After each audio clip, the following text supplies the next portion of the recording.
Hello everyone. Today on this Talkative Try Live, you know what's happening.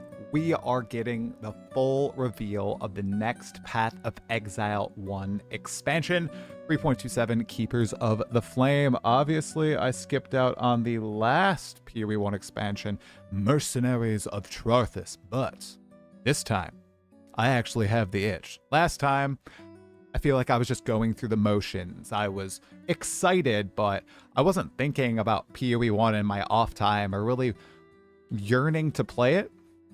This time it's a bit different. This time I actively want to play PoE1 and I'm just holding off until the new expansion hits. We'll see if I do still have fun with the game. I think I will. I really think I will. Hey, ShyFan1990, thanks for 4 months in a row, bro. Hey, Noodles. Hey, Roger, what's happening? If you are over on YouTube right now, make sure to also open up my stream on Twitch so you get drops. There is a pet being dropped if you watch 45 minutes of any Path of Exile stream, preferably mine, within the next 24 hours. So if you're watching the VOD, you can go over and watch some streamer right now, watch him for 45 minutes, you get the pet. It's a cool breach spider pet.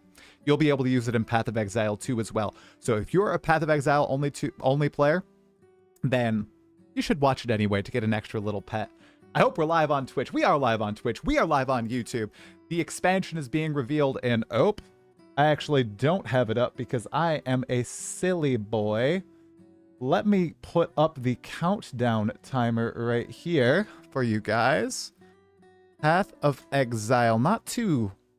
Path of Exile 1.com.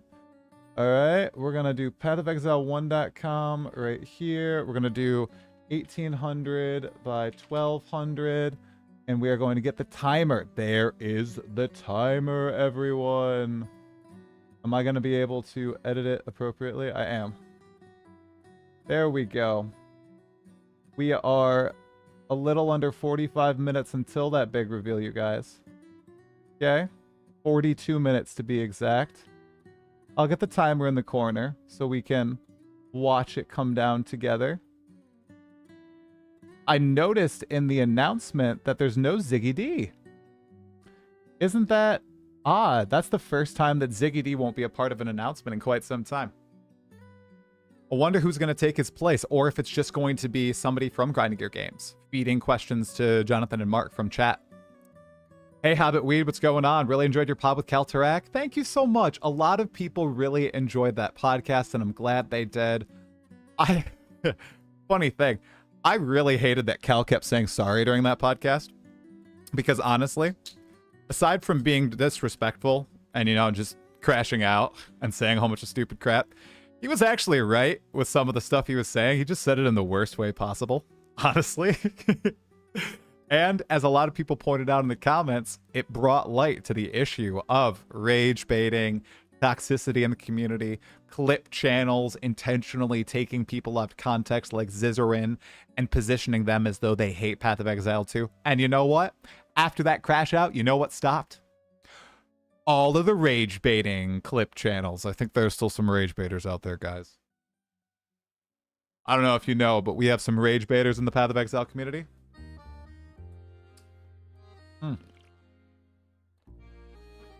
Hey, F's with Farum. Isn't it 1 in the morning for you? Where do you think I live, bro? Farum? Do you think I live in, like, where? I don't even know. Where would be when I am 12 hours out? Would be, or like 11 hours out. Somewhere in Asia? I'm in the US, man. It's 2 p.m. I started work early today. I worked late last night, and I worked through lunch, so I could get off a little early today. And I might have to hop on after this, but we'll see. Everybody follow. Everybody follow. Hey, Gardisto, what's going on? Hey, Roger. Hey, Noodles. Hey, Mr. Scuff, what's going on? Time to log back into PoE1. I'm pretty excited to do so, honestly. Kinda miss PoE1, but I just can't bring myself to go back and click adventure mode. Well, Gunthreck, least you can do is just give it a chance. If you don't like it, you don't play it. That's what I did with 3.26. Just didn't play. I made a 2 little snippet of a video about it. Just to announce to all you guys, I just didn't play. And now I have the bug more than ever. However, yeah, maybe. What if they somehow snuck WASD into this update? That'd be crazy. Of course, you got a rage bait. How else would you generate rage for your PoE builds, Kappa? Haha, pressing a flask. Hey, Neverborn Lucky. Hey, Bretson. What's going on, man? Tasmania is 11 hours ahead of the Eastern Time US time zone. Okay, there we go. PoE VR is real. I found out how to install it. That sounds a little crazy. Hey, Suwaden. Anyone else watching from work? I'm sure there are some people. I have you play on my laptop while I have Twitch's PoE channel on my iPad. There you go, Lime Dem. Heck yeah, thank you. Try PoE1 announcement bingo card. Bingo card. Bingo card. I guess we could do a bingo card. I suppose we could do one. I don't know. I don't really know what my predictions are, you guys. I predicted on the Path of Exile that we were going to get an assassin rework. And what did Grinding Gear Games do? They shadow dropped the entire assassin rework last night. Okay, here. Well, here, I'm going to go on a little bit of a rant, guys. Ready for my Path of Exile 2 rant? Here. Let's pull it up. Hey, Satrion. Hey, Sachirogo Jogo Sweatpants. You're at work lurking? Thank you so much, bro. Thanks for lurking. All right, let me pull up this assassin rework, okay? We are going to go here, and we're going to go right here. Put the countdown up. Guys, Path of Exile 1 Ascendancies are so much more exciting than PoE2 Ascendancies. Even me, I'm not a build crafter. I understand that all these nodes, they're so exciting. They're so cool. I can understand. Whoa, that is game changing. Whoa, when you get that, you're going to feel the power spike. Whoa, this is how you could craft a build around. And I don't even make builds in Path of Building. I just smash stuff together. In Path of Exile 2, compared to something like the Stormweaver, you can get 2 chills. Okay. All damage from hits can poison. What? What? What? How crazy is that? That's insane. 40% of physical damage taken, recouped as life, unaffected by damaging ailments. Can't be damaged by ignite. Can't be damaged by bleed. Can't be damaged by poison. How cool. Guys, where is this on the Path of Exile 1 Ascendancies? Or Path of Exile 2 Ascendancies, I mean. Come on. By the way, like, subscribe. Make sure you like the video, guys. Like it on YouTube. Come on. We want to get lots of people in here. We need to show Path of Exile 2 players that PoE1 is cool. You know, one thing that I don't regret is making a Path of Exile 2 to Path of Exile 1 video last time, because it actually got it. I think I remember like maybe 40 people who weren't going to try PoE1 to try it out, and they ended up liking it. They left a follow-up comment saying, oh, hey, I actually tried out Path of Exile 1 because you released this video, and I ended up actually really liking it, which is cool because Path of Exile 1 is a really cool game. Just, you got to be in the mood to play it. Sometimes you're just not in the mood to play it, you know? Right?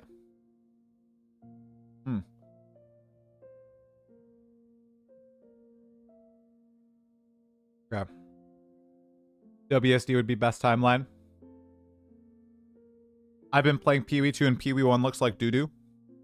It is a very different game, man. I would say that PoE1's campaign compared to PoE2's campaign is terrible. Very boring. It's usually very easy. The gameplay, a little mindless. I think endgame is where Path of Exile 1 really thrives, and I'm going to have to reach there. Will I be able to push through the campaign? We'll have to see. Maybe the league mechanic that is introduced with Keepers of the Flame is going to be able to grasp me. I think that's what it all hinges on, personally. People watching the VOD, people in chat, what will get you to try Path of Exile 1? Or are you just going to try Path of Exile 1 regardless? Let me know. PoE1 is a 13-year-old game, so not too surprising. I mean, it looks pretty good in the new areas. It's the same engine as Path of Exile, too. Yeah, you're right. I mean, a lot of the old areas look kind of doo-doo, but... And the gameplay is a little mindless. I really think it's the end game where it opens up. And the bosses in Path of Exile 1 clear all the Path of Exile 2 pinnacle bosses. Arbiter of Ash does not hold a candle to, I think, Shaper. Honestly, maybe Eater of Worlds, not the Searing Exarch. Maven, favorite boss fight across both Path of Exiles, personally, except for Gianor. But pinnacle-wise, Path of Exile 1 clears so hard. Hey, Miso, what's going on, man? It is time to log in. I saw you're co-streaming with Dead Rabbit. Are you guys going to play Miso?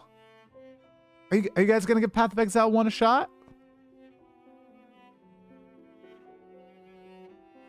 Hey, Try, talking to Kaltrak, you mentioned gold issues. Why doesn't ZiggyD add gold find affixes in PoE2? Great question. I mean, they are on maps.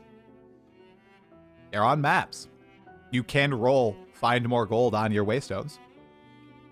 Would people not have the same problem they have with magic find on gear if you added gold find?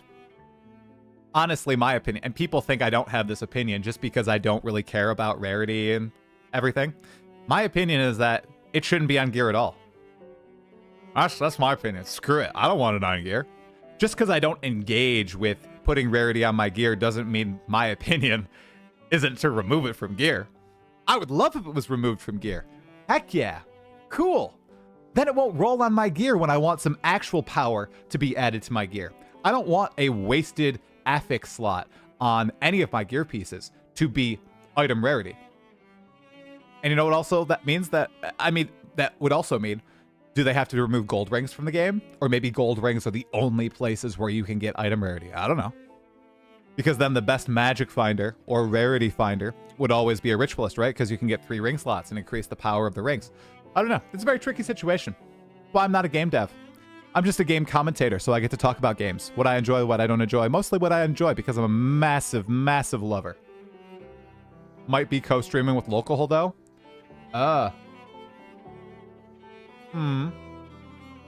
You're playing but don't know about Rabbit. I listened to a good number of your podcast yesterday, Miso. It was really good.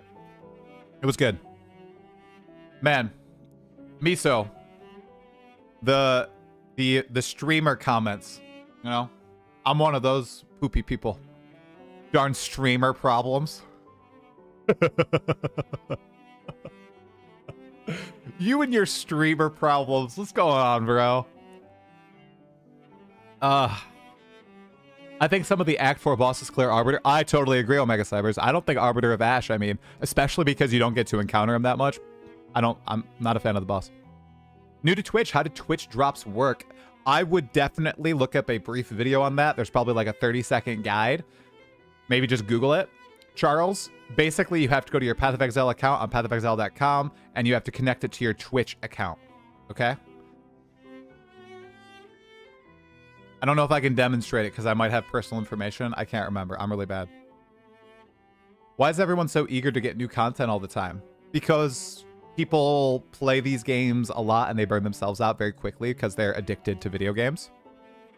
It's why I'm not necessarily in a rush for new content personally. I just want the Druid. Because we did the math. I've only played 82 hours. And I've barely played endgame, right? So, whereas everybody's like, oh, there's no endgame. Ah, there's no endgame. Oh, I'm so burnt out. I don't really feel that way. But I do understand ARPGs are played by people who seriously seem to have addictive personalities and they really like to sink hours into these games and blast the heck out of them. And they run out of content very quickly. And without infinitely expanding systems or a lot of different systems, content systems, I mean, that deliver content in different combinations, then they burn out fast. That's why Path of Exile 1 has such longevity, because there are all these disparate systems that you are able to connect in interesting ways. So people run out of content a lot slower in Path of Exile 1 compared to Path of Exile 2.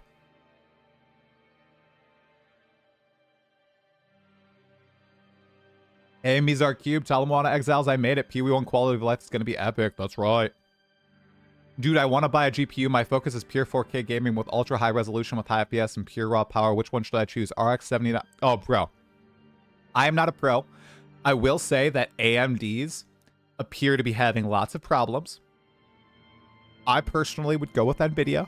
However, I believe 5090s, I've been told by my brother, who is much more intelligent than I about rigs, skip the 50 era, wait for the 60 era. If you want to get a high tier graphics card right now, nab a 4090. That's what my brother told me. Love the fact that you reset and start again from scratch in these new leagues. Yeah, me too. Go play a single player game casual. I treat it like a single. No, but the thing is, Miso, I don't care. I tried to have that conversation with Cal, but it's so hard. And people, unfortunately, people kind of remove all nuance when I'm talking about my opinion. They kind of, just because I express my opinion, they think that I'm saying this is the opinion, when no, it's an opinion. Everybody has their own opinion, right? When I say I don't care about rarity, or I don't care, what was the other thing? It was rarity. Oh, and being able to get 200% movement speed or whatever. And I said, it doesn't really matter to me. I don't really engage with it. I don't care that much. All I'm saying is I like personally don't care. I understand that there are problems there, but my fun isn't affected by those things, right? And there were a lot of debates in the comments. Is this FOMO? Is this not FOMO? Is Try an idiot? Is Try only having this opinion because he doesn't actually play Path of Exile 2 and he's just an AI that makes videos for money or something, right? There's all of these conspiracies. And no, it's as simple as I just don't engage with the systems. There was a guy who was like, I've been playing ARPGs since Diablo 2, never cared about item rarity. Played PoE1, played PoE2, never cared about Magic Find. I just don't care. I'm that guy. I feel something. Hey, At last. Metalhead Dad, thank you for the 4 months at T1. I appreciate it, man.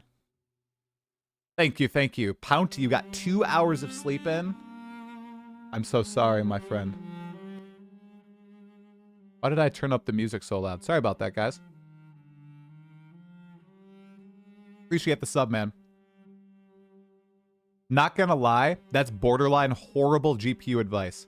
I am so sorry because I told, hey, I told you I don't know anything. Are you saying my brother's crazy? Maybe my brother is crazy. A lot of people just don't like positive people. Yeah, they see it as fake. They think I'm fake. I went into the trenches with a guy who seemed like he was really troubled this morning while I was on the toilet. And then I just had my phone to my side while I was working and I was responding to him because this guy legitimately seemed troubled, and I was trying to almost step into dad try mode and give him legitimately good advice. And he wouldn't hear any of it. He wouldn't hear it. He wanted to stay mad. Okay, some people want to stay mad. Once you realize that you will have a much better life if you're happy and you have friends and you're friendly with people and you try to see the good in people and the good in things and you try to enjoy yourself instead of nitpicking everything and critiquing everything to the absolute maximum.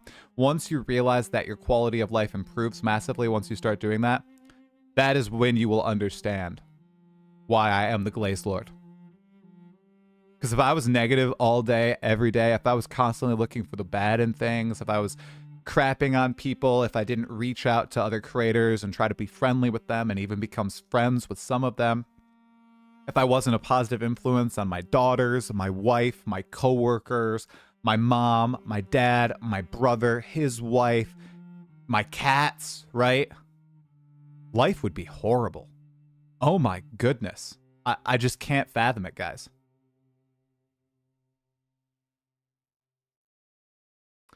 All right, my soapbox is... I'm getting off my soapbox. Hey, Blaze, what's going on, bro? I am doing well. I am ready for this reveal. I'm yapping. Massive yap right now. Ooh. Are you back from Mexico, Blaze? Or is that next week? I can't remember. I read your YouTube post. I had a viewer come into my Discord needing help because he felt hopeless. Did the best I could, but who knows, you know?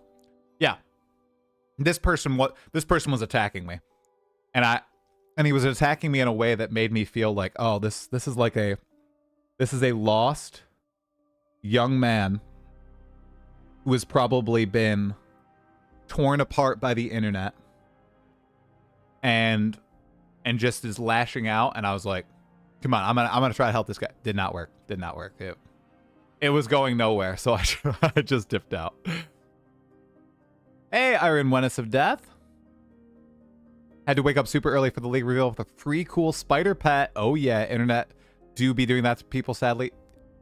Internet, honestly, it's internet.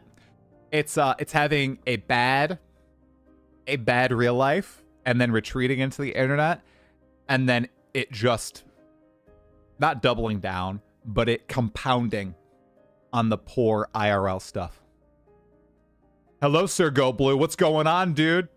That's right. Everybody in chat, go blue. Green sucks. Real Michigan people will know what I'm talking about.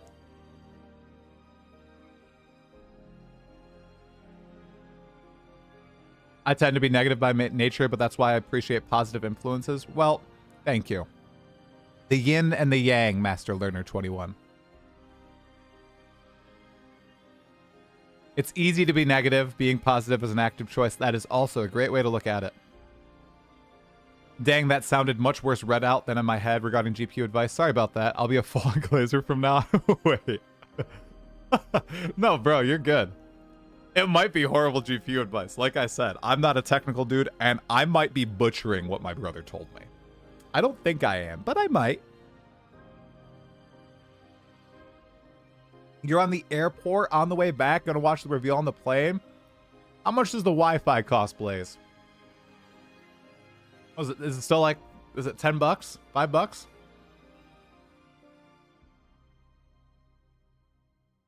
All right. We're going in full 2K right now, guys. Let's see. Oh, I hear my daughters are home. Uh-oh. Uh-oh. My oldest daughter is acting up. Uh-oh.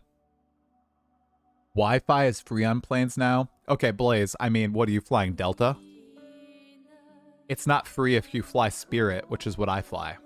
There's no way you get free Wi-Fi on Spirit. You better be flying Spirit, Blaze. I'm flying Spirit. You're not flying Delta. Have you watched Dreamcore's video about the Assassin rework? I did. I always watch Dreamcore's videos, dude. Yep, he did a great breakdown. I also listened to Sir Gog's video. And here's some TMI for you. In the shower. Ooh. Yeah. Had Sir Gog blasting as I was washing my hair, you know. He was breaking down the Assassin. He apologized for it being an unedited video, but I don't care. I love the unedited Sir Gog videos. They're totally fine. It's so cute that he apologizes for it because he always does such a great job anyway. Just he's like a bastion of knowledge, dude. So I didn't notice it was really unedited. Listening to Sir Gog while naked, that's a choice. Respect. Yeah, I know, right, man? Yep. To be fair, I was only in the shower for, what, 6 minutes of the 16-minute video? So it's not like I was there the whole time. It was a good amount of it. I didn't grab... I mean, I slurped some of the shower waters. Does that count? I can drink my shower water. Your brother has bad advice because NVIDIA cards are really not it anymore? Really? They aren't? Okay. Man, I have to take some guy's interview right at reveal. Who says it's available when GGG does live stream? I have no idea what that means, Huevsco. Man, I have to take some guy's interview right at reveal. Who says it's available when GGG does live stream? I don't know what that means, bro. You can watch on YouTube and rewind. And I'm sure they're going to post the full reveal if you don't want to have my little face in the corner. Wait, try as a Sir Gog fanboy? Sir Gog was the first content creator I ever watched. Sir Gog. Because I started playing the day before ExileCon 2019. And when I searched ExileCon 2019 on YouTube, Sir Gog's videos came up because he was doing vlogs at ExileCon and nobody else was making ExileCon videos. So I started consuming Sir Gog content day 2 of my Path of Exile journey. Yeah. That's why I geeked out when I got to interview Sir Gog and I started a podcast with Sir Gog. I mean, that's awesome. Dude's like my Path of Exile hero. Yeah. Love Sir Gog. You know the second guy I started watching? Lighty. Not that Lighty. Not Ben. Matt Lighty. Love Matt Lighty and his videos. I don't know if anybody, I never see anybody talk about Matt Lighty, but he does the All for One challenge series where he's collecting all the unique items in SSF, making a series about it. He also does some other videos. Oh, he hates Path of Exile too, but that's okay. And he's just always been one of my favorite content creators. He's very chill videos, interesting sense of humor, like his editing style. He's going to be in my upcoming feedback video. He has some words of encouragement for grinding your games regarding Path of Exile too. We are less than 20 minutes away from the 3.27 reveal, and we are yapping away, everybody. My friend uses a newer AMD setup and has more crashes than my NVIDIA Intel setup. See, I have an NVIDIA AMD setup, Scorewin. My tinfoil hat theory is that games focus more on NVIDIA support than AMD. Yes, that's true. I think you're right, Scorewin. Than AMD, which is why it seems to have more crashing issues. The latest NVIDIA gen was plagued with problems.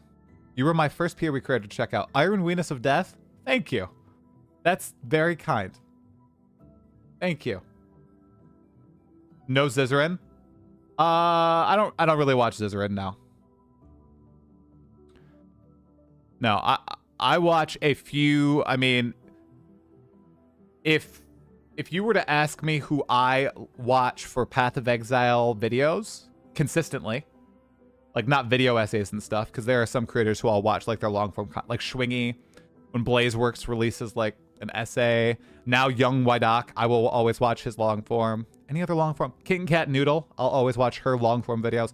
But if it's news season or it's during a league and I want some information about Path of Exile, I will watch Sir Gog, Dreamcore. Like I said, Lighty, I watch his videos pretty consistently. I'm just looking at my list. Is there anybody else? I'll watch Off Meta Michael commentary videos, and I'll watch Snoobe. Like I don't watch like Kaltarak. I don't watch build videos, guys. I don't watch Kaltarak. I don't watch like Miso. I don't do X to Farmer X. I don't watch Captain Lance. All those guys are build videos, guide videos. I don't really watch those. I more so watch informational news commentary videos. And if you notice, that's actually what I do myself. So I make the content that I consume as well. I'm a weirdo like that. If one of those creators ends up doing a commentary video, for example, One Mana Left or Connor Converse, whatever you know him as, he did a 0.3 review. I watched that full video. Kriparian was the first content creator I started following. Dude's an OG, right? Yeah. Of course. Ziz interview when? I don't know, man. Eventually. Try. What did I do? What did I do? I don't know what I did. I like short videos for build, but I don't really like 20-minute build videos. Yeah. Your history of PoE video actually made me start playing, so you're in the OG and PoE streamers on my list. Wow, really, Satrion? You remember those dudes? You remember those videos? I gotta pull up those videos just so I can show you why I stopped making them. I got so discouraged. I'm sure people remember this. I used to make a history of, and one day, maybe I'll continue it one day. No promises though, because I have like one of them done. I just never released it. It was the Path of Exile flashback series where I was like doing the history of Path of Exile as a game, patch by patch, league by league, right? And then I released this one. Guys, it's like one of my worst videos of all time. Wow, Chuckles Doctor. Thank you so much, dude, for 13... Oh, no, wait. 10 months in a row. And Cirrus, thank you for 13 months in a row, bro. Appreciate it. Oh, we've got a hype train going. Heck yeah, let's go. So maybe I'll do these one day, but this one died so hard. Like, look at that. 1,800... Like, nobody saw it. And it kind of made me depressed, not gonna lie. So I stopped it. Maybe it will return one day.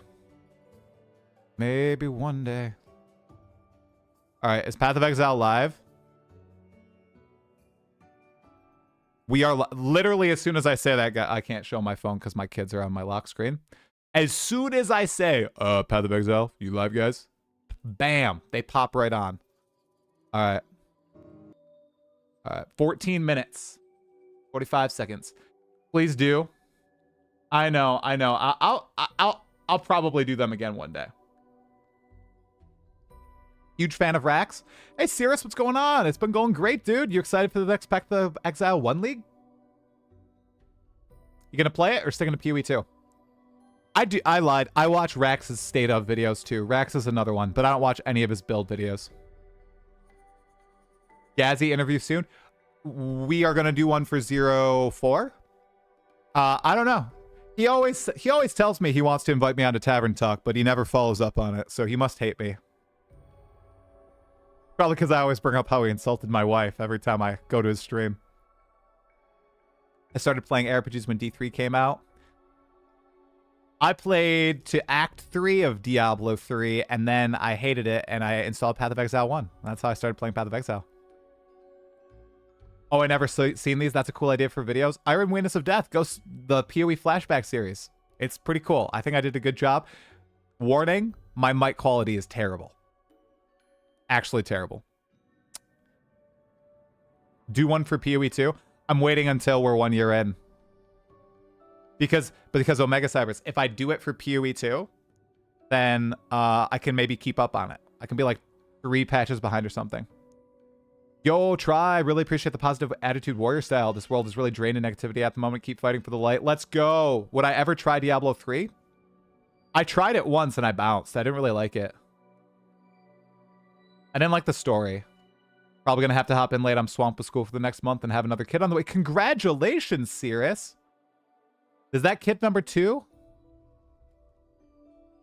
To be honest, I'm only here to watch you talk and get the pet. I don't care. PoE1. If I don't feel any enjoyment for PoE1, that's fine. You're one of the best PoE content creators. Keep up the good work you do and take care of your kids. Talkative, try it. Thank you for the glaze, Tom Pat Professorala. Thank you. Bro, what did Ghazi say about the wife? Oh, he made a joke about how she was fat while she was pregnant. But he did it very bluntly. Because, what was his excuse? Because he's, where is he from? He's from the Netherlands. They're big on dark humor, right? So he was just very blunt about it. What did he say? Oh, I can't see. I'm forgetting it. It's like, oh, you better be pregnant or something. I don't know. Did he say, are you pregnant or just fat? It was something. It was. it was ridiculous. Totally the reason. Totally not DMing Ghazi being full of ADHD. I'm just not the draw anyway. I'm just not the draw. Okay. Other people are bigger draws than me. They want, and I have a podcast. And not everybody wants to host rival podcasters in the PoE space. Not me, though. Shout out to Blazeworks TV, host of the Passive Tree podcast. Shout out to Kaltarak, Misushiro, and Dead Rabbit, hosts of the Path to Exile podcast. And yes, shout out to Ghazi and Darth Microtransaction, hosts of the Tavern Talk podcast. And actually, one more out there. I can't say his full name. I don't actually think I've heard him say it. 0 Point Flux. Shout out to him. He's been doing a podcast as well called Theorycast with Path of Exile 1 and Path of Exile 2 creators. It's all about diving into Path of Exile mechanics and builds. That's been pretty cool as well. Those are all the podcasts that are currently running that I'm aware of. Okay, I'll keep going. I'll keep going with the list. Shout out to Forever Exiled, also a Path of Exile podcast. Very long running.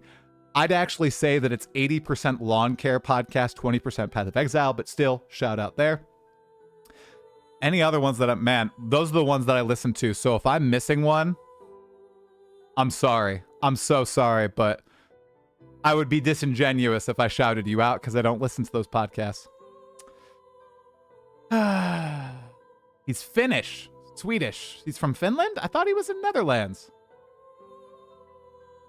I try. Hate watching Enabled. Let's go, Schmata B. What's going on? Hey, the Horde. Try download Balls Cross Pit. You know, Neverborn Lucky. I have not played Mega Bonk. Okay. Oh, bro. No. Score win. This one.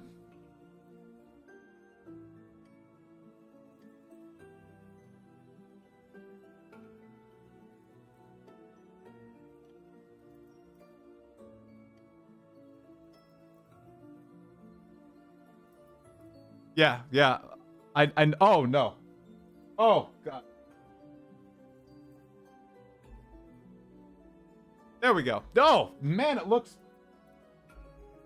Yeah, that one's just a little misaligned. Just ignore the misaligned posters in the background. It kind of fell off a little better. Yeah, those are disc plates. I'm not sponsored, though, so don't buy disc plates until they sponsor me, guys. Thanks for the little hype train, you guys. Gazi is living in Sweden. Oh, I thought he was in the Netherlands. Oh, I'm a dummy. Oh. Megabonk after reveal. Yeah, I haven't played Megabonk. The Simply Divine podcast? What is that? I have not heard of Simply Divine podcast.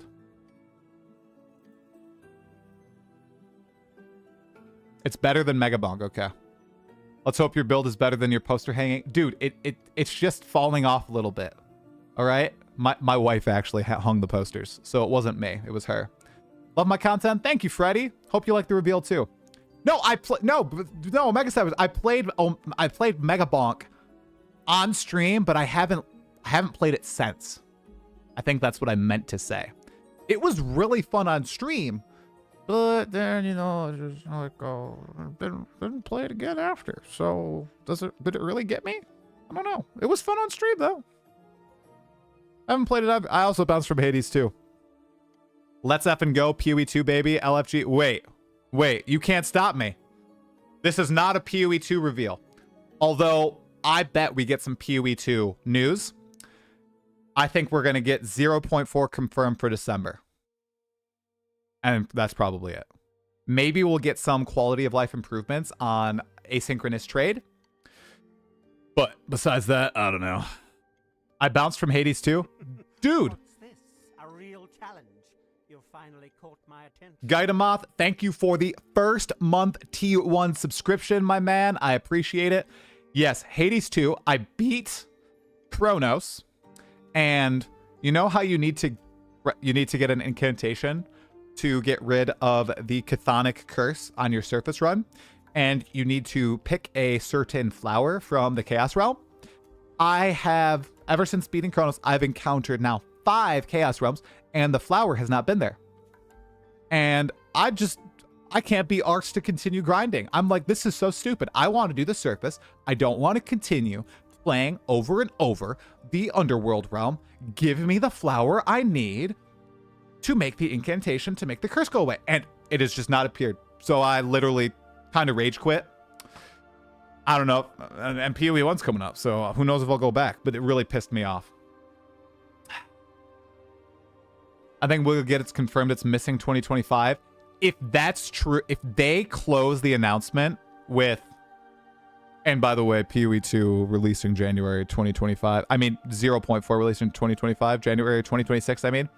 Oh, I will be very bummed.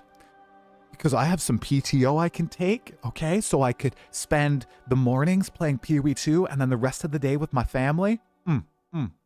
Right? Wouldn't that be cool? Oh, wait. Is this countdown only for the stream and not the actual patch for League? It's for the reveal. Dane Pearson. Yeah, we got 5 minutes to go.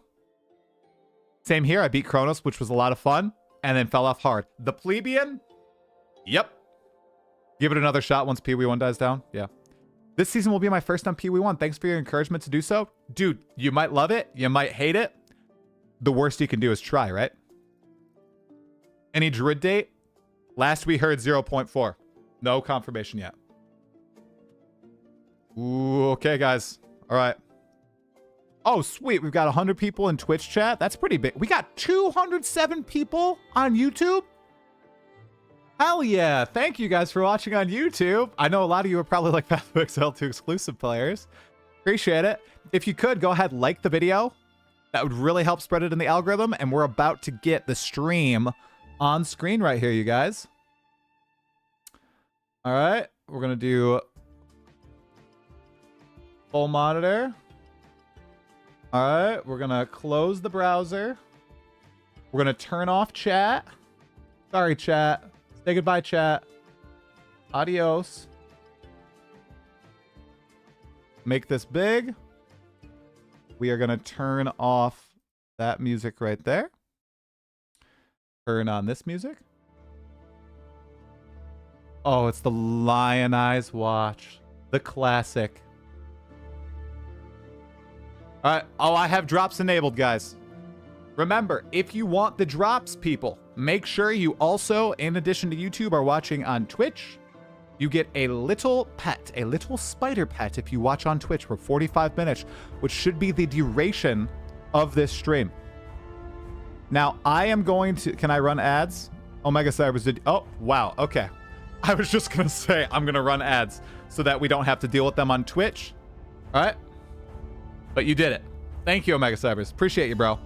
I'm here on YouTube with you and DMT on Twitch. There you go. You're set. Heck yeah. Thanks, Freddy. I appreciate you, man. Just showered and washed my gamer gunk off. Ready for this? I'm ready too. Here, if you want to watch on Twitch, you guys, I'll link my Twitch. I'll link my Twitch right here. You can always watch on YouTube and Twitch. You know, give me double viewers. Or you can just watch on Twitch. All right. Here we go. Oh my God, Silver! You can't just cameo like that and peace out. Hope you're doing well, man. Everybody, if you'd like to, Silver is one of the several people I consider my friends on the PoE content creator community. He has not made any videos in quite some time, but all of his videos still apply and are very high quality. So go watch him, sub to his channel on YouTube. They're great. Thank you, Guitar Holic, for the 19 months, bro. Oh, yo, Zao, what's happening, man? Thank you so much for the 13 months in a row, dude. And Hero of Fame, thanks for the Prime. Zao, are you ready? Is this it's gonna be Exile? Oh my gosh, you guys are crazy. Thank you for the 10 gifted subs, Lord said. You made it just in time. We got 2 minutes left. Thank you, thank you. Oh my gosh, everybody's going crazy. Nicholas James 1, thanks for the Prime, man.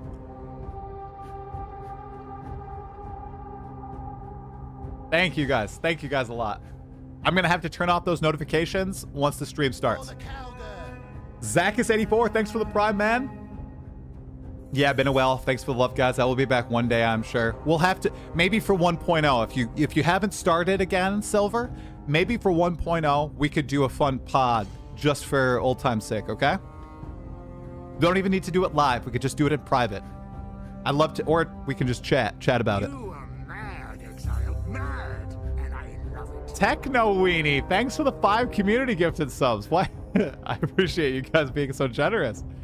Or Path of Exile 1. I am a tourist in Path of Exile 1, guys. Tuning in for the stream before work, looking forward to see what's been cooking. Wait, Zao, it's been under wraps? It's that secretive? Oh, man. Oh, man.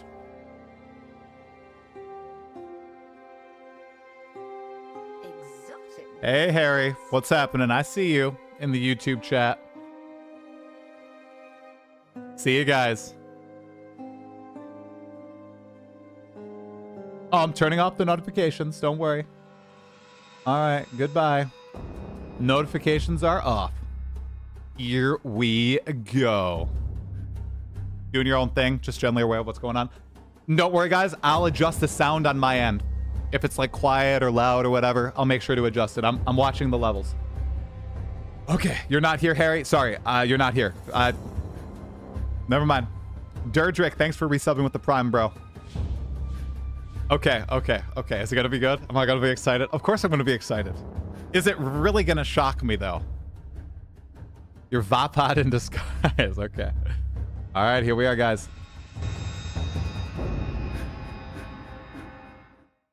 Hi, I'm Jonathan Rogers from Grinding Gear Games, and welcome to GGG Live.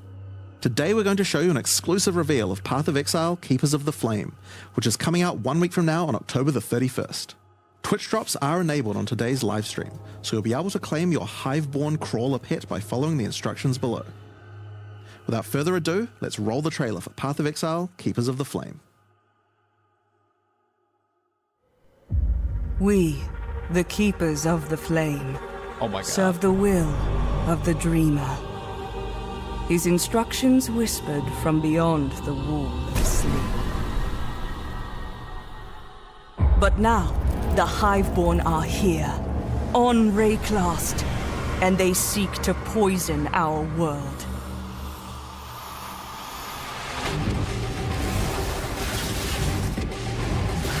It's Scourge 2.0. I called it.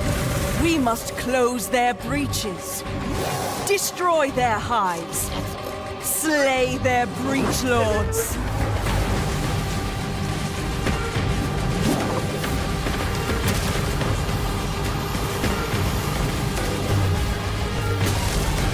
Oh.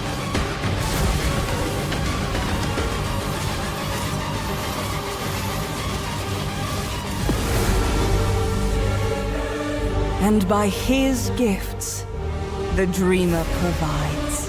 Oh. They brought this war to our world, but we shall end it, whatever it takes.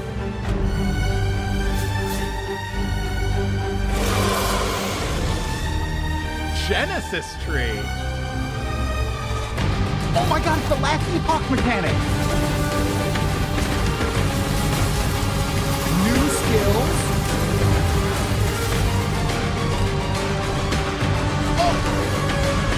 Oh my god. We knew this. Bloodline classes? Oh, they're taking lineage supports from PoE2. Oh, okay, so it's Scourge and Breach rolled into one with, it looked like the web tree from last epoch with the items going inside the tree. As you can see, this expansion is a true sequel to the Breach League, first introduced to the game in 2016. We felt like it was time to progress the story of Breach, bringing with it a slew of new updates to the base game. In today's stream, we'll take you on a deep dive into Path of Exile, Keepers of the Flame, beginning with the League mechanic, covering all the fearsome challenges it presents, and the new twisted ways you'll be able to empower your character. Oh my god. After that, we'll dive into the newest ascendancy options possible with Bloodline classes. Then we'll cover the much anticipated and synchronous trade system coming to Path of Exile 1. Afterwards, we'll move into the new Uber Pinnacle bosses, how to access them, and some new drops worthy of the added difficulty. Finally, we'll cover some notable quality of life improvements before moving on to our supporter packs and challenge rewards. We'll then have a live Q&A session where ZiggyD will ask Path of Exile's game directors Mark and myself your questions from Twitch chat.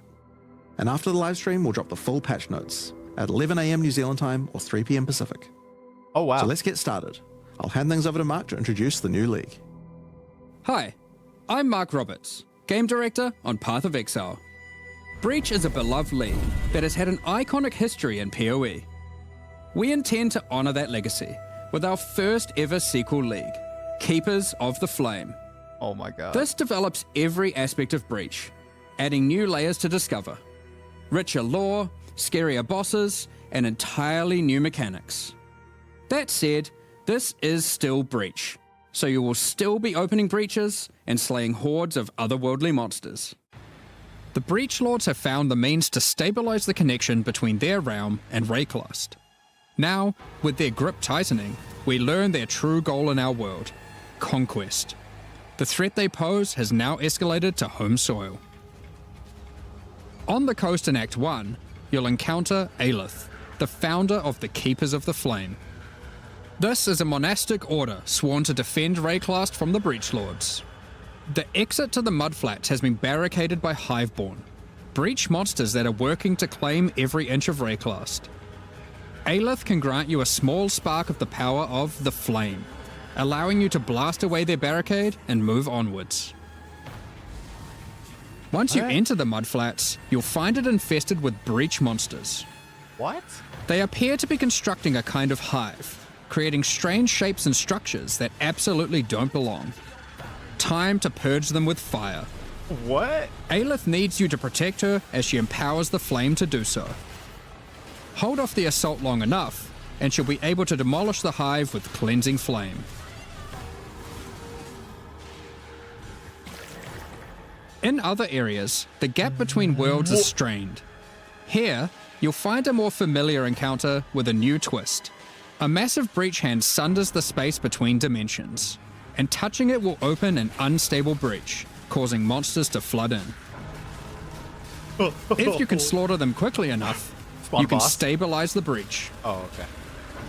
This brazen action can draw the attention of Vroon, Marshal of Zesht, who will do everything it can to stop you. Defeating this boss will permanently seal the breach, severing another connection between the Breachlord's world and Rayclast.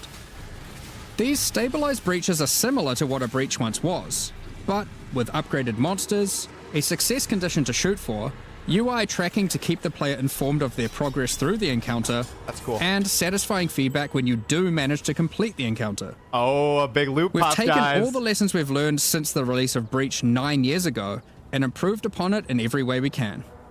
True. However, much of the joy of Breach came from its simplicity.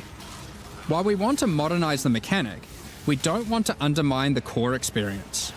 You're still mostly just slaughtering hordes of enemies in a circle. Right, but Finally, cooler. in endgame areas you might run into breach constructions that have been left unopposed for too long and have grown into their full twisted glory. Breach hives. Towering flesh-crafted cities in the sky. These are the visions of the Breachlords made real in Rayclast. Oh my god. Teeming with breach monsters. You must raid and destroy these cities with the help of Aelith and her flame. In some of these hives, That's you may sick. even encounter some of the Breachlords themselves, who will not be happy you're intruding on their planned conquest. And they're new. Yeah, they changed the graphics. Now, Oh my god, they look let's so cool. talk loot. Of course, being an exile is hard work, and you're unlikely to help entirely out of the goodness of your heart. Fortunately, Aelith has power and rewards aplenty, born of the Breach Realm itself, to offer you for your assistance. Help her, and she'll bring you to the Monastery of the Keepers, the hallowed halls of her order. Here, Wow. you'll find the Genesis Tree, the growing heart of the Keeper's power. On interacting with it, you'll find that this tree has a tree. That's right. It couldn't be Path of Exile unless the tree also had a tree. True. More importantly, the Genesis Tree is an engine of unholy creation. Oh my and god. a profitable one. As you complete breach encounters and work more with Aelith, you'll be able to grow the Genesis Tree larger and larger, sprouting additional limbs. Each of these limbs, you'll notice, has their own inventories. These can be used for an unusual method of crafting new items. With this system, you'll be able to grow currency, uniques, equipment, and a new kind of otherworldly item, grafts. Grafts are breach hands grown directly from the Genesis Tree, born of the same flesh and sinew as the invading monsters. On your body. These fuse directly to your body in a completely safe process. Don't worry about it. With grafts, you can harness the power of the breach. Some provide passive benefits like this, or this, Sanctified relics. but they can also grant a wide selection of powerful skills. It's sanctified relics, I called it. These graft skills can provide a flexible way to fill gaps in your build, offering everything from damage to potent defensive buffs and crowd control. Yo, look at that. For example, the Battering All Graft will call massive arms to erupt from the earth, stunning all those they hit. For some additional Whoa. pack clearing power, you could consider the Squalling Tool Graft. When commanded, this graft will cast Dance in the White, creating a deadly ice tornado which aggressively seeks enemies and fires off bursts of ricocheting projectiles when you critically strike with skills. Log in. Just log For in. some further utility and a useful buff, try out the Storming Esh Graft. This can be commanded to call down a ring of bolts from the sky that will leave behind the new Radiant Ground. Radiant Ground grants a potent damage buff to allies standing within it and makes their hit damage lucky. If you're simply after raw damage, look no further than the Erupting Zoth Graft, which causes massive eruptions of fire where you command. which then re-erupt when you war cry. There are a total of 16 different graft types you can grow, each with their own skill. You can even unlock a second graft slot as you progress through Aelith's questline. So feel free to mix and match Flesh Zone horrors to your heart's content. Do you craft these, or Now, do they drop randomly? grafts aren't just here to make you stronger. They are also your means of feeding the Genesis tree, which needs constant supplies of graft blood to grow anything useful. You can do this by defeating breach monsters, which will leave behind blood that your graft will automatically collect. When you feed this blood to the tree, your allocated passives will be put to work. This section of the Genesis tree can be used to grow new grafts for you, which the Genesis tree will then birth in a gruesome display. Basic passives on the tree might increase item rarity of birthed grafts, or the chance to birth additional grafts. These passives can target specific types of grafts, and this passive causes grafts to be birthed with a random amount of quality. Quality improves the amount of blood that can be stored by your grafts. This section of the Genesis tree births currency items. Basic passives can result in more or better currency. Allocate this passive to sometimes cause a shower of currency to burst forth from the flesh of the tree. Yeah, it's a bit gross, but working with the organic matter of a bunch of dead otherworldly creatures was never going to be a clean affair. Foulborn Orb of Augmentation. Grafts themselves are born of a different world, so are unmodifiable by most currencies. However, with this passive, the Genesis tree can occasionally grow fleshy mockeries of currency orbs.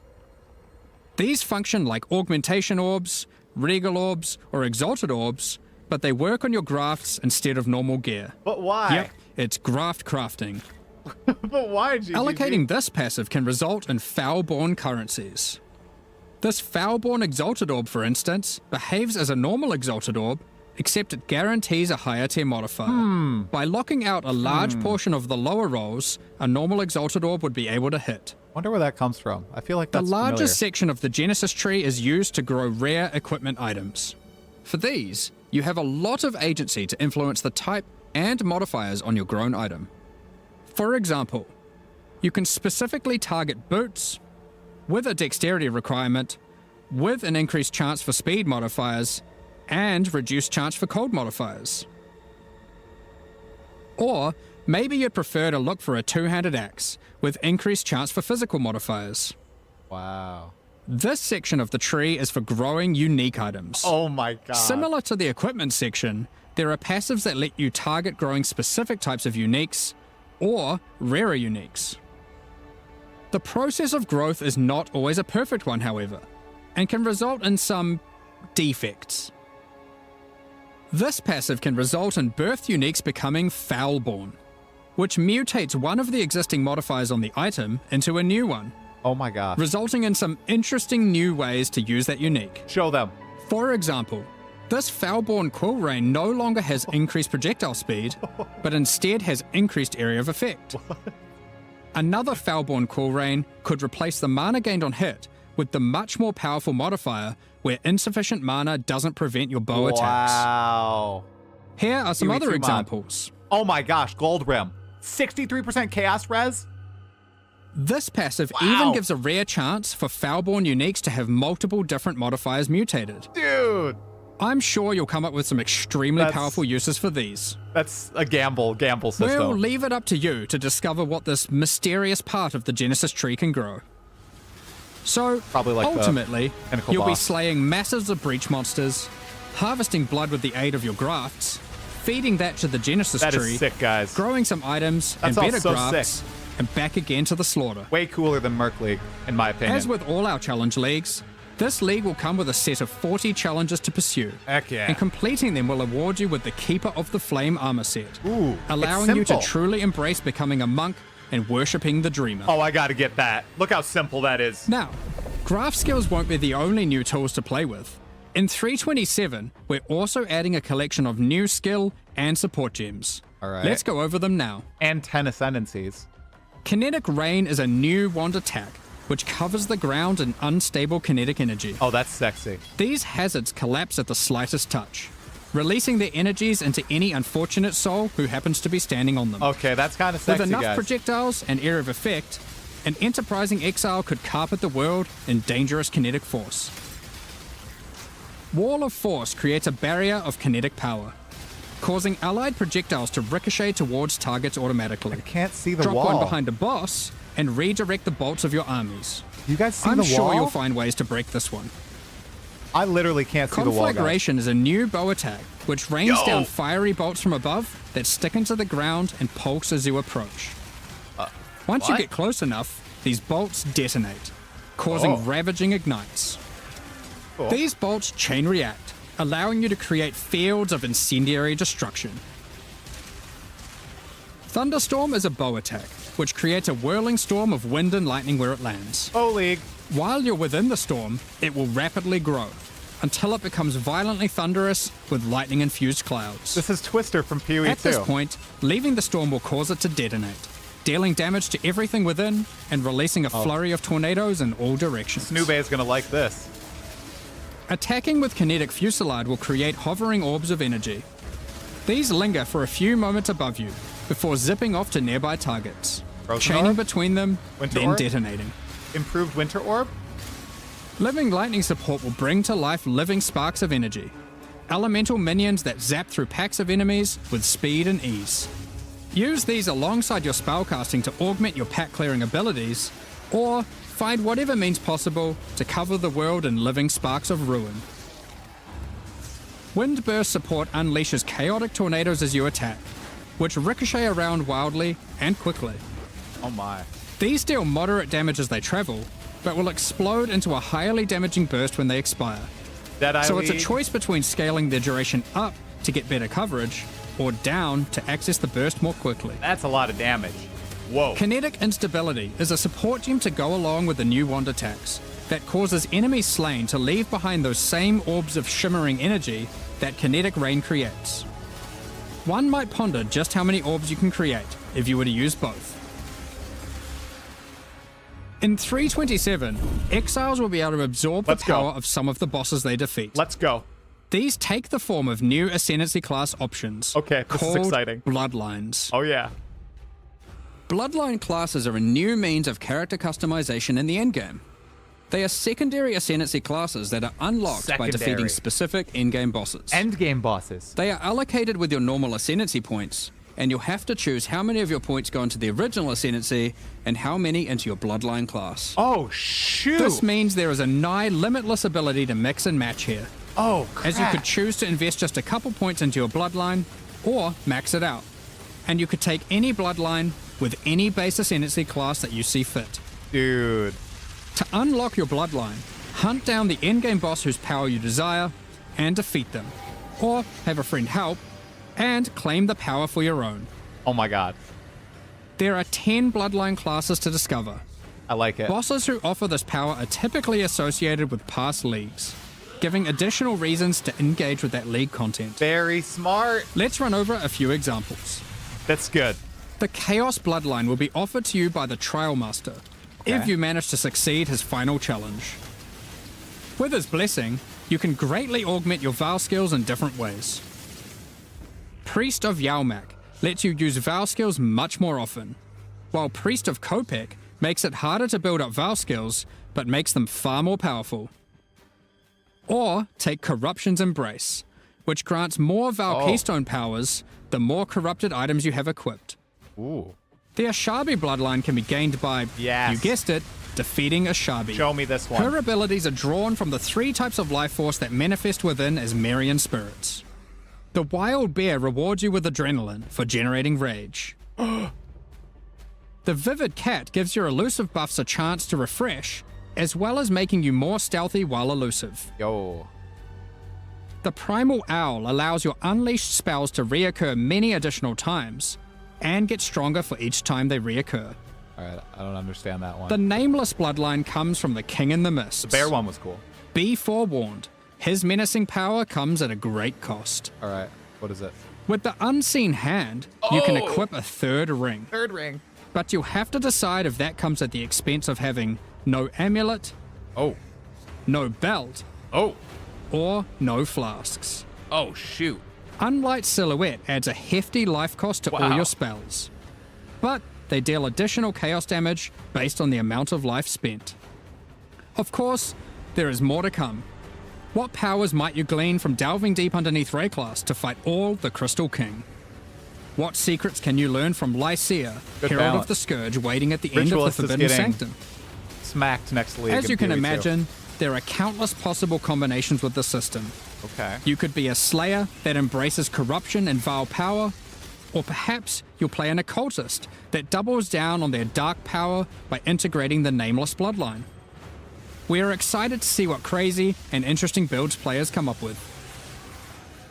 In the most recent Path of Exile 2 expansion, the Third Edict, we introduced a much anticipated feature, fully asynchronous trade. It was a fantastic success, so now we're excited to announce that we'll also be adding this feature into Path of Exile 1. When you reach Act 6, you'll be able to find Faustus and Act Lion Eyes 6. Watch. Previously, he just operated the currency exchange. Now, People he will won't like also that. act as a steward for your merchants tabs.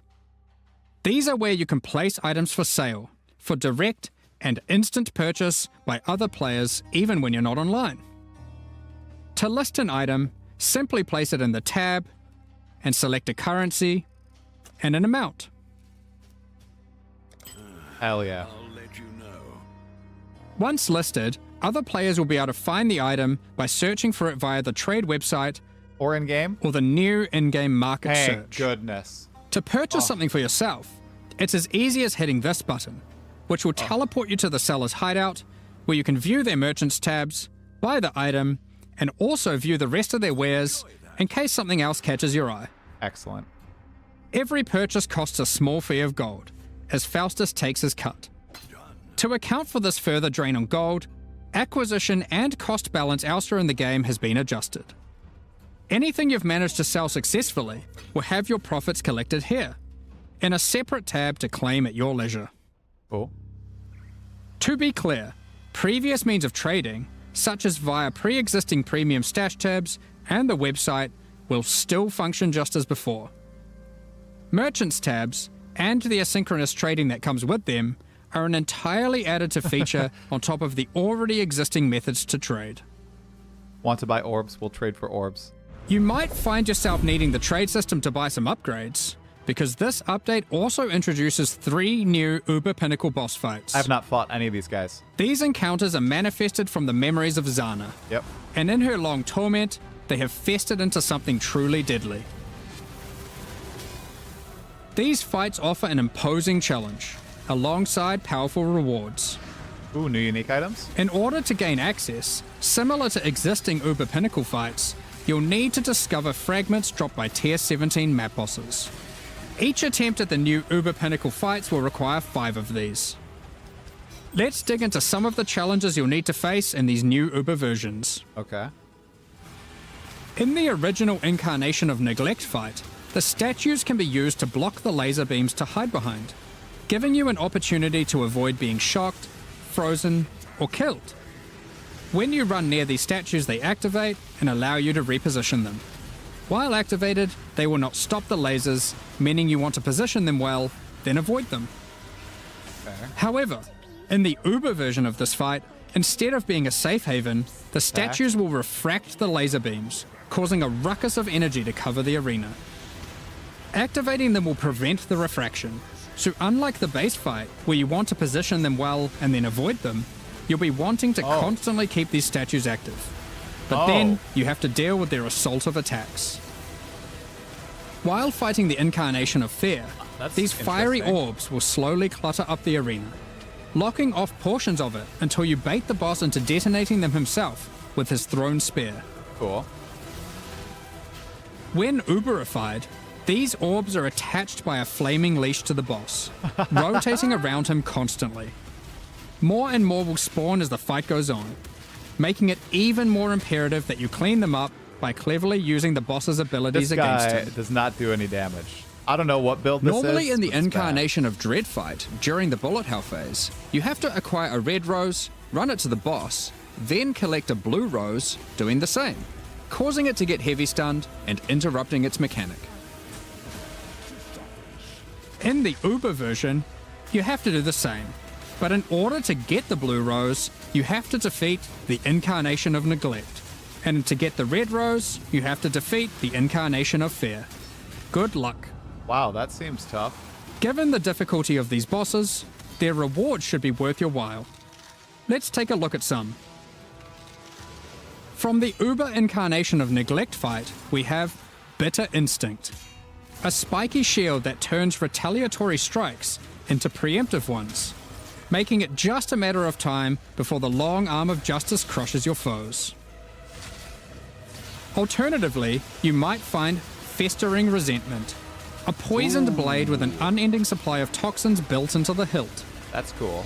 These toxins are put to good use, causing every spell you trigger to be capable of poisoning with all damage it deals, enabling a truly crazy trigger-centric poison ruckus.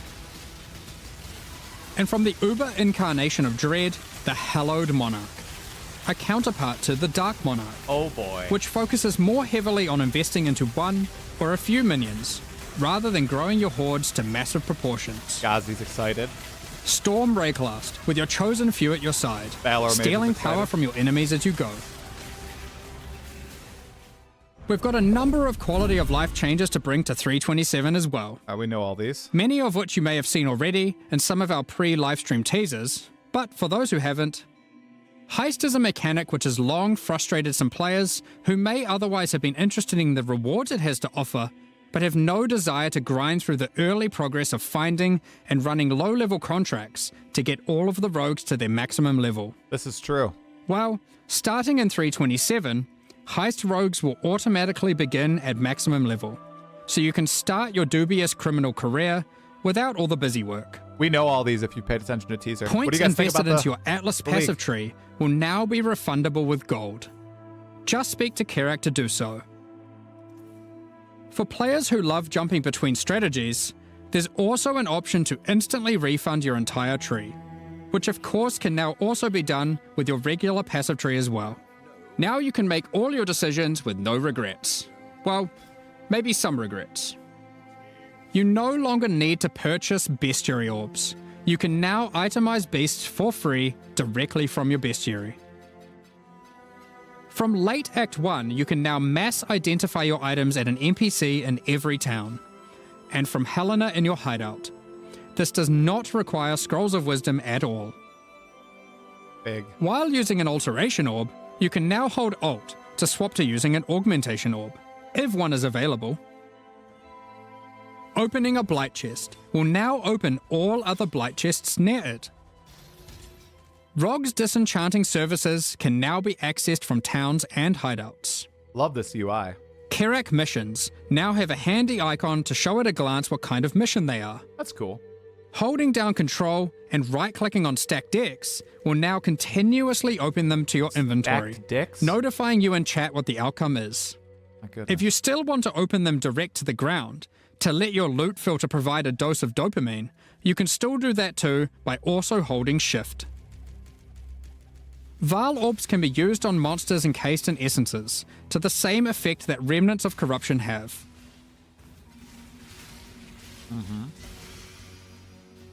When multiple skill gems are ready to level at the same time, you'll now be able to click this button to level them all up at once. Good quality of life Next stuff. up, we're going to be talking about our new League Let's supporter go. packs. This is what we want. Today, we're launching 2 new series of supporter packs. That's right. The Champion of Theopolis and the Verdant Magus packs. Each tier contains the pack's full face value in points, alongside several exclusive microtransactions. Oh, I love the wolf. As always, the microtransactions Oh my in these God. packs are purely cosmetic and do not affect your character's power or progression in any way. What is this bull? The Champion of Theopolis series of supporter packs contains 6 exclusive microtransactions. Manifest a Champion's Ferocity, as the Lion's Might unique finisher effect rips your enemies to shreds. Open the Champion of Theopolis portal to end your crusade through maps in the style expected of a true victor of the arena. Defeat your enemies like a true gladiator, wearing the Grand Champion of Theopolis armor set.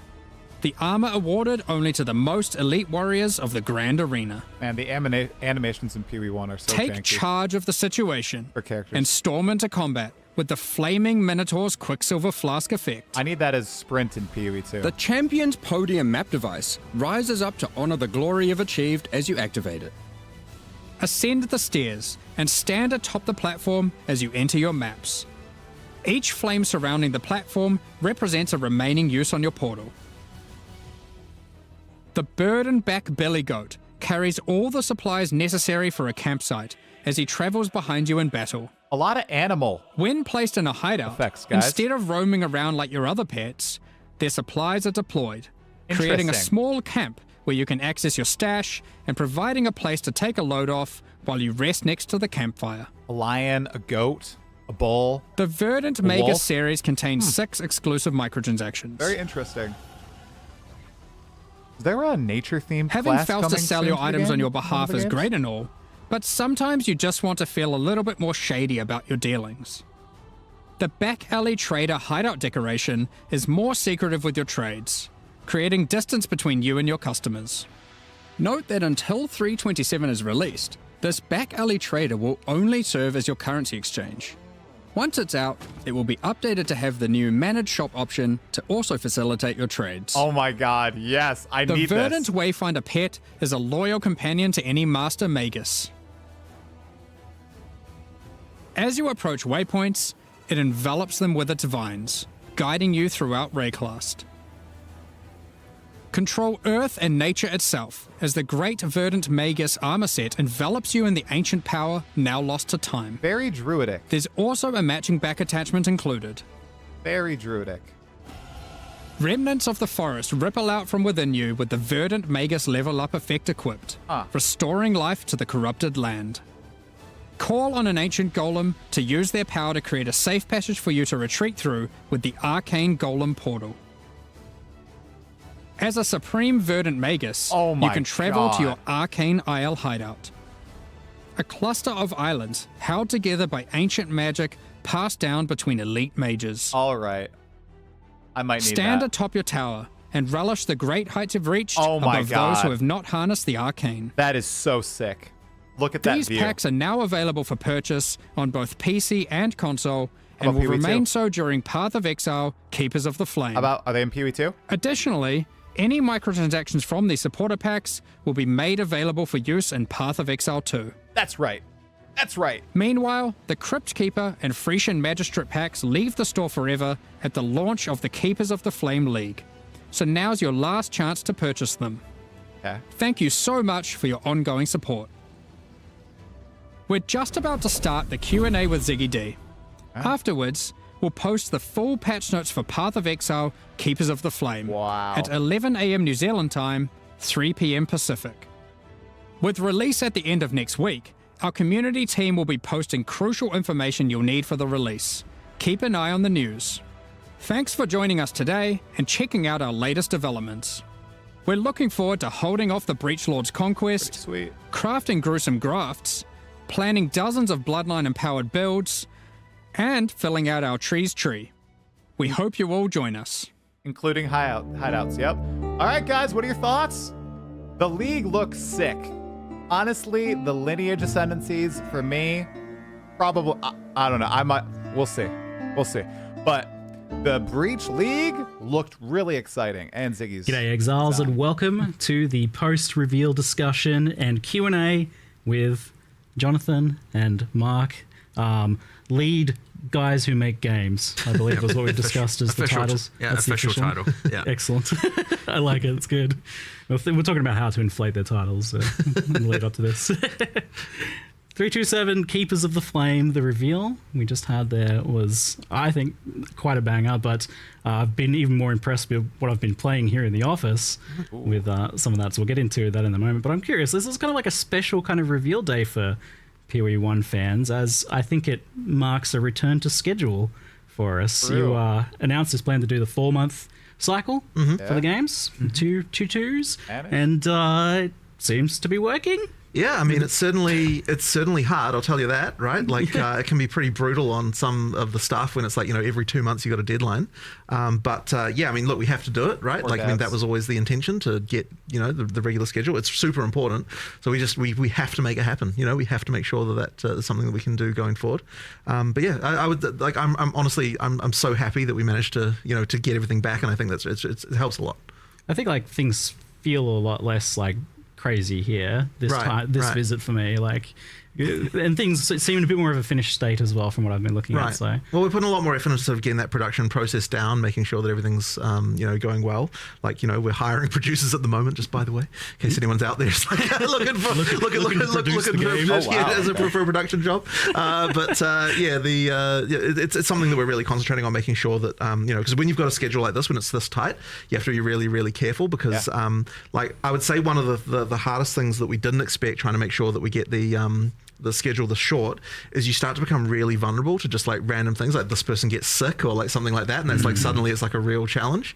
So that's been real hard to adapt to. But yeah, I mean, honestly, we have to do it. Because PoE2's 030 kind of, we missed it by a week or two as well. Like, normally that's okay. Yeah. You slip a week or two, but now all of a sudden, now you got a bit 2 week more overlap with 327. And it certainly has less room for error. But again, that's why more production staff should help. And we are just going to get better at it.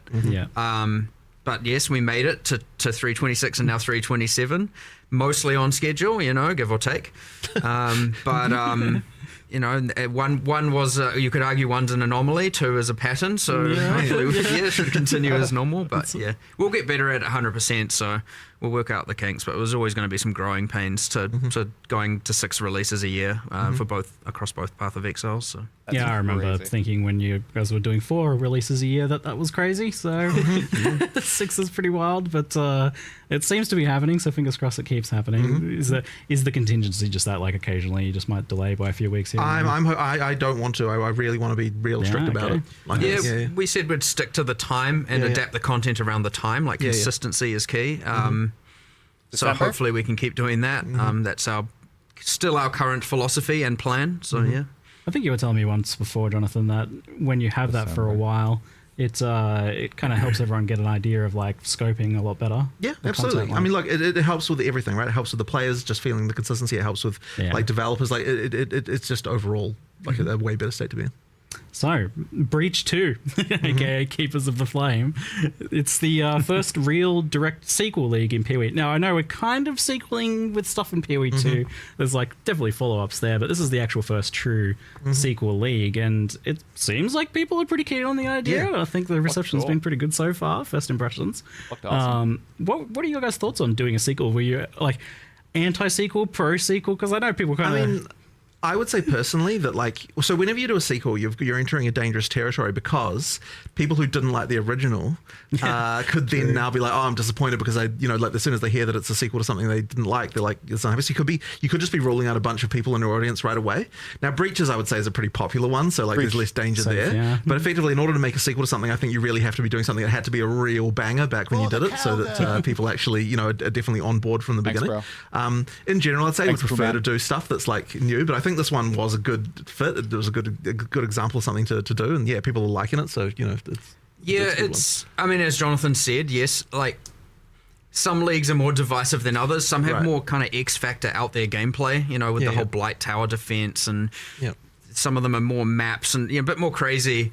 And immediately you do turn off some people, and we know that going in. When we make these, we try and make it something good for everyone, but Breach had that, just like you're just slaying hordes of monsters. You're just killing. It's the classic. We talk about reinventing the wheel. Here we talk about not reinventing the killing monsters in circles. And it has that. And by the way, that is a massive thing when doing the sequel, is we're like, we must keep the killing monsters in circle. Because the last thing I want to do is, and this is another risk of a sequel, is take something that people love and then just ruin it. We really focused on the weaknesses of what Breach had, because it was nine years ago, almost to date. I think it was. I think it was December 9 years ago. So we're almost there. Just if you want to feel a bit old for a moment there. My back, ow. you know, and I actually still remember working on it. It does not feel like it was that long ago. I made those 5, you know, the 5 Breach Lords back when, and you know, put together all the monsters and all that interesting stuff back then. And I was like, what was I doing? Like we took the player characters, put some micros on them, and dunked them in red paint. That was the style at the time. You know, it was like so. It's not only been fun to come back and do a sequel. Which, by the way, we've codenamed Breakquel, which is obviously a given. Amazing. But important. We've coming with like 9 years of lessons learned, including you know, with all the lessons learned from PoE2 as well, and then coming back and being like, what do we know now that we didn't know back then? And it's like, okay, let's not sabotage the gameplay, the killing of monsters, the killing monsters in a circle, and let's focus on the weaknesses. And so then we looked at, okay, well, nowadays, if we were to do a league, it generally comes with, you know, some character power arc. You've got some crafting system. You know, there's generally a meta system, and then that's where you get like the grafts, the Genesis tree, and all that stuff come in. And again, focusing on that, less of like, you know, focusing on the combat mechanic this time around, because we kind of knew that was a success. You'll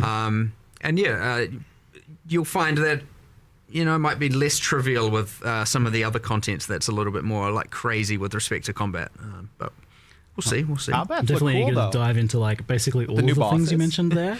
But out of interest, what's like a league mechanic or a expansion that you either would or wouldn't want to sequel at some point? Like, what would be a bad example? Is maybe interesting. Well, I think the one that you said there with the tower defense stuff, it's just like that would be very divisive, right? Immediately, if we said doing a sequel in PoE1 to that, there'd be immediately a bunch of people would be like, I like it. I know. I think you'll get both ends of this. I think you'll get the most passionate people wanting it, and then you'll get the most people that hate it on the other side. Right. For sure. That being said, like, it isn't like, oh no, that means Blight's never getting improved. Right. There's differences between overhauling and improving a league, and there's and obviously doing a narrative sequel where you kind of step away from some of it, and you know. So really, here it's like, yes, Blight, there's so many leagues, right? Insert all of them will get attention. Sometimes they'll just be quality of life, similar to what we've done with Heist this time round. Because honestly, that probably deserves more. And then other times it'll just be an upgrade. I certainly wouldn't want people to say, oh yeah, we're just going to do sequels from now on. Though we're definitely not. Like, I don't think it's going to be the most common thing. I think it's just a thing we decided to do here, and maybe we'll do it again sometime. But most of the time, I think people want new stuff and different new things. I like the revisit, so I wonder. There's definitely some lore and stuff I'd like to see expanded. Like, I feel like Harbinger, for example, touched on some stuff that was maybe only scratching the surface. Part of what allows us to do the sequel here, by the way, and from a more production point of view, is that because we did the Twisted Domain and the new Breach monsters in PoE2. We got to utilize the monsters. So we didn't take the bosses from PoE2. We made full from scratch boss fights for this version, for Keepers of the Flame. Cool. But for the monsters, a lot of it's reusing the models, the animations, the rigging, a lot of the art side of it. And because we get to do that, we get to then focus our attention on all those other things that we would otherwise have to have a bunch of resources dedicated to. So like, there's a kind of like two birds, one stone going on there, where we not only got to do it, we got to do it in a more cost-effective way that allowed us to focus on other features that are going in the expansion. So, win-win for players and for us in that regard. But it would be less trivial with other sequels or to other leagues where we don't necessarily have all the monsters and everything made like that. So, not to say it's impossible, but it's just an interesting factor that came up that allowed us to do more here than we might, if we don't forward think enough or forward plan enough, and I mean quite far in advance, because like making these full monsters from scratch is not a short-term process. We might not be able to do for some other leagues. So, just a kind of fun internal kind of consideration that we made. Well, like an interesting thing here as well with the fact that Breach is in PoE2, and I don't normally get into lore, so lore warning. Here we go. I'll try and keep it as oversimplified as possible, because I definitely have delved into the deep end of the lore of this stuff. But so to simplify it, PoE1, Chayula, baddie, we fight them. They're like the pinnacle boss from the first game, and yet in PoE2 they're like explicitly not there as part of the boss of that, and also there's this lore kind of exploring the idea that they helped humanity at some point. So I'm curious if this expansion is kind of filling out the story in the in-between here, maybe explaining some of the stuff. It 100% is. That was a huge other win we got to do here, because really there was like, okay, there's the breaches in PoE1, you know, previous to Keepers of the Flame, and then there's kind of breaches in PoE2 with the Twisted Domain, and it's like, wait, how did we get here? What happened? Okay, so it's 25 years. It's what's going on here? So we wanted to, given again, because 9 years ago we weren't really putting that much into the narrative of leagues and into, you know, you'd find back then, we're not far from Onslaught League back then, right? It was just 20% of some stats. So, and even when we had Anarchy, there was Exiles, but like there's named characters, but we didn't really have voice acting for anything, like we've kind of stepped up our game in a lot of delivery of that. So now we get to, come back and go, let's establish a bit more about Breach. Obviously there's uniques and flavor texts historically, but yeah, we got to establish a little bit more, add some interesting stuff to it. Meanwhile, also, progressing the narrative towards what if people are playing PoE2 see. Now, that being said, if you just play PoE2, you don't need to know all of this. If you just play PoE1, good on you. You now know it all. It's all entirely optional information to know, but you kind of have this. Worth noting, on the kind of Chiola arc, there's a bit of like, is he good, is he bad kind of thing going on. Still to be determined, at least for the players. I've got a cult following, but that doesn't necessarily mean one way or the other, does it? He was a baddie here, you're an acolyte of Chiola over there. Yeah. What goes on in between? I was reading the flavor text of the acolyte of Chiola this morning, and I'm like, even that doesn't really kind of suggests that maybe it's not a good idea to be following them, but I just noticed it's all purple. But the monastery of the Keepers of the Flame is actually where the monk trained and from PoE2 grew up and all of that stuff. So kind of little fun bits there. People playing both games will appreciate it. It's still great. It's going to be great in either game, and it allows us to develop. So, because look, they're both set in Ray class, it's still a shared narrative, and it's nice to be able to like evolve all of that. And it's honestly been fun, really, honestly, doing all of that. It's cool. It's cool to expand kind of like some of the story of the Ascendancies there as well. Like you're getting a bit more of a tie in there as well. But you said the monks trained there, though. I thought you were just telling me earlier that the monks trained here in the studio. So technically now, officially, the monk has been trained by one of our IT administrators here, since he was the person he's I'm not sure what the martial art is, but, he's very well trained, I believe a black belt, and we used him for our mocap reference. That's so cool. Hopefully he doesn't mind me mentioning that, but, it's awesome. It's quite fun. I think our animators enjoyed that one a little bit as well. So that's awesome. You guys hadn't really done too much of that in the past, or? You mean mocap? Yeah, like mocap. I mean, the animators always film visual references, so they've got a room basically where they go up and they're just, doing all the animation, acting out. They're often not actually mocapping technically with all the suit and everything, but they're often filming that and then doing animation to it. I'd say one of the most useful pieces of technology that we've been able to benefit from is it's a literally single phone shot mocap, and very quick from recording to in-game animation. It works really well for animating, obviously, humans, but also for when it's involving just a single human. It's like ultra quick. Like if you have two and they have to interact and make contact, it's not very good at handling that, but it's been insanely fast. Just you just get a single small tripod with a phone, and you can record a human and chuck it in game pretty rapidly. So that's been amazing, and honestly, almost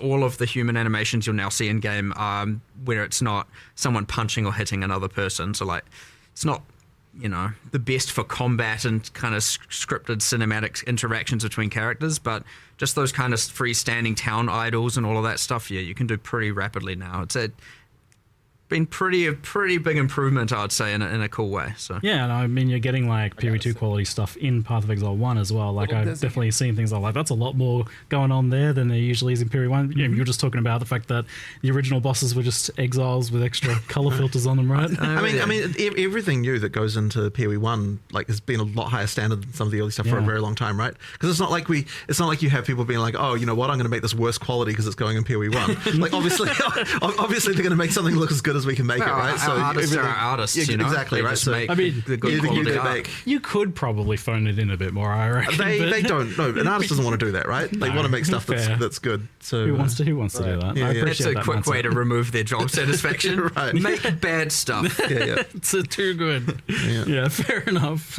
So you mentioned the sanctity of the kill monster in circle. So on the mechanical front, I noticed that there's actually two distinct types of breaches here. There's very much close to the original one, but then there's this hive one. What are the differences between the two and how So they work? we've got 4 encounters total. At the more common one is the kind of what we're saying is the hive. So the breach have come through those the hand portals. They've stabilized the breach and are now building their hives. And so you'll come across there's heaps of walls and constructs and some half organic, half inorganic. And you get the little spider things, which I think is the Twitch drop for the stream. You get those and they're kind of building and they're like putting together like molecule by molecule building these hives. And that's the one where you come in and you get given the power of the Keepers of the Flame, and that can just incinerate away all of the material, and you're kind of just like running around pretending to be a Righteous Fire build for a moment. I'll just note as well, like you don't have to click any doors or like jump into any walls. They just evaporate before you just run around. Oh, you run around so burning good. stuff. It's kind of satisfying. It's the ash going everywhere. There's a couple of things going on there. So generally when you get to the center, you summon an Aelith, you start the encounter, and effectively just kill a whole bunch of monsters. They're trying to get to her, they're trying to kill her. They're not super effective at it. We're not doing the whole like, they are persistently wanting to aggro on her. They're going to try and kill you. That's honestly more of an immersive flavor thing than it is like meant to be too interruptive of a mechanic or anything like that. Again, because I wanted to just keep killing monsters being the primary focus. But there is a thing where the more walls you burn, the more there's amongst all the walls you can get these like spawners, these like hive portals, where the monsters can then come through. So if you want to activate more, to have more monsters, have more difficulty and get more reward, you want to burn as many of those hive spawners as possible, and then they will turn into portals once the fight begins. If you just want to run to the center, start the fight, do the fight and leave, go for it. The other thing here is, though, that, of course, obviously this can be a bit of a clear, speedy thing where it's like, So, during those encounters, using the power of the purple flame, these kind of purple flames scatter out, and each of them kind of has a skill attached, just like an oh shit button. And so, like, if you're getting overwhelmed, there's like different things you can just click if you wanted to, if you needed to. Most powerful characters, you'll be fine. Just as it kind of like will send out a giant nuke and clear stuff, or like create this like flame wall, and anything that runs into it will burn. And that's honestly more to help out players that are kind of struggling or on the weaker end and aren't able to kind of keep up with it. So it just normalizes the difference between bottom end and top end a bit. Appreciate it, bro. Again, not meant to be intrusive, not meant to be like complicated. We kept it simple, and it's just like 99% of it. I mean, just when you boil it down, it's basically just like a fast-paced wave defense. Like just survive 6-8 waves of monsters that are rushing at you pretty fast, and but it doesn't have that same clear speed pressure that the like basic one has. Yeah. So that's one encounter. Second encounter is like the traditional breach, the one that players have, historically been playing. You activate a thing, the breach expands out. So these are breaches that haven't been stabilized yet. Yeah. So they haven't come through to build their hive. So you activate it, it starts expanding, you kill the monsters, it's revealing, and then once you've killed enough, and if you can kill enough, like it can be kind of hard early game, but like towards end game, that's your goal. You'll notice a progress bar filling up, and once the breach gets to the end, that means that it will become stable. And so what was going to happen is when it becomes stable, the breach are going to send through their like difficult monsters, their elites, their enforcers, their front line to come through and secure the area so they can send through their like little worker spiders to start building their hives. So this is like a yet to be a hive, and so you don't witness all of that. Generally, what you do experience is you kill enough monsters. And then in the center, the portal activates and a bunch of monsters and often a boss floods through. And so now you have to go back to the center and fight all that, kill everything, defeat the boss, get the loot, and then everything drops then and there once you successfully do that. If you can't do it, run away. That's up to you. You can still play it the old way if you want and like not get so much rewards, just kill as many as you want and move on. But generally speaking, you'll want to go back to the middle. You want to kill the either waves of hordes of monsters coming through the portal or the boss that spawns. That like locks open then once you reach that stabilization. Yeah, it locks open the time. Yeah, so that's another good thing. Yeah, so the existing breach. I mean, obviously, it's pretty outdated and even imbalanced, and often people were killing the breach lords, the wild ones, in like a matter of seconds. But I wanted to make sure that boss fight didn't have a time condition. So yeah, once it stabilizes, that's it. You just once you kill them, it closes. You have infinite time to kill that boss and fight those monsters. You're not just like, oh my god, I got to do it. So like it is a more substantial, and generally because you've cleared everything in that circle now, it's like it almost like you created your own arena. You've got like a nice clear area where you can fight that boss and focus on killing that boss. Now he has minions in a regard, so obviously it's not just one-on-one, but that mechanic's like quite cool. So that's the like Varun, the Marshal of Zesht fight. He has some specific drops. You generally want to kill him. And then, so that's encounter number 2. And then, encounter number 3. I know who's going on a bit of a thing here, but these next two are a bit quicker. Encounter number 3 is the kind of sky fortresses you saw. It's very similar to the first fight. It's kind of like, oh, we didn't stop this hive. Some of these hives have been getting built for weeks or whatever, and now they're like, full giant mega structures. So you climb the beanstalk, as I called it, the breach beanstalk. Nice. You get up to the sky fortress, and honestly it's kind of just like a map of breach monsters. There's no clearing timer. through. It's not like no timer at this point. You can just clear the area and leave, taking your rewards with you. But in the center is like the hive encounter, the very first one, like a wave-based encounter.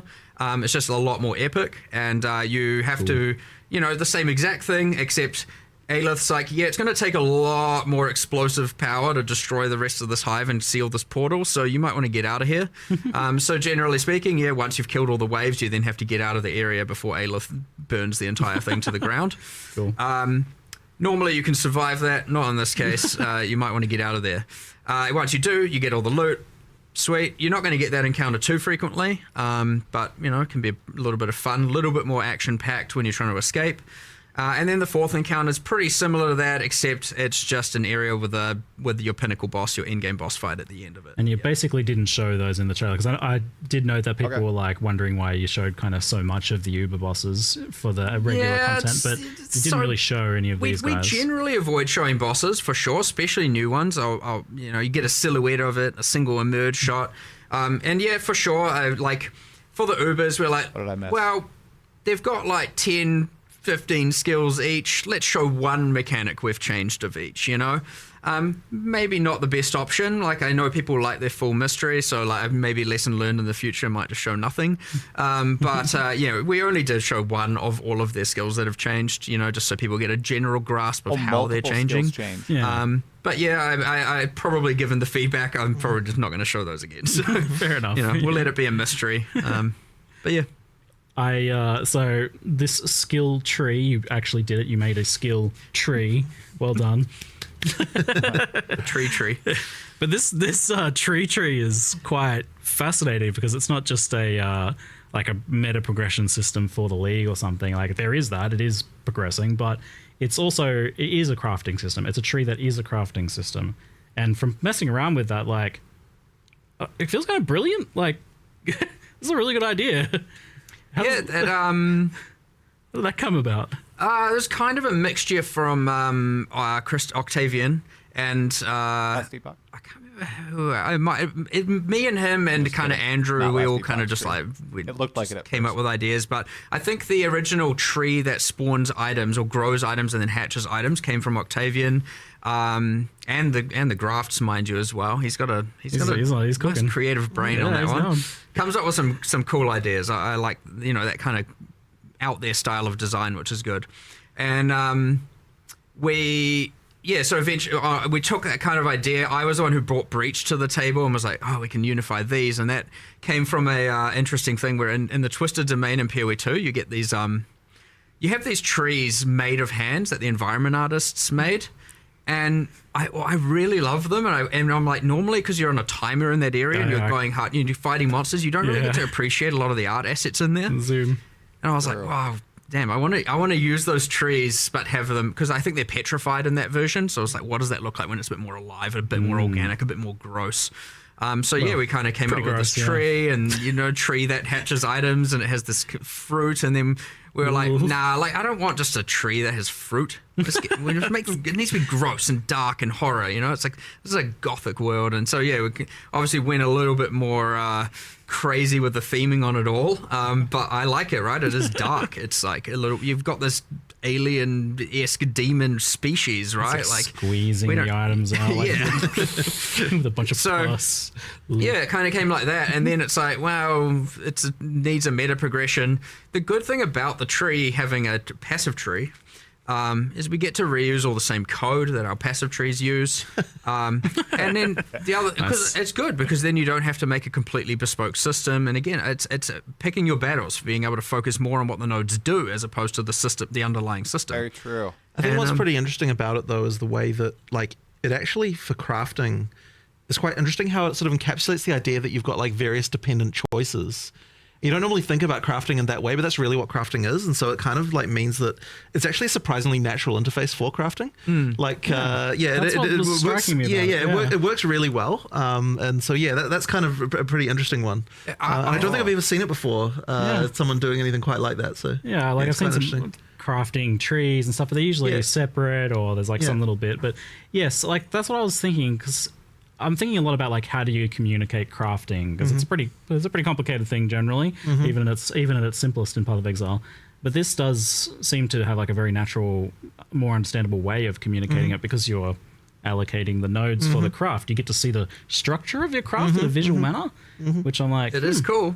So, how did we go this? So we've got multiple character trees. We've got world area trees. Is this the first crafting tree? Well, kind of. There was the one with the items. I don't even remember the name. There was of it the Crucible one. That was items having trees. That wasn't a tree to craft. Yeah, you could kind of argue Scourge is like the whole microwave mechanic kind of. It wasn't really a tree. It was like a grid. It was a bit different, you know. So I don't know. It might be our first true crafting tree. It's like I just can't help but wonder. Like we'll see, I guess, after a league. But I just can't help but wonder if you like accidentally stumbled upon one of the potential solutions to like how do you communicate crafting to players because it's so hard to do. It's like I don't know. Maybe this has applications elsewhere. We'll see how it goes. And there's a lot to expand on here, of course. Like when you have these kinds of tree systems and. You know, immediately people are going to be like, oh, keystones and, where's my crafting tree notables and masteries and jewel slots. My cluster jewels for my crafting tree. Yeah, build your own crafting tree. Yes. We'll see where it goes, but obviously that depends, you know. We don't want to overcomplicate it off the bat, so you come in with something kind of simple, elegant, see how it works, see how people respond to it, and then... You know, if things go core, because we always like to decide based on how the players respond, we can evaluate how we want it to be, if we want to change it, if we want to leave it as is, if we want to, so we'll do all that. But yeah, it's cool. I like a lot of the ideas coming here with that, with that and the grafts and stuff like that. There's some pretty crazy cool things. So talking about like the idea of preserving some of the stuff from the old breach or what's not being kept. So you had the old breach lord domains. They're effectively being replaced or removed here? So those are all, we've kept breach 1, I don't know what you'd call it. What? Fully intact on standard. Oh. Really? Whereas on this league, it's the full breakwall Keepers of the Flame mechanics. Really? So full replacement. None of that is there in the current while playing in Keepers of the Flame. Like all of the breach nodes on the Atlas tree are gone, and all that. So you've got the current league. Obviously, our intention is that it goes core, but we'll take the better elements of it. One interesting thing here is obviously we still have all the old stuff. So if we miss the mark on some things, it's still there. We can bring it back. We can integrate it. We can, obviously it would suck, to have to accept that we have to keep using all the old art and old mechanics and old fight to some degree. But like, if they're more fun, they're more fun. We're not necessarily here in the business of taking away things that people loved. So obviously I'm pretty confident in what we've got is going to be amazing. And as you said, first impressions, pretty positive. So, but worst comes to worst, if we have to take the best of both worlds and merge them, then that's still what we're going to do. Now that being said, so yes, you don't have breach domains in Keepers of the Flame. You got all those new mechanics I described earlier. But that isn't to say there isn't a future where we have a prequel to the prequel, and we have or an update. Not necessarily another sequel, but you bring back some of those things that were good about it. So immediately I can see people coming to mind, oh, but what about the uniques or the rewards? We have kept all of that. All of that can be spawned from the tree. You know, you can grow pretty much all of it. You can find, I won't reveal exactly how to do that. You can figure that out. Yeah, nice. But you can generally get all of the historic rewards from Breach from the new mechanic as well. We've tried to keep all of that. Does this mean Breach rings finally get a revamp after sitting there with the silly thing that Yeah, well, no they one uses?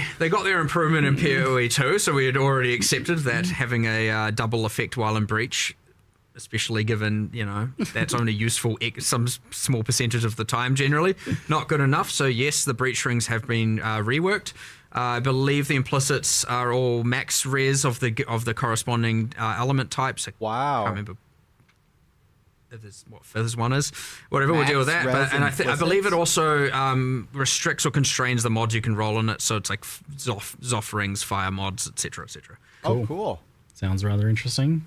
Yeah, they skipped over a lot of unique stuff. crafting as well looked pretty wild. Like, I was pretty excited to see that. I expected it to be like it would remove a modifier and then just replace it with like a random rare modifier or something. But it seems like they're actually handmade modifiers, like there's bespoke modifiers, and even multiple. Like those 2 Quill Rain ones.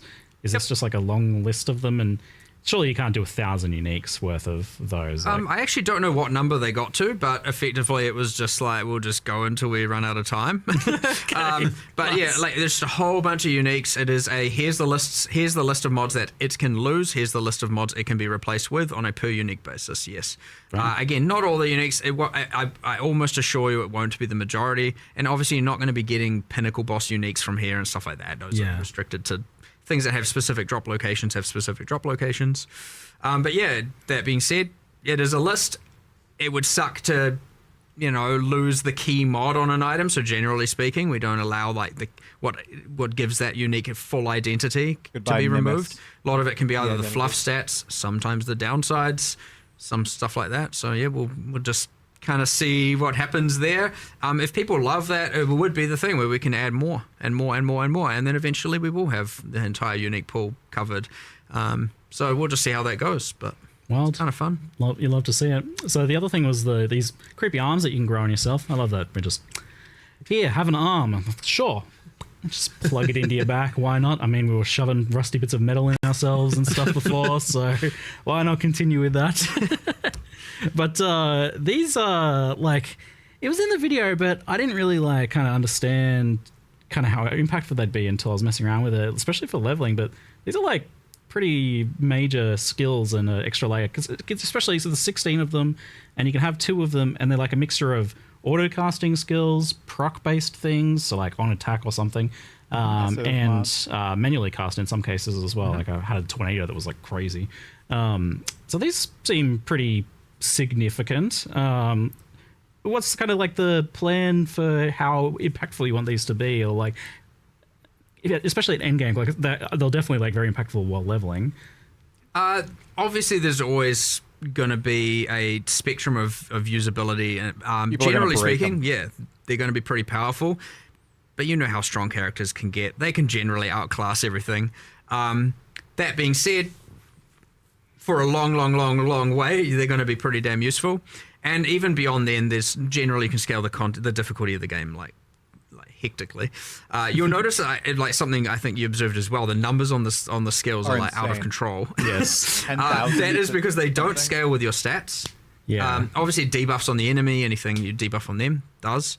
But they don't scale with your increases. The reason for that is that I wouldn't want it to be that if you're a spellcaster, you have to use one that's doing a spell, you know, because you generally focus on increases. And I didn't want it to be that, now in order to benefit from grafts, you have to really only invest in global damage increases and stuff like that. It would restrict the character builds too much. So we made them not scale with your character stats. Obviously, again, as said, if you reduce the resistances of the enemy, then the enemy takes more damage, that kind of stuff. But there's a kind of a lot of them that vary from utility through to just like pure offensive power.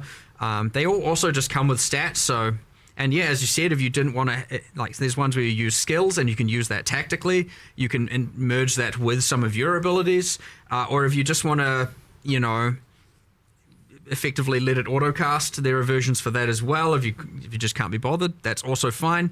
And honestly, at the worst comes to worst, at the end of the day, they still kind of just give some mods, and that's fine. And they are obviously used to, if you want to get one that just like specializes in harvesting more graft blood, that's also a thing you can do, because those systems are linked. Like the grafts do gain the graft blood, which is what you give to the Genesis tree to give the items. So there's kind of a nice interlink between. I mean, they should really be replacing the power that you previously got from mercenaries, right? Like if the league needs to give you something that's going to fit in that power curve. So therefore, you can look at it in a similar. They are mercenaries on your back. Yeah, in a way you could say that. Yeah.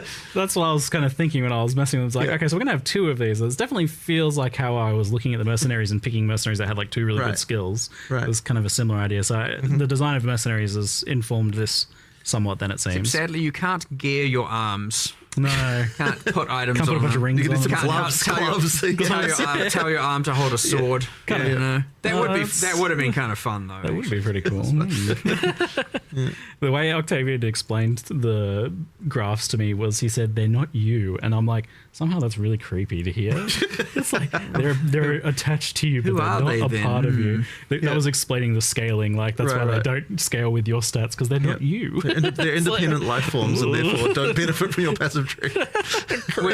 We didn't do this, but we had a desire to do unique ones, which I thought was kind of going to be fun. We might do this later, like going core, we'll do it, but we're like, what if you, and I think it was Octavian's like, what if you had a leg growing out of your back? What does that mean? And I was like, what if you had like a good jacked quadrilla arm or something? Because I was like, you can just have unique ones where they have like just like deformations, and you can have like random, deformed crazy things going on, or like, I think I had a design, I was like, what if there was one that was like converted, you're like, I don't care about the league, it converts all graft blood to gold or something, and it's a kind of like cursed pirate treasure arm or something, and we'll see if that goes somewhere later, but I think that could be kind of fun to play around with. So there's definitely some sort of like biomutant kind of combining of limbs and genetics and stuff potential here, maybe. Later mechanic, right? Like nice to have these things you can expand on. So it looks like you can synergize with them, but you don't necessarily scale them directly, like you're saying. You can debuff enemies and things like that. While we pan down to some of our additional questions, I've been noticing some that get mentioned a lot in chat that we'll kind of transition over to briefly. So WASD gets mentioned a lot, like if that's something that's planned for Path of Exile 1, if it's feasible, what goes into so that? In order, it's a pretty big deal. In order for WASD to happen in PoE1, we need to get the rigs from PoE2. In order for that to happen, we need to finish moving all the microtransactions over, which has definitely been a bit of a slow task that we kind of need to get through. And so effectively it would be like, we do want to do that at some point, and then after that point we can make WASD for PoE1, but it's just a question of getting through all that work, and then we can do it. Like, I'm not against it by any means. It's just it's just, I mean, I want it to happen. It's just getting all those things moved over to the new rigs is the limiting factor. Yeah, and you want it to be kind of reaching a certain threshold, it seems like, of quality. Well, I mean, so yes, you can do it. You can do it by just like where the character just rotates. Yeah. But I wouldn't say that gets like that. The quality of that is really not great. Like, I don't think it feels good. So I kind of want to make do it with the proper rigs that we get. And that would be so beneficial to everything anyway. Like, we're highly motivated to do that because it means that we don't have to rig a bunch of stuff for the old rigs anymore, which a bunch of artists would definitely appreciate. We will get that done, and then it's going to take a while. Like, it could be quite a while. The biggest benefit from the rigs is just that we're going to then be able to actually do a lot more new skills. Animation in PoE1 as well that actually use new animations, and it's not going to be an absolute nightmare to try and make. So that's going to be epic when we actually get to that point and can just be like, okay, floodgates open, let's go and make a whole bunch of new skills that are using new animations. Because you'll notice, even though we have a bunch of new skills in this patch, it's all using the existing animations and different means of delivering it. So generally speaking, we have kind of your spell projectile, spell AoE, spell buff. They're kind of separated into all these categories. Yeah. And so when you generally do a buff, you just use the buff one, and AoE use the AoE one. But as a result, we don't have just cool bespoke things where you, do a flip while doing it, doing crazy stuff like that. We're not going to be able to really get that in PoE1 just because the cost is insane to animating that. You got to do that on 7 different characters, 7 different rigs with all the different weapon sets. Yeah, with every single weapon set. And because generally PoE1 doesn't have like as much restrictions on the weapons to skill association, you'd be like, it's not great. It's really not great, and it would be like the cost of doing that would mean we'd have to do so much less other stuff. I mean, just a random tangent on why the rigs would be beneficial as well. Like immediately, I'm just like, oh my god, please, I want to do new skills that are like. But we will do. We will do it eventually. It's just porting all those stuff. Yeah, well, it's an interesting insight that you even plan to kind of bring this like PoE2 rigging system over to PoE1 for animations and things like that, because that indicates that the future of Path of Exile 1 is not like very static visually. Like obviously we're seeing new stuff getting ported back, but potentially a lot of stuff getting remade and updated, and like PoE1 is anticipated to change a lot in that regard over time. Well, I mean, yeah, it just like for no other reason that it makes our lives easier, we need to do it. But yes, it will have the side effect of making the game look better too, which I guess is good. So another thing I saw mentioned in chat quite often was like asking for Trial of the Ancestors and what's the plans or status of Never that. coming back. I mean, we want to do it. That ultimately is just a resource thing again. It's like it's one of those ones that it can't be 1-to-1. It was too gameable, too solvable. Like got to a point where I was like, this is the strat you do. We need to like fix a bunch of stuff with it. It's not out of the question. It's honestly just a like whenever we assess the scope, it comes up all the time. And it's like, oh, we could do this, or this. What do we? And it's always going to come at a cost to something, and it just has been so far. At least 326, 327 that we've wanted to make sure that we had other priorities, I guess it's safe to say. So TBD, who knows?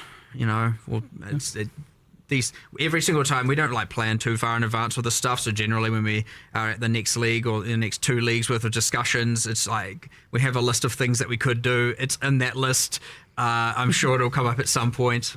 So we'll see. Feel free to be coy about this, but it seems like since something similar is occurring in Path of Exile 2, that might help you kind of like solve some of these questions for PoE1. Maybe that gives people an idea of the time frame. Well, as I said once, if obviously there's a could do with respect to PoE2, but if we manage to go down that route, we get to do the exact same thing we did with Breach here, which is that if we have all the monsters made, and a lot of art made, and a lot of encounters, so even if it doesn't appear the exact same way, it'll allow us to do a massive shortcut, which would mean that all of a sudden it is way more possible to add as a feature without having to compromise too much else. So nice. Yeah, I can see that. All right, let's talk endgame, and I'm sure you're anticipating a discussion on Tier 17 modifiers, modifier design, their addition to memory strand maps, risk scarabs, and map modifier effect. So I list all these things out because they all come together to form a bit of a tangled mess of late endgame. And I'm just curious, like, before we even get into like what people are asking or what people are saying about it, I'm curious what your guys' thoughts are on this topic, I guess, of Tier 17 modifiers and their impact on late endgame. And the main thing I'd say there, like just as an overall view on it, is that like T17s, there's this tension between, like, it is not a good place to be when there's a tension between what players are enjoying and what the thing we want to try and do is. Like, that's like a problem that needs to be resolved. So effectively, it's like, what T17s are supposed to do in theory is something that we want, which is to say, like, that like you get something that you don't necessarily like want to have to play against, and like you have to actually, and you have to deal with it or come up with a way to get around that. But in practice, players don't want to do that, so there's something clearly wrong here. So something does need to change, but it's a little bit tricky to come up with something that we want to, like, that both sort of satisfies our desires for like like interesting challenges that are different each time that you play them, that like all that, there's like new and interesting things you encounter, but yet also something that players actually like. So there's a problem for sure. So what is your desires for Tier 17 maps? Like, what do you want? Well, as I said, I don't think it's necessarily the desire for T17s as such. It's more the desire that you have like like interesting combinations of mods happen, and they're like, oh, this is a new challenge I have to rise to, and like, how am I going to deal with this, and that kind of stuff. And like, that's something that like in practice players aren't like really liking. So as I said, there's a problem here for sure. It's just a question of how we kind of 100%.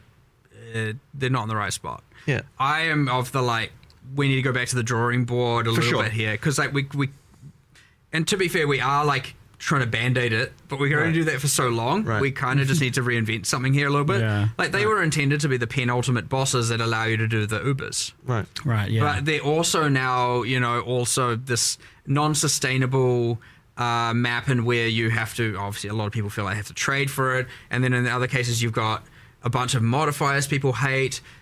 You've got this thing where, because of the mods, you end up devolving down to the in-game strat becomes, as you said, stacking map mod effect and modifiers via risk. Yeah. And it's it's not fun. It's not ideal. We tried to narrow the gap with T16.5s. That kind of worked. And then you get some other weird problems where because those can be APROP corrupted and tier 17s can't. There's some weird issues there as well. And honestly, it is a kind of mess. Mm-hmm. And we intend to keep band-aiding it until we can drawing board, but I would expect you'd probably see I think it needs a full redesign. Yes. It needs a full redesign to try and see if we can come up with a way to both achieve what we're hoping to achieve, but also make the players not dislike it, right? So is this maybe separating out what you're trying to do with the tier 17 modifiers and what you're trying to do with this penultimate boss thing that is the lead up to the Ubers? That is a split at the very least. Okay.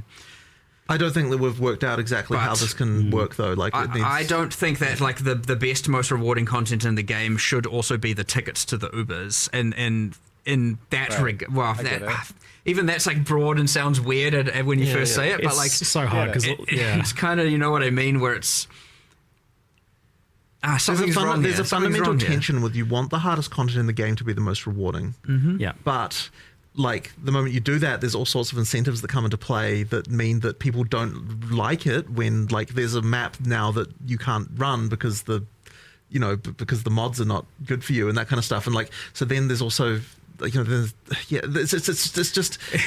a problem. It's a little bit of a mess of problems. It's a problem. Any individual part of this I look at, I'm like, well, this is actually okay in some circumstances. Right. It's okay for there to be some modifiers, maybe right. I'm sure, I think you guys feel the same. Where it's it's okay for there to be some modifiers that are better for other builds. But in the moment that it feels like a huge economic penalty to that. So the economy you're immediately you're immediately kind of. But you get the thing right now where you stack the risk scarabs, and then it's okay, only Trickster and Juggernaut can play it as a way of it's perceived. And it's again, we are changing a lot of these variables, by the way. We're not just leaving it for 327. Right. We are changing risk scarab, we are changing some stuff around map mod effect, we are changing nice. There are bits and pieces changing. I'm not going to stop band-aiding just because we have a grand plan for the future. Well, we have an absence of a grand plan, a desire to have a grand plan. But we will. I would be very surprised. I know I shouldn't be promising content in the follow expansions because variables always change, but I'll be very surprised if we don't do a more drastic shift in 328 to solve this problem, because it's now long enough that it's not worth it. So obviously, hopefully the changes we are making improve things in a pretty meaningful way, is shake up the meta a little bit. But there's still going to be some woes, and but hopefully people can be excited for the thing to whatever the thing is to come. But it shouldn't be too hard for us to come up with something. Honestly, similar to how we did 031 for PoE2. If we can come up with something that is just a universal success and is blatantly a win and isn't going to lower the value of people's economy mid-league and stuff like that, I wouldn't be against, if we can come up with something, because we're obviously going to design it soon. That's an interesting if we can come take. up with something or a piece of that something to deploy to mid-league, mid-Keepers of the Flame, I will push for that. We'll just have to see if that's something we can actually do, because often these things will mean now all of X will become devalued, and I don't want to ruin people's mid-league economy and wealth and just destroy it because we decided we want to make a change. And so there's considerations to make. Yeah, from speaking to Octavian about the tier 17 modifiers as well, I can tell they're kind of weighing on him, he really wants to do stuff with them. I think we're all on the same page. I honestly don't even know if anyone really is disagreeing with, maybe in little ways, but I think everyone's kind of... okay, I gotta ask, is there someone who loves the 3 seconds out of every 10 seconds you can't deal damage modifier? I like it. Okay, tell me why. But I play support characters. I don't deal damage. Okay. Still only play All right, you're going to jump on this grenade. That's crazy. How does that modifier come into being? No, I mean, to be fair, I like things that are just a bit more I'm a bit more masochistic in that regard.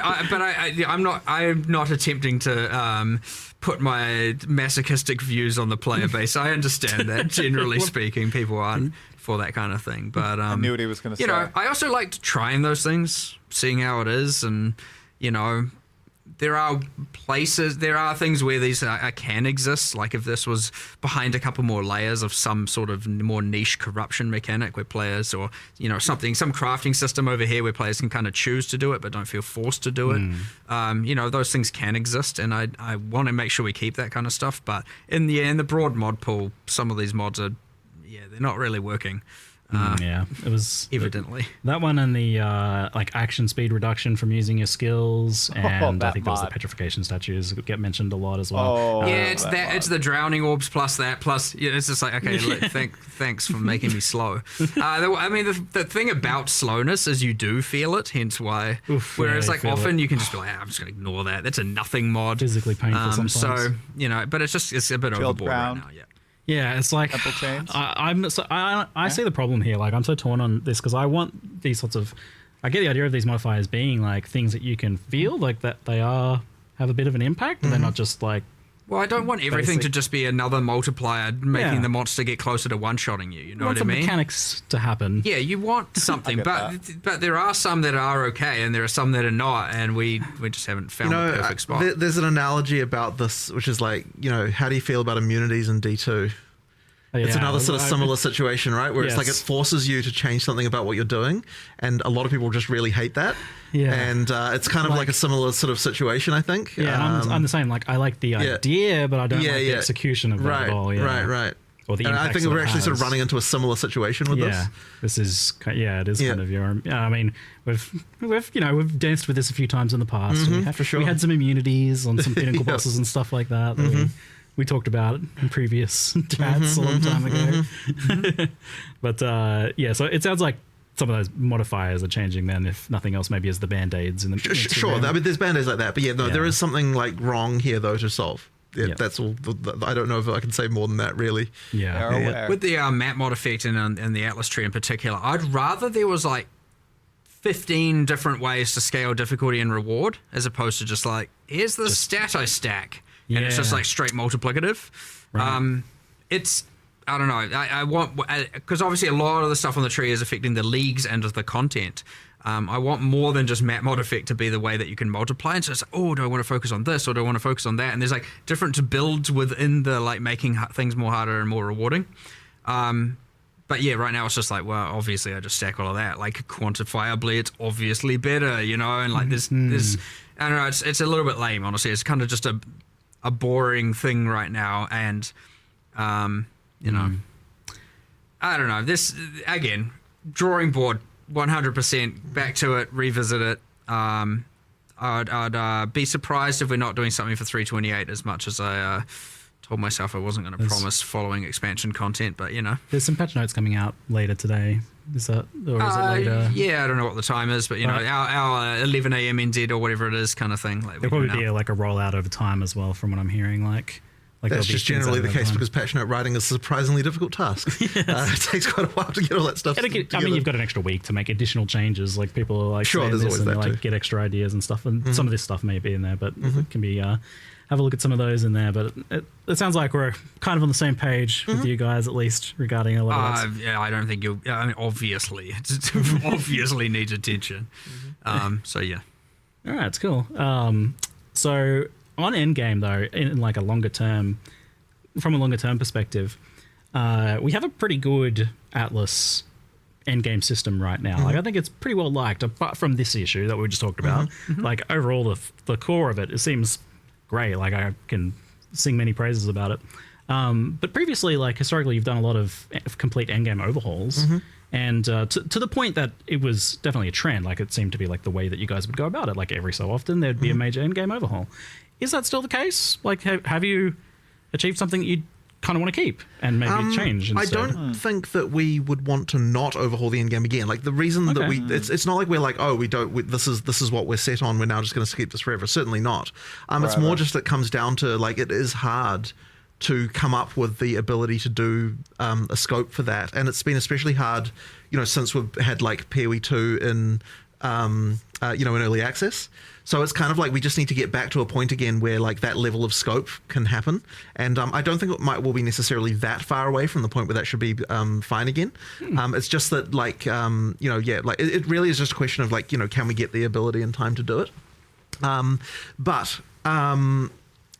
yeah, like I don't think, as I said, I don't think it will necessarily be that far away before we do something like that again. And I like you do need to change the stuff every once in a while. Like it does become stagnant eventually. Interesting. So I think we should do another big overhaul. But obviously the term overhaul can mean a lot of different things, right? We should be careful with overhaul. Like it's not like it's going to change into like it'll still be fundamentally the PoE1 Atlas and the. None of the overhauls we did changed it too fundamentally, I would say, in some respects. I mean, yeah, there's big changes, but yeah. I guess it depends on how you look at it. But it's not like we're going to suddenly be like, oh yeah, we're changing it to be like a PoE2 like system or something like that. Like we do need would need new pinnacles and new challenges there and that sort of stuff. Like that's something 5%? That we will have to do eventually. It's just getting time. That kind of stuff, like escalating the narrative and cycling out bosses and cycling out characters and changing all that stuff is like generally pretty harmless and generally cool. Like you're not really messing with the systems and the core of what people like and the cycle that people like. So like obviously that's always just a nice win when you get to be like, all right, what are the next set of what much like Breach has now evolved and gone forward in time, so will the end game story at some point, and we will do that for sure. And it's just like there's always mechanics that come with it.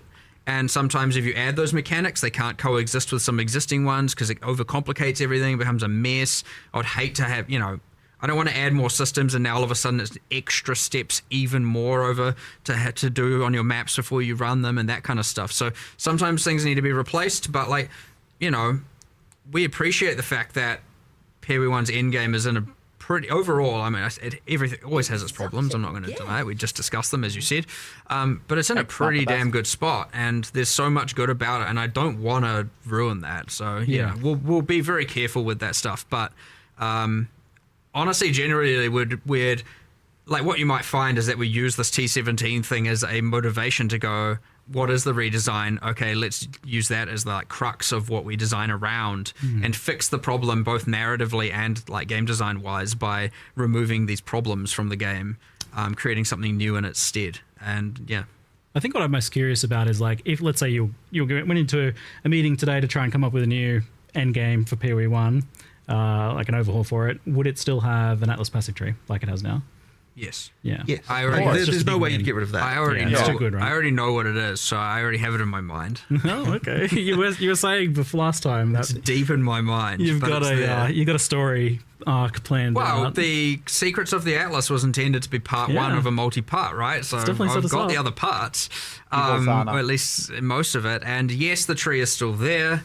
And honestly, I don't think anything is fundamentally in my plan in my head is changing enough to cause any concern. So, I mean, all right, great. It's all for the better. I'm pretty confident in it as well.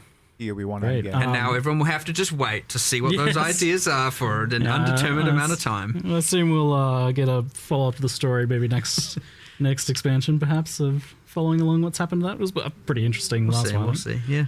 So let's talk a little bit about balance. There wasn't too much revealed about balance in the reveal trailer stuff itself, but I know it was mentioned that there would be a bit of balance stuff going on here, and I've had a chat to a few people and scoped out some things. Like, for example, there is the unplayed assassin that gets asked about a lot, and it seems like something's happening for assassin. Yeah, that actually came kind of recently.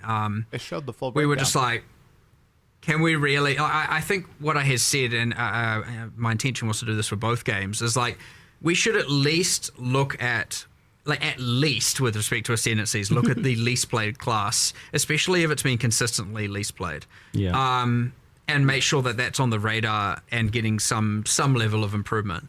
And even if it means we have a go at it, and if the scope's too high, we do it a bit later, and if the scope's within spec, we do it immediately. In this case, we looked at the assassin. It was like 40% lower, at least on the primary leagues, you know, it was like much lower usage than even the next class. And then, you know, so it wasn't doing very well. And it's been the case for a little while. So we were like, look, let's just do something. Like, it's better than doing nothing. So obviously we just put together what we could over a couple days and kind of mix and match. We had like 3 or 4 different iterations, and, you know, it came up when we were looking at it, you know, it was like the whole, you have the interesting thing, you go and look, you look at the class and it's like, why is the ruthless poison node better than the non-ruthless poison node? Weren't the classes on ruthless meant to be a bit weaker? And then it was kind of like, oh, okay, well, that's a thing we can maybe draw inspiration from. And, you know, we just did our whole like process for that. But yeah, so we teased that last night, whatever the time zone is. You know, hopefully people enjoy it and play it. But yeah, I kind of want to get into the rhythm of every expansion. At least we look at, not necessarily change because it depends on the scope a bit, but we at least give it a go of making sure we look at the worst class no matter what, even if ascendancy classes aren't part of our, like, you know, the package of things that we're wanting to improve. Because sometimes we do a focus on ascendancy classes, other times skills, other times this, other times that. And but I was like, okay, it's like, this is pretty bad. Let's do something about it this time and see if we can be consistent with that. No promises, but, you know, we'll try. And there's a little bit of a wild card in the mix here with Bloodline Ascendancies. So just to clarify, these are Ascendancies on top of your original class that you can choose where to put your points. Same point pool. And the reason a lot of people ask, or immediately are like, well, why don't you give separate points like Affliction? And the real reason is combinations are great, but I also didn't want to have to water down the power of the points. That's too much power creep, like, to add to a character to be able to give trees at large. And so there was that interesting part of it. The other second part is that we wanted to make sure that there weren't enough points that you could put all 8, at least generally speaking. So you'll find most of the classes only have 1 to 3 notables, kind of up to 6 points worth that you can spend. And this is so always, no matter what ascendancy you are still matters. I didn't want to just make it that literally the entire game, no matter what base class you are, where you start on the tree, is the same if it happened to be that a certain bloodline was OP, it's, you know, which I'm sure one of them probably is.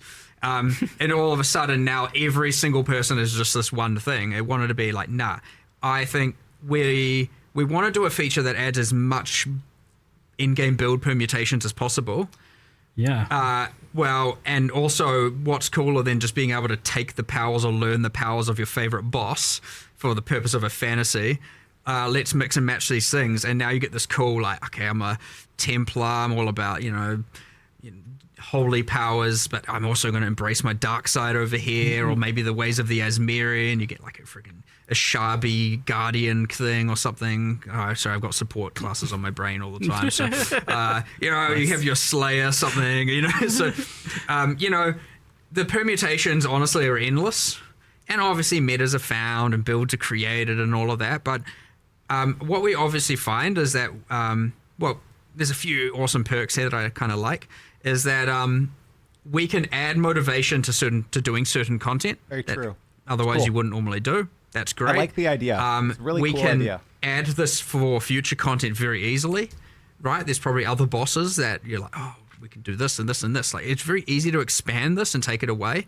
And the reason we're able to do that is because it is an in-game feature. It's not like overcomplicating the campaign and that player's experience. Like, you wouldn't want a second class in the campaign. People were like, holy, I've already got a tree and I've got this tree. You mean a third class? Yeah, a second. It's like, I've got too many classes. There's too much stuff going on. So being able to keep it in the end game is an in-game unlockable thing where we can expand this feature over time. Now, all of that, of course, is under the assumption it succeeds.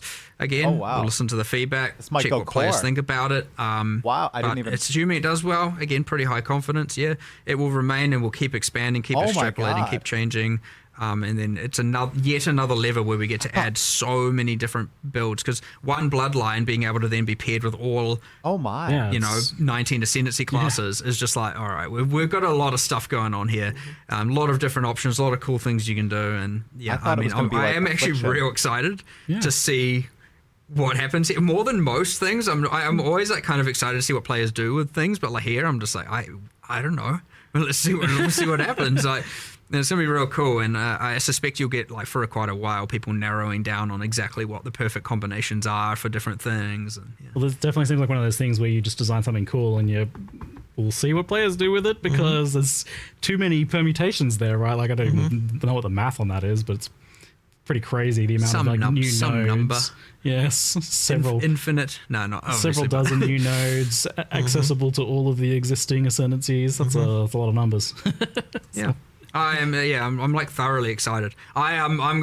I'm gonna just do the whole, like, what boss do I feel like being this league? I'll just see if I can make that work, and then so I'm actually gonna go backwards. I'm gonna pick my bloodline based on what boss I want to kind of embrace the power of. Then I'll pick my ascendancy. Then I'll pick my, I'll go from there. And then I'll pick my skill, and I'll end up a support character. I'm sure. Flavor building on this.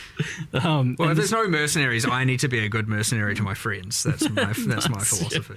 Back to being mercenary again, eh? So this isn't tied to Breach League, the Keepers of the Flame. It's a core game feature, available in standard as well, right? Yeah, 100%. Yeah, yep. Cool. Oh, wow. And saw someone asking about Forbidden Flesh and Flame. I assume that wouldn't work with this. Not with these, but that isn't to say there won't be some future uniques that maybe do. I mean, we'll see what happens. There's an option there, isn't there? Yeah. Okay. More Forbidden Flesh and Flame. I don't know what I want to call them. Yeah. All right. Continuing on the balance topic, from asking around the PoE community, some of the more common things that just kind of come up was, the most popular thing was just the general idea of buffing underprivileged skills, like giving them some love. So you mentioned this idea of, like, looking at the worst thing in terms of ascendancies. Is that something you want to do with skills as well? We're always, there's a little bit of there's a few things to go into here. Like, for example, yes, there's obviously the core skills that are bad. Sometimes those are then enabled by something else going on, some other feature getting added, uniques, whatever. But most of the time, they're just, as you said, underprivileged.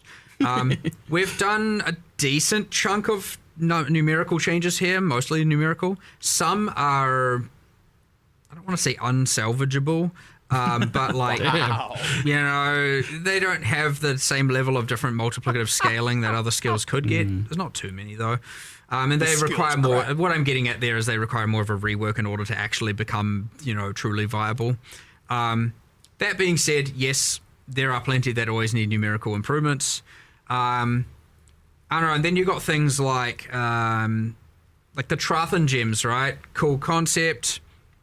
90% of them weren't really seeing any use. A few were, and now those are going core, I believe, into heist is what it is. But as meanwhile also full balance pass, so hopefully some more come to the foreground there, and so on. So like, but like, honestly, this is like a kind of endless task. It's like almost like you could just never stop. So like, we like to just do batches at a time and send it, and we try and do as many as we can. But like, each require discussions. They can be quite time consuming. Some are more obvious, where it's like, okay, obvious increase, and others are like, do we want to do this or do we want to rework it? And then you get lost in a rework discussion. It's important to like cut the time. And it's like, actually, look, for now, buff it. We'll come back to it later. But yeah, like, we get through as many as we can. We've done a bunch. I could always say, ideally we'd do more, but like, I don't think, again, there's no real end point to that. So yes, sure. I wanted this patch to be very class centric in terms of balance, and like, we did. Yeah, I would say we did a decent chunk, but it's, we didn't get to cover every base 100%. So obviously, like, you've got the bloodline classes, you've got grafts, which are character centric, and then we've got the whole set of new skills and support gems, and some changes around that. There are a bunch of other changes, but yeah, like, it's that thing where I don't know if I'm ever satisfied. I always just you want to do everything, you want to literally do it all, and you never can. So like, hopefully there's enough. Certainly should be enough to shake up the meta, should be enough to make everything feel fresh, and some awesome cool new stuff. But like, don't be surprised if a particular person's favorite skill didn't happen to get touched. Like, that's the interesting thing about the skill buffs idea, is that you manage to achieve these days very, like, there's lots of different builds, and they're changing a lot each league as well, by virtue of like the new stuff that you're adding, like ascendancy changes or new skills or whatever. All that stuff is creating lots of new builds all the time. But when it comes to the skill buffs, I think it's more just about, like you said, like someone has like a favorite skill that has been languishing. Some sweep lover. It sucks to see. It sucks to miss something, like, because you see, because what happens when you buff everything, then you get a lot of like, but what about this? And you're like, yeah, I know, I'm sorry, I really wanted to, and and then sometimes we still try and just squeeze it in before the patch, and we just try and get as many done as we can. But yeah, like again, it is ultimately a resource game, and we do as much as we can. We really do, combined with both new stuff to change everything up. Bringing like excessive outliers down, and we do try and improve as much as we can. And this time we took it upon ourselves to add a bunch of new skills and supports, and so I don't know, there's heaps there, but it's that thing where a few people are going to have missed their thing, and there's a few, you want to do hand casting, you want to do that, you don't want it to just, I know that's come up, and I think even you mentioned earlier as well, it's just like it devolves down to often either Archmage or Ephemeral Edge and like that kind of stuff being just like, well, obviously, right, quantifiably better. And so, just the ideal thing where, we'd make some changes to some of those, and ideally you'd bring up all of something else, but, sometimes you get some of it, not all of it and everything. But yeah, there's heaps here, just, you never quite catch everything, but there will be new metas, there will be new builds, and probably a lot of existing stuff will still be pretty decent. But yeah, there's a bit of nerfs, bit of buffs, bit of, it's how it goes with all of this balanced stuff, really. It's a bit chaotic, but, That's not soon. There's something satisfying to it, but as I said, you never really fully get everything, and thus you never fully feel satisfied. You kind of answered my question a bit, because like one of the popular archetypes that's come up as being a bit problematic is hand casting, self-casting spells, and usually I think what gets brought up with that is like slow base cast speed, and that in turn making things like echo feel bad, and mana costs being I don't rough think as well. we've done that enough justice, for sure. Yeah. But it's certainly on the hit list. Yeah. So we'll either we can get to do some stuff, in this coming week if it's simple, if we can think of it. It's not off the cards. That being said, there's always next expansion as well.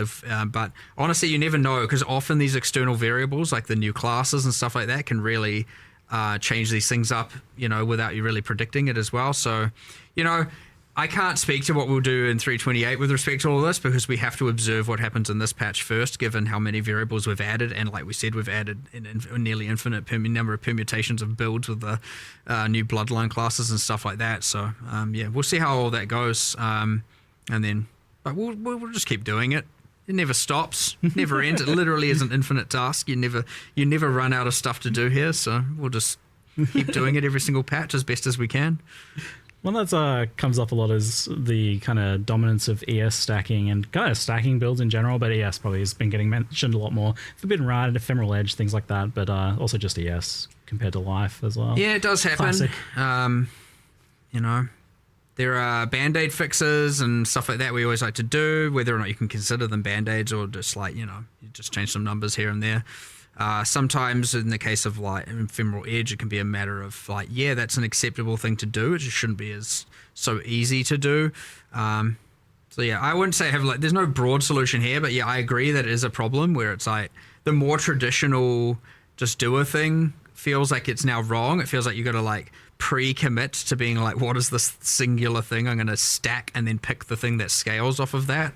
So be it like attributes historically, not just thinking current meta. It's always it's always like, you just like heavily stack this one thing and here's a unique that scales off that thing. And it's like, well, that's on one part is interesting. It's like fun. That is the build. I'm in two minds on it. But then when every build is just like, okay, well, that's stacking this, that's stacking that, that's stacking, and you start going through the build and you're like, okay, we definitely like very slowly got here over time. I feel like in the stacking where it just became kind of like, just a little bit at a time. It became PoE1 became all about stacking builds. It really primarily comes down to mostly to the unique items that got added, right? Like, it's often generally a unique item's special thing is like, what am I going to scale off?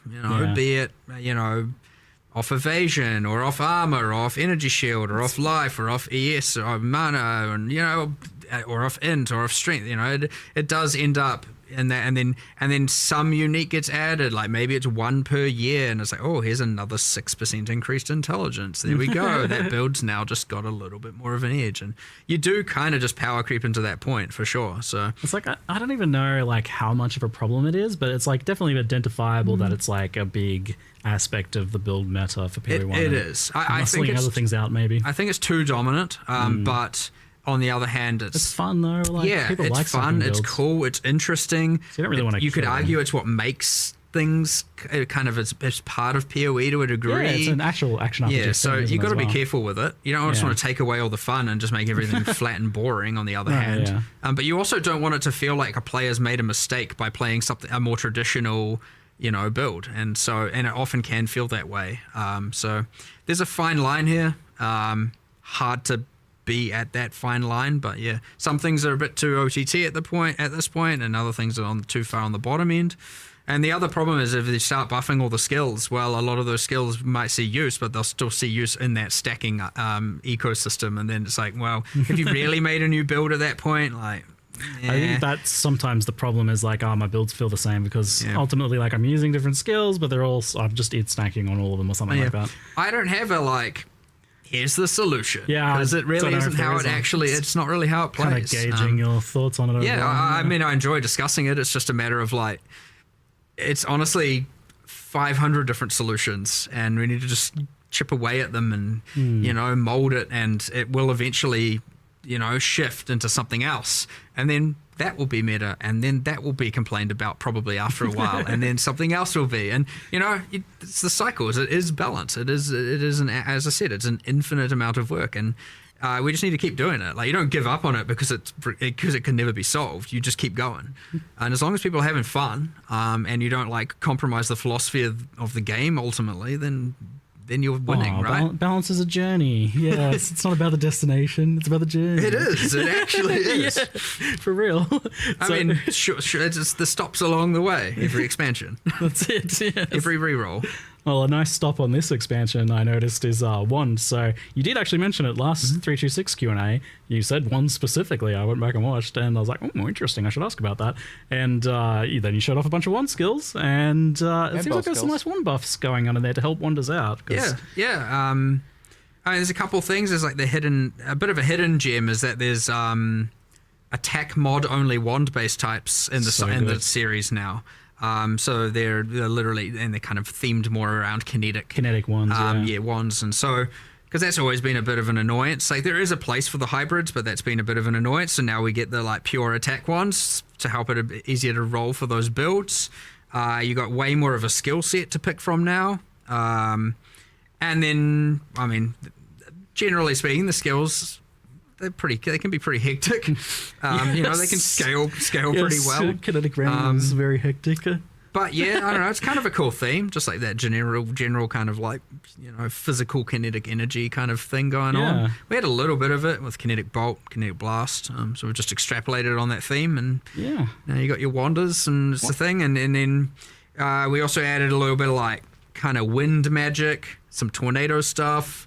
It's like a force wall that you can the kind of force wall. Blast. You've got a little bit of inspired by Huntress from PoE2 a little bit with some of the I walked upstairs the other day and saw some QA playing, and I'm like, oh, someone's embracing the tornadoes, and he's like, that's not even half the tornadoes you can make. And I was like, all right, sweet, all right. I was like, yep, that's PoE1, and I walked out of the room.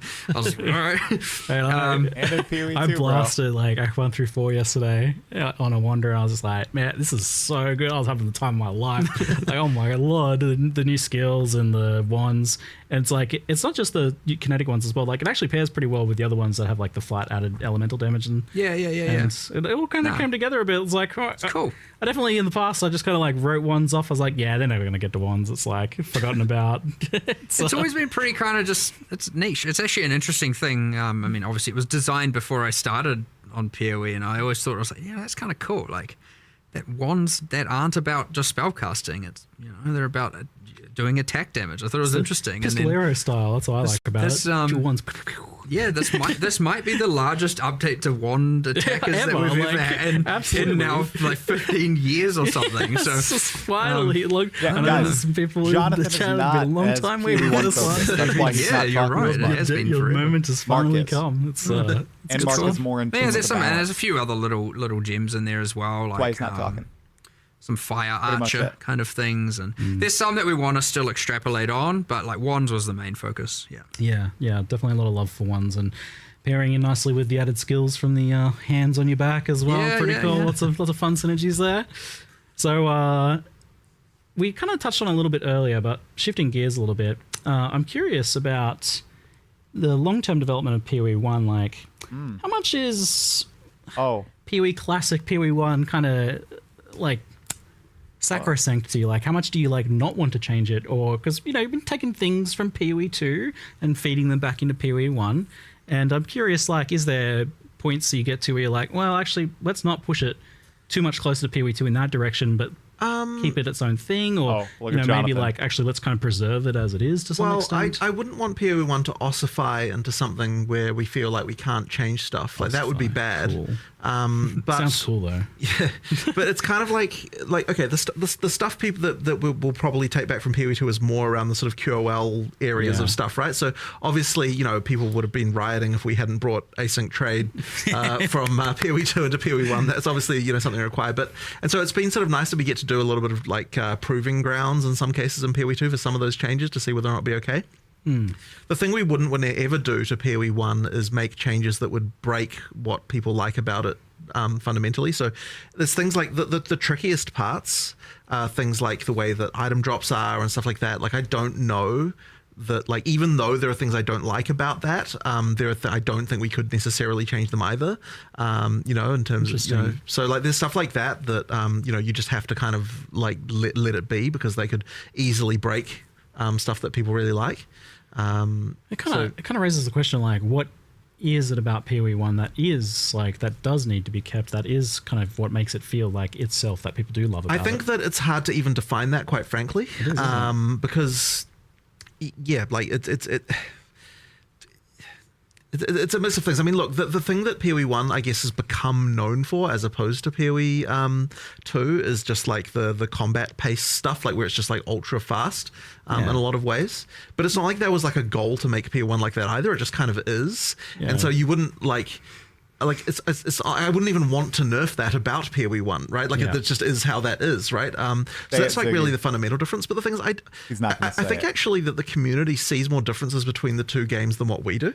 Like from our perspective, like it's like there are I don't even know how to really get into this exactly, but it's like, we're just trying to make a good game. And it's like, it's not like we changed design philosophy or anything like this, right? Like it's the same design philosophy from the same designers. Like going on in both. It's more just a question of like PoE1 got a bit out of control in certain few aspects, and that's kind of become part of its DNA, and so we can't really change that. And so when it comes down to stuff like that we'd take from PoE2 to PoE1, well, it's just like all the things that PoE1 players would like, and none of the things that PoE1 players wouldn't really. I mean, look, that's ultimately we want to be doing. But yeah, I wouldn't want it to be. I wouldn't want to be in a situation, as I said before, where it's like, okay, we're like PoE1 is in some kind of perfect state that needs to be preserved forever. Like I don't think it's like that. We do need to be able to make changes. So yeah, it's just a question of, I think a pivot with PoE2 out, and this isn't obviously black or white, but PoE1 is, we always had this is still true, we still want to bring in new players. But I would say PoE1 now, it's more important to us to keep the PoE1 player base, the fans of the game, the long-term players, the people who love PoE1 happy, as opposed to going, we need more new players, we bring people in. Whereas obviously PoE2 is still now a growing game. There's a new audience available, that kind of thing. So obviously we still want people who love PoE1 to love PoE2. That's the ideal world. But that being said, when we're looking at PoE1, we're not going to try and do anything that's going to compromise what the fans love about it in order to bring in a new set of players at this point. I would say that's going to be pretty rare. So it's about making sure that the people who do love the game continue to love the game. And that's why you're probably going to see less in the way of some grand structural change to all kinds of stuff.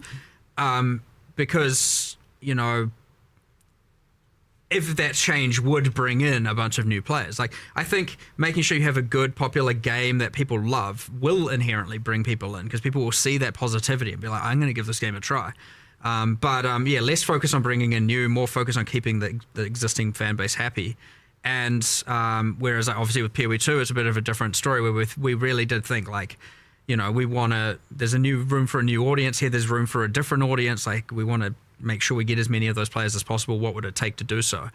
But ultimately, end of the day, what that then ended up boiling down to, aside from obviously modernizing graphics, changing the feel of combat, honestly, the biggest change is just balance. I don't necessarily even think about it, I think, in the same ways. Like, I'm not thinking I'm making changes to bring in new players. I'm thinking, like, what are the things that I want to improve that I think that we can't change about PoE1, because they are somewhat like you know, would be impossible to change just due to the game field changing so much. Yeah. And so, like, you know, like really for me, it's like, you know, I'm on a 20-year quest to make the perfect ARPG, right? That's my sort of like design thing. And it's like nothing actually changed between PoE1 and 2 philosophically, other than just learning about some things and deciding, you know, I want to improve things in certain ways. I do think there is a little bit of an assumption that a lot of philosophical discussions occur with respect to, like, outside of talking about dexterity and stuff like that. Honestly, most of it is just like, we're just kind of get real passionate and just start coming up with real cool ideas of shit that sounds cool that we want to deliver. Like, we're not really having discussions about, like, hey, okay, today, Jonathan, let's have a discussion about how many new players we can bring in. Like, we don't do that. So, about, like, I'm trying to boil down what we are. You know, I'm trying to turn it into a philosophy, but the reality is the process is just like, how can we make cool shit? That's it. Cool shit that's fun, that doesn't, like, compromise things in too thing of a way. Things people will love, things people will enjoy. That is the ultimate goal at the end of the day. As I said, making whatever the visions are of this infinite quest of making the perfect ARPG. So, like, you know, it's always interesting trying to be like, how can what are the rules? What are we going to change? What at the end of the day, it's just like, well, I don't know, we'll just continue to make cool shit. And that's just generally what we're going to do. And so, I don't know. It's actually a little bit hard to try and decipher that down into, like, a set of rules or something, you know? It's like, I don't know. If it's cool, if it's fun, if people love it, then it's a win. And it's good that both games have a bit of room to breathe on their own then, because you can preserve the things that do make PoE1 its DNA, but are objectively, like, limits to what sort of improvements you can make to the game. But I do have an important question for you both. What bonus should dexterity give you? Oh, jeez. Got a few hours. See, I know this has been... Every time I come over here, I feel like this comes up. It's been going for a while, hasn't it? Oh, for dexterity. sure. What do you get for dexterity? Yeah, still haven't solved that one, At this point, I just feel like nothing. Just nothing. Nothing. It's just vibes. We just call it... We rename it to green attribute. It just does nothing.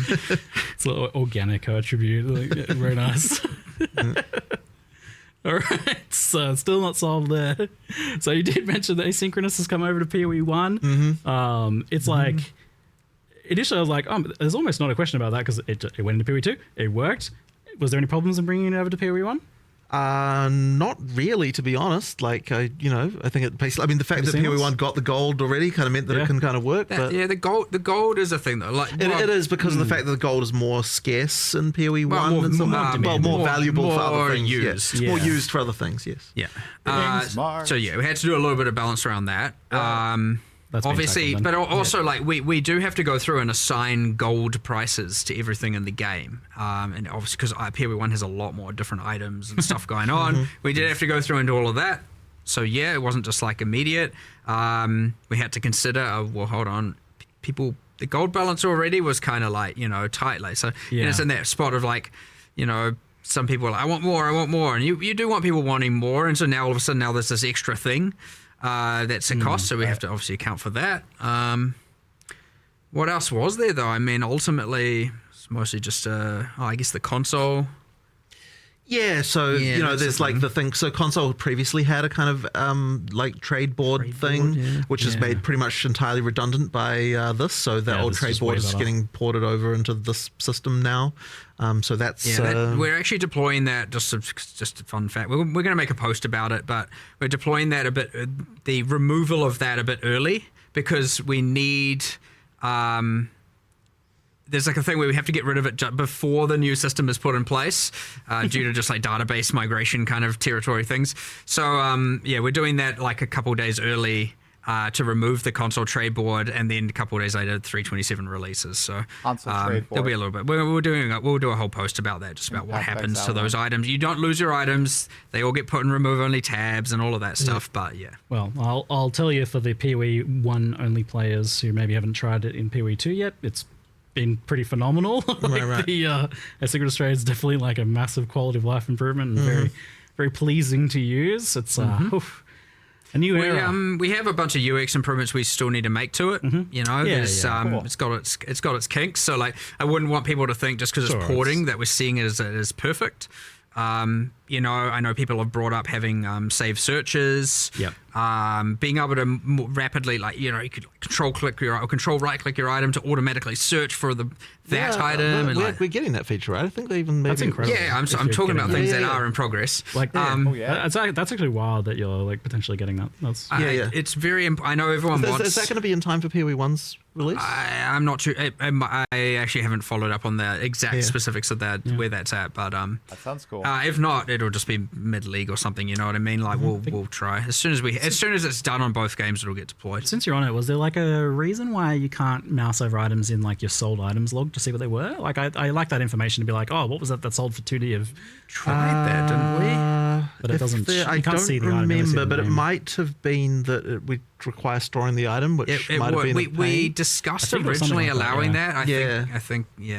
I remember discussing that before doing it, and we were like, "That would be cool. That would be the thing we want to do." Probably doesn't store it at the moment because it's like a tech thing for that. It's not like, I mean, we could probably do it, but okay, it potentially on the cards then. It certainly would be nice. Like, I like that feedback as a seller, right. but I certainly love logging in the morning to all the currency and seeing what's sold for what.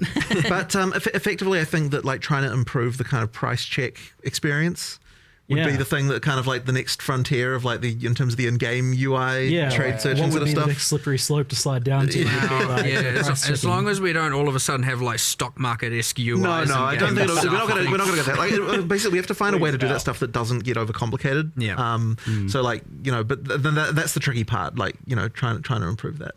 I know we've talked about that in the past, like how far you would potentially want to push that, and like I think there is like an interesting like opportunity you guys have to be able to help make that like much more sane for players compared to what it is now to price check an item, which is a very complex affair typically. So, but it's interesting that that's on the cards. That's something you're exploring, pushing further, not just kind of leaving. But I don't think that's going to come all in one grand moment. Like I think it'll be, so this time it might be just being able to. I can't remember what the modifier keys you have to hold is, but there's some modifier keys you can do to like effectively search for the item that you've got under your cursor. Open up the board and see it. Nice. It's like, I got these decent pair of boots. I'll just search for that, and then you maybe lower the move speed by 5 or lower the life by 10, and the thing that you want to get into is because there's all the questions around. Okay, but what if these mods are irrelevant and you don't want to search for them, and like being able to do that right and skill. Exactly, it's like all of those things that need that need a little bit of UX around them that we will. Slowly improve. That's what I'm excited about, because with the right UX, you could really communicate that skill in a nice visual, physical way to players, which is kind of exciting. Anyway, slightly getting off topic there, but trade is like, it was obviously a big thing, and like for a very long time, you guys were rightfully afraid of like what would be the economic implications of this? How would it affect gearing and progression? And like, I guess, like, firstly, what has been kind of the use rate of asynchronous trade? Like, how have people been using it? So we were checking on this recently. I think that you got them to look up the numbers on that, and it ended up being around 50-50. Just under half were using the new system in PoE2 so far. I expect that to go up over time. Yep. Is this like compared to the existing stuff? Or? Well, it's just compared to people using normal trades. From one person to the other. Okay, but there was a little bit of filtering, like, okay, if it's like with your friend, do we count that or not? And like that kind of thing. Like there was a few things like that we would need to sort of look at to see, like, questions around that. But yeah, I mean, look, it's people who are using it seem to like it. I mean, the buyer experience is obviously way better. We generally found like I don't know if it's still the case now, but like for a while, like the new trade system, the items were a little bit more expensive. So then there were people who were like, settling in. I'll deal with the old one because I want a thing a bit cheaper. But then the reason why they're more expensive is because of the fact it's easier to buy them. So therefore people are willing to pay more. And then so most people are like, I'm just going to pay the extra cost because I can't be bothered. Exactly. So I agree. I'm one of them. Right. Cost of money, yep. Under half people. But yeah, and it's important to note as well, and I just want to always verify this. If you are a PoE2 player and you do have your merchants tabs, you have them in PoE1 already. You don't need to buy new ones. It's good. They are shared, just to reiterate. So what do you think has been the effect on economy and gearing, and like, is it as I guess as bad as you feel? I honestly want to look a lot more into this, and I sort of suspect that the damage, as it were, that it causes is like quite subtle and harder to appreciate. Yeah. I don't think there's no damage. I think it does matter, and like the things we were concerned about are real. It's just that like it's really hard to kind of quantify that. And I sort of suspect that at the end of the day, the benefits just outweigh that by much higher degree, to the point where like it honestly, like we just should have just done it.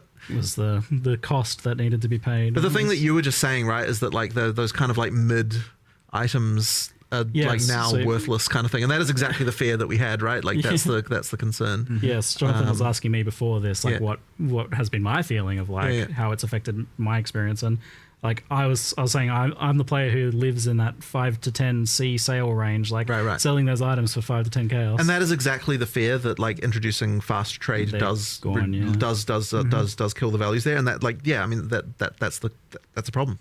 Yeah. But the only thing that's going to change that is if we increase gold prices. Now, there's going to be an interesting dynamic with the gold and PoE1, and like we'll sort of be see there. But it's like we'll have to keep an eye on that one for sure. Yeah. But it's sort of also hard to know exactly what's going to happen with PoE1 as well, just because there's so many more items. Like there's so much more going on. So like maybe the breadth of the economy will kind of change the dynamics a little bit there. But it's hard to say. It's really hard to say. Well, like it's an interesting mixture of phenomena. Like you get the ability to obtain like your starter endgame gear for 5 exalts total. Like you can buy a set of gear basically for 1 exalt each. Right. So like that's obviously there's a big impact there. For sure. I mean that's that once again that is the fear, right? It's just the like the standard now. The bar for like the quality of our gear is raised to a certain point. And then I guess that has follow-up questions like as to how powerful crafting is, how powerful like item drops are when you first get to early end game, like how difficult the content is. Obviously, there's like there's a whole like follow up here. I mean, we're going to have to effectively look at all of that and adjust. And the thing is that effectively by making trade easier, it's meant that the difference between SSF and not is effectively increased. Sure. That kind of thing as well. Like, I mean, there's some stuff there. But I mean, going back to PoE1, I suppose, like, even though we've got this experience now with PoE2, we're just going to really just have to see what happens in the PoE1 economy. And there, you might have to be some adjustments. But it's going to come down to the individual. I mean, either way, though, like the amount of people I saw just being like, please just deploy a league. I don't care if there's nothing in it. As long as the trade system's there, but this is the thing, right? Like it just kind of has to happen. Like it doesn't even matter. Like there can be problems and we'll adjust for them, but we still have to do it anyway. But of course, so that's such an improvement. Yeah, I'm loving it. I'm excited. It's good. It's so good. It's very, very good.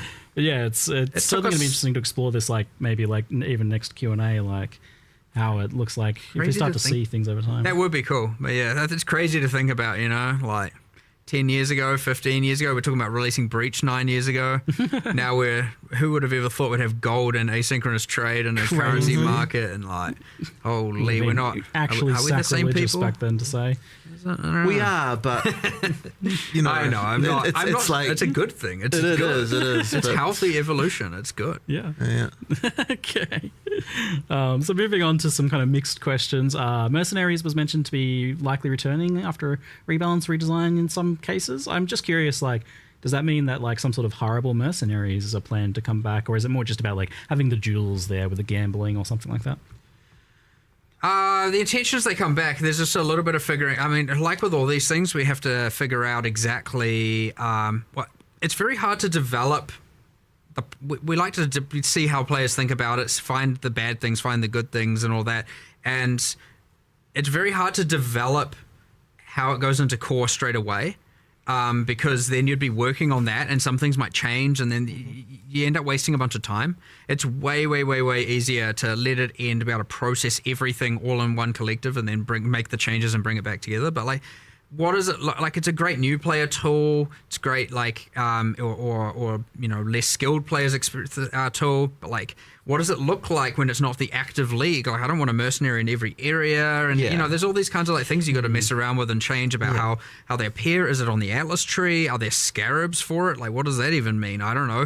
And then all the way through to are we happy with how they were itemized? Like, I thought it was too free to just put all the uniques on them without really caring about the downside. Like they would, there's like they weren't balanced quite right. There were some that were terrible, some that were not so terrible, and so there's just heaps of stuff to change. It's really hard to do that when you're in the middle of the league and where you're gathering all that information. So generally, and this is what you find with a lot of leagues, you get the league, you get a break, and then it comes back 1 or 2 leagues later because it's given us enough time to work out all those kinks and put it in game, Fundamentally, though, so I quite liked Mercenaries, but I also see it as like the sort of thing that I don't know if I want it to always, like, you always have to hire a mercenary. I agree. Well, it would be mandatory, right? And that would be and then this is the thing with additive power like that as well. Is like the moment you've got that, well, what's the reason why you don't do it? Right. Yeah. And that's answering that question, I think, is like. So that's something we're trying to figure out. Then. You'd have to have a reason. If you had a permanent mercenary and then permanent grafts and exactly. we now have to start watering down the power systems. Exactly, right. There's questions there. But I think there should be a way to bring them back, and you just need to find the right way to do it that doesn't involve everyone has a mercenary all the time now, which is fine in a league, but I don't think fine for just the game overall. Yeah, they so help I out in your imagine map. When it comes back, it'll be some sort of more like limited spawn right at the beginning. Maybe honestly, it's hard to say. It's hard to say at this point. Yeah, like I imagine there's like a lot of different ways you could go with that. Whether it's like, they're tied to a skill gem, or they're tied to a certain ascendancy, or something like that. Right. But I mean, it's a cool design. Like it would be cool to have them back in some capacity. Yeah, no, for sure. I'm sure they will come back eventually. It's just how. Yeah, we already said they were, so they are. Yeah, you promised when you said mercenaries and then the graphs, and I was like, what's that game with the giant rolling ball that just sucks up all the entire city? Like I was like imagining Exiles just kind of becoming that over time. Yeah, don't want to just turn the game into just like everyone's an auto bomber. Yeah. With all their just like league mechanics just killing everything for them, Katamari, thanks, Chad. That's the one. Yes, giant Katamari ball exiles. So we did touch on gold. That was good. Heist is mentioned as getting the Trathan gems added to it to give it a little bit more. It got some nice quality of life improvements. But something that I saw that was an interesting question was. So at one point, Heist had these like extra modifiers you could get on contracts to like make them more interesting, and they don't really have anything like that. And I would go so far as to say right now Heist doesn't really have any decision making. How do you guys feel about the state of Heist overall? It's not good enough. And this is the part of the problem is we were having. It's like, we want to do this kind of like mid to grand rework for it, like make it better and change this and change that. And then that was honestly what was holding up that QOL change, where it's just like, because we also were like, we'll design it out such that the rogues don't have the levels, and it was waiting on that, and I was like, okay, look, at this point, it's been too long. We don't know when we're going to be able to do this. We can't say with certainty, because again, the same resourcing limits, the same argument as Trial of the Answers, the same as everything. We have to pick our battles. There's more battles than can be fought, and so and the same thing. It was like, okay, well, look. If we're not doing this anytime soon, then we should do this QOL change, and we'll make little incremental improvements to them all the time. But yeah, it's one of those ones that needs some love for sure, and it'll come eventually. We cycle through everything eventually. So yeah, I mean, it's just when I don't know. You never know. You never know with these things because we assess the battles every time, and we try and pick the best fought ones. And I know there'll be some people who are like, Heist should be your number one priority battle, but like I don't think that's the majority vote right now. So we try and make sure we. Heist is a tricky one because like I think it always suffered a bit of an identity and mechanics issue as to like, what is it supposed to be? Is it a stealth thing? Is it a just run through as fast as you can? What's the decision making? For sure. Wow. But it's also like simultaneously, it is quite well loved by the people who like it, and it had like a lot of flavor and cool characters and stuff in it. Like that. So it seems worth salvaging. It's definitely rich of character involvement, NPCs and lore and stuff like that. So it's nice, and it I named my daughter after one of the characters, so you better save the mechanic, please. Just saying. Who was that? Was it Talina? I was going to I was going to suggest one of the crazy character. That would be an interesting name for my daughter. Well, I don't know why you named her that. That's your choice. I'm a fan, okay? It comes up every now and then, of course. Campaign Acrobat? leveling. At one point, I think like Path of Exile 2 was kind of like the thing that people were looking for to help save kind of the campaign experience for PoE1. But obviously, it's a separate game now. So. Yeah.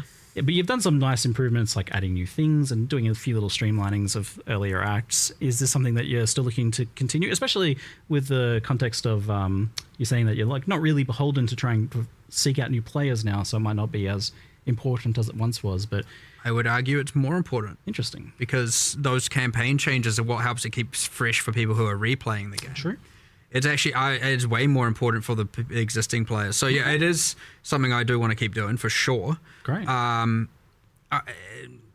liked the adding things, like different things happening in different zones, and you can kind of restructure some of the areas a little bit and add a little thing here and there. I like doing all that for sure.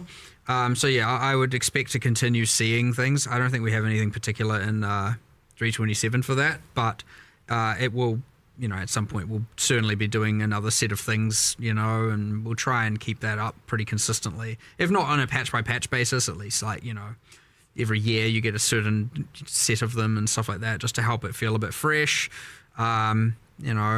I also like the things you just get to integrate like some other random league into the campaign somewhere in a few areas. It's like, these areas are being overrun by X or something. It helps it feel a little bit cool, and the world is changing, and it's not just this static thing all of the time. So yeah, I like the deeper integration of league mechanics into the campaign that you've been doing in PoE2 and to a lesser extent in PoE1. It's cool. That's good. It's a good way to introduce that stuff to people over time as well. Did you ever have like a crazy fever dream where you like dreamt having like a league where you have some alternate leveling experience besides the campaign? Oh, I know that's never been a That would be a bit of a tricky one to do, honestly. Yes, I know. like a campaign. Yeah, I don't know. Know. I think, I'm pretty sure that has been something we've discussed for a very short amount of time, a long time ago, but don't know if we could really... I've had some fever dreams about it, but I'm just trying to remember what it was, but it couldn't work. I just remember. Because I know, like, people ask about it every time, and I'm like, I guess I'll ask in a creative way this the virtue signaling portion. Another way to level for the people who just don't like the campaign. Or Ziggy has to ask this, or he's called a shill. You just want to make the campaign as good as possible. He has to ask about the answer these is things. always, we'll make the campaign better. If he doesn't, people are like, giant GGG a shill. league as a throwaway thing wouldn't be that permanent problem that you have. I don't know about that one. Yeah, I don't know. Interesting. That's why you don't want to give something that's The problem is they'll like directly compete, and one will clearly be better, and then everyone will just do that. You just make it really awful, and then they'll be like, "Oh, you're great, right, yeah, great plan. Let's just make some terrible content. No one will ask for it ever again." Cool. What is it? Incompetence. Yes. I do want to keep making it fresh, and again integrating. I want the leagues to integrate into the campaign better and feel unique. Like, I don't know if you've noticed, it is a thing in PoE2. It is. And we're going to start doing it in PoE1. Every single area for Rise of the Abyssal has a guaranteed drop that drops from the chest. Yeah, it's great. And I don't know how many people actually know this. I know it's not a secret. The racers know. Yeah, and then like I think like for example, the Molten Vault in Act 3 has a guaranteed unique drop for the first time you do an Abyss there. Yep. And so you get to do that thing where you get to like, and I want to make sure we're going to do this system in PoE1 by the way with Keepers of the Flame, where you get like a kind of extra handcrafted guaranteed drop that we pick. Cool. For each area in the campaign. So there's a little bit of like, what's it going to be in this area and this area? And so, it'll help, ideally, if we do our job right, not just like be like, I'm going to skip every single area, get to endgame, and then care about it. Which is still a fine strategy, by the way. Go for it if you want. But yeah, I don't know. Maybe you'll second guess some of it now, and you work out which areas you want to do. You know, I like that, but I want to make the active league feel more important in the campaign as well. So as much as we can do to strive towards having that be the case is always fun. I obviously understand though that like when you're insanely an accelerant player, you don't need it, right? You can just get to end game and then deal with it. You might not want to sink the time, but like a lot of people do want to engage with it. A lot of people want to play the new league in the campaign, and so you know we should take every motivation we can to try and make that happen, and that way the campaign can feel more enjoyable, not just be seen as a thing I need to get through, but there'll always be a bit of that, and there's not really much you can do about it, so it's really the fight to keep it as feeling as fresh as possible and with heaps of stuff going on. But it's part of that is the motivation of why we do leagues in the first place, right? Like you want to come back and have this new thing going on in the world. Imagine if you came back and there wasn't even a league. You know, imagine you came back and it's like, okay, there's some balance changes, but like, what else is going on? You know, so you know, like it. Even we understand that you must have the league in order for the campaign to not just feel the same every single time. So. Yeah, true. Yeah.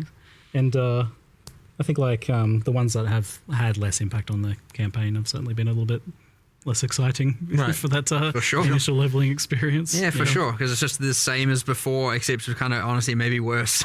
You know, and then you really want to feel like the world is different, something's going on, something you're engaging with you didn't before, and you know. Anyway, I'm a campaign enjoyer. Sorry, I like it, but I got to rep the diverse opinions out there for that one. Oh, for sure, it's commonly brought up. It's always worth discussing. 100%. It's a classic. We compromise on gold. We compromise on trade. You know, it's always good for people to ask what else we I like to and check how in we and see where you guys have shifted. Yeah, see where we are and what we, you know, like nothing's set in stone forever. Maybe this one is, but we'll see. You know. Maybe next Q&A. We'll see. So a question that I saw that was interesting was how does ZiggyD track bugs? What's the best way to report them? And the kind of like, the example was like they had a specific transfigured skill gem as like an ice golem that doesn't work with support gems and hasn't since launched. So just kind of like stuff getting kind of lost in the woodwork. Like, unfortunately, one of the realities of live service development is, okay, so if we're going to make a league by a certain deadline, like every time we're looking at each issue and being like, okay, is this more important than getting this league finished?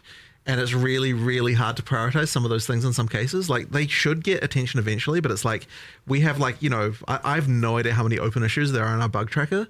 It could easily be tens of thousands. It will be. Yeah, it will be. And like this is one of those things where like games. like we have this thing where it's like, okay, here's something that might affect 0.1% of players, and like it's really, really hard to prioritize that over like, you know, here's the new content that everyone's going to be playing. So people do get slack time where they can just kind of work on random things like that, but like it can be hard to get some of them. You might find something as simple as like this skill doesn't get affected by support gems, could take 5 seconds and hasn't really been observed or prioritized. That is an option. Or it's going to take 5 weeks to implement some giant refactor, and honestly, we should have just deleted the skill and added 15 others. You know what I mean? Like, it's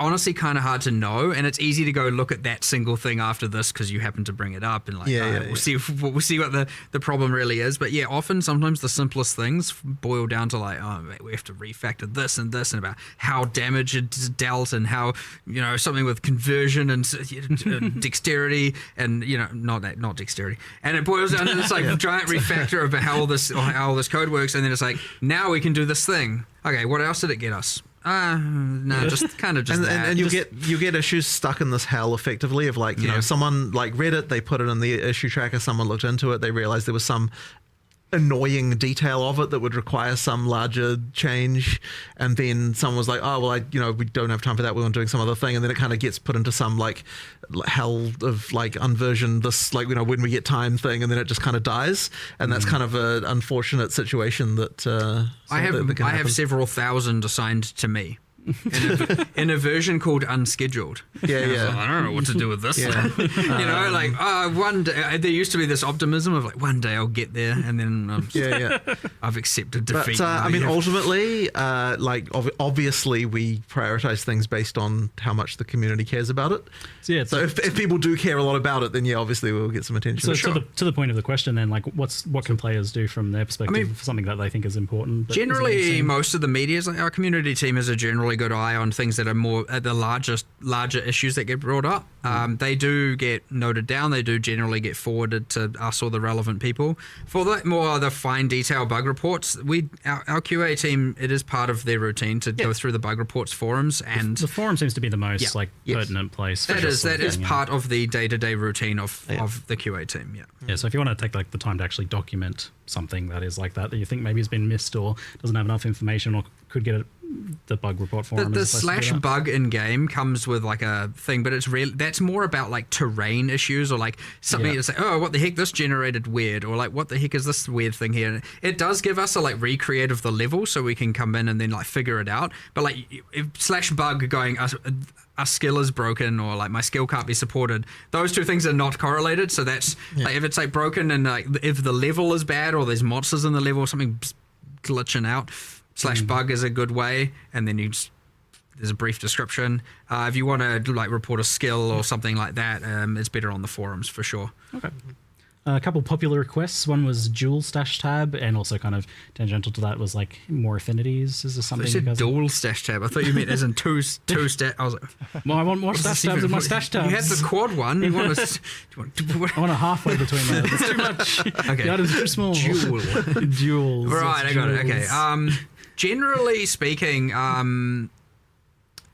we wanted it to always be that like rollable equipment, things with modifiers don't get specific stash tabs. Like that's the stuff you have to deal with. That's the item management should be in that. But then I understand technically compromised on flasks and bits and pieces, and it's like a little bit of a gray area. But like we so far have drawn the line kind of as just like.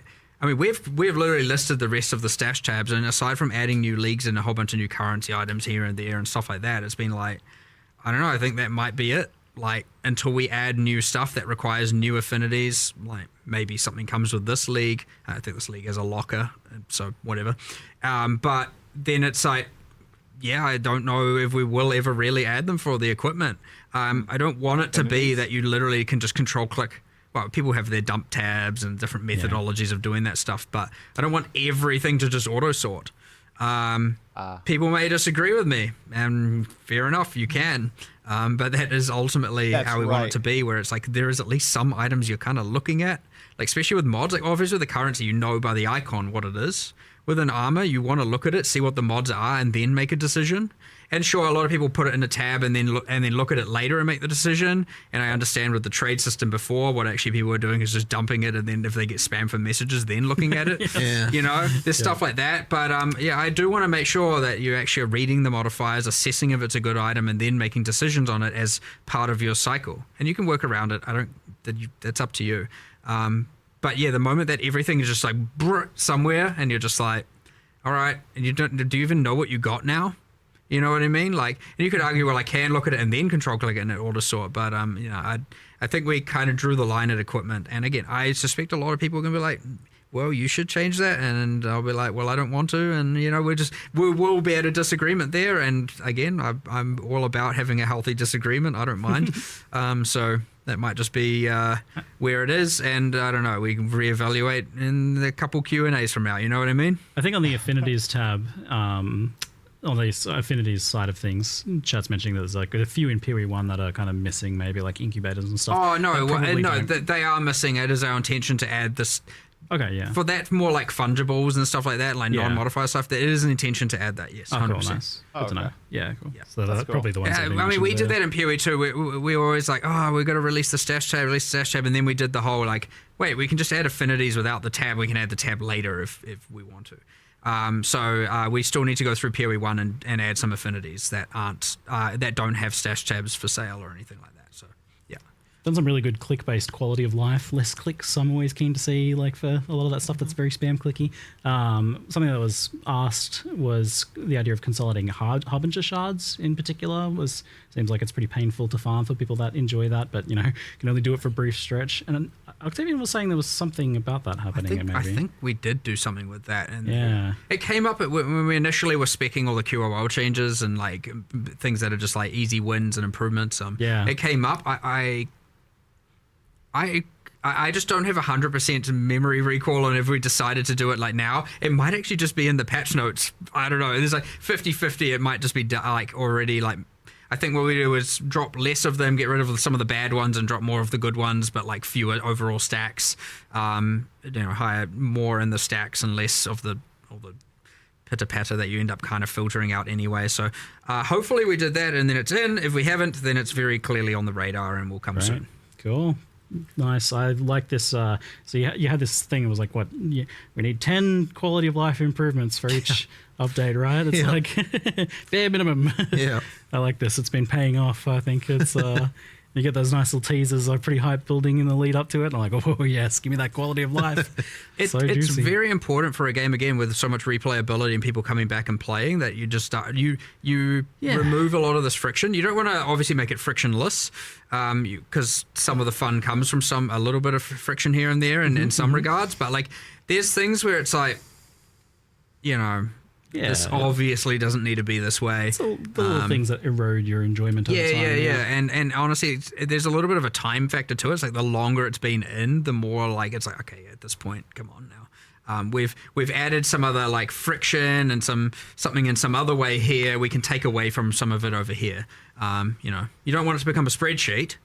For sure, but at the end of the day, you don't want it to just become, as we add more and more features, more and more content, it's going everything will have their little thing. It's going to become growingly more annoying over time. So it's important as you add some things that require, manual intervention, you start removing some of the other ones and streamlining them. And it's because the game is so replayed for so long, it's really, really, really important at this point that we are addressing as many things as we can per league to make sure that, you don't just get a build up of, annoyance over the course of a long period of time. Yes, and my hands are very much thanking you as well for a lot of these changes. Oh, yeah, good. Sweet relief. I mean, those ones are always a good win, but like some of them, like the Spectre thing and, the heist thing, there's so many that are just like, I mean, they're not...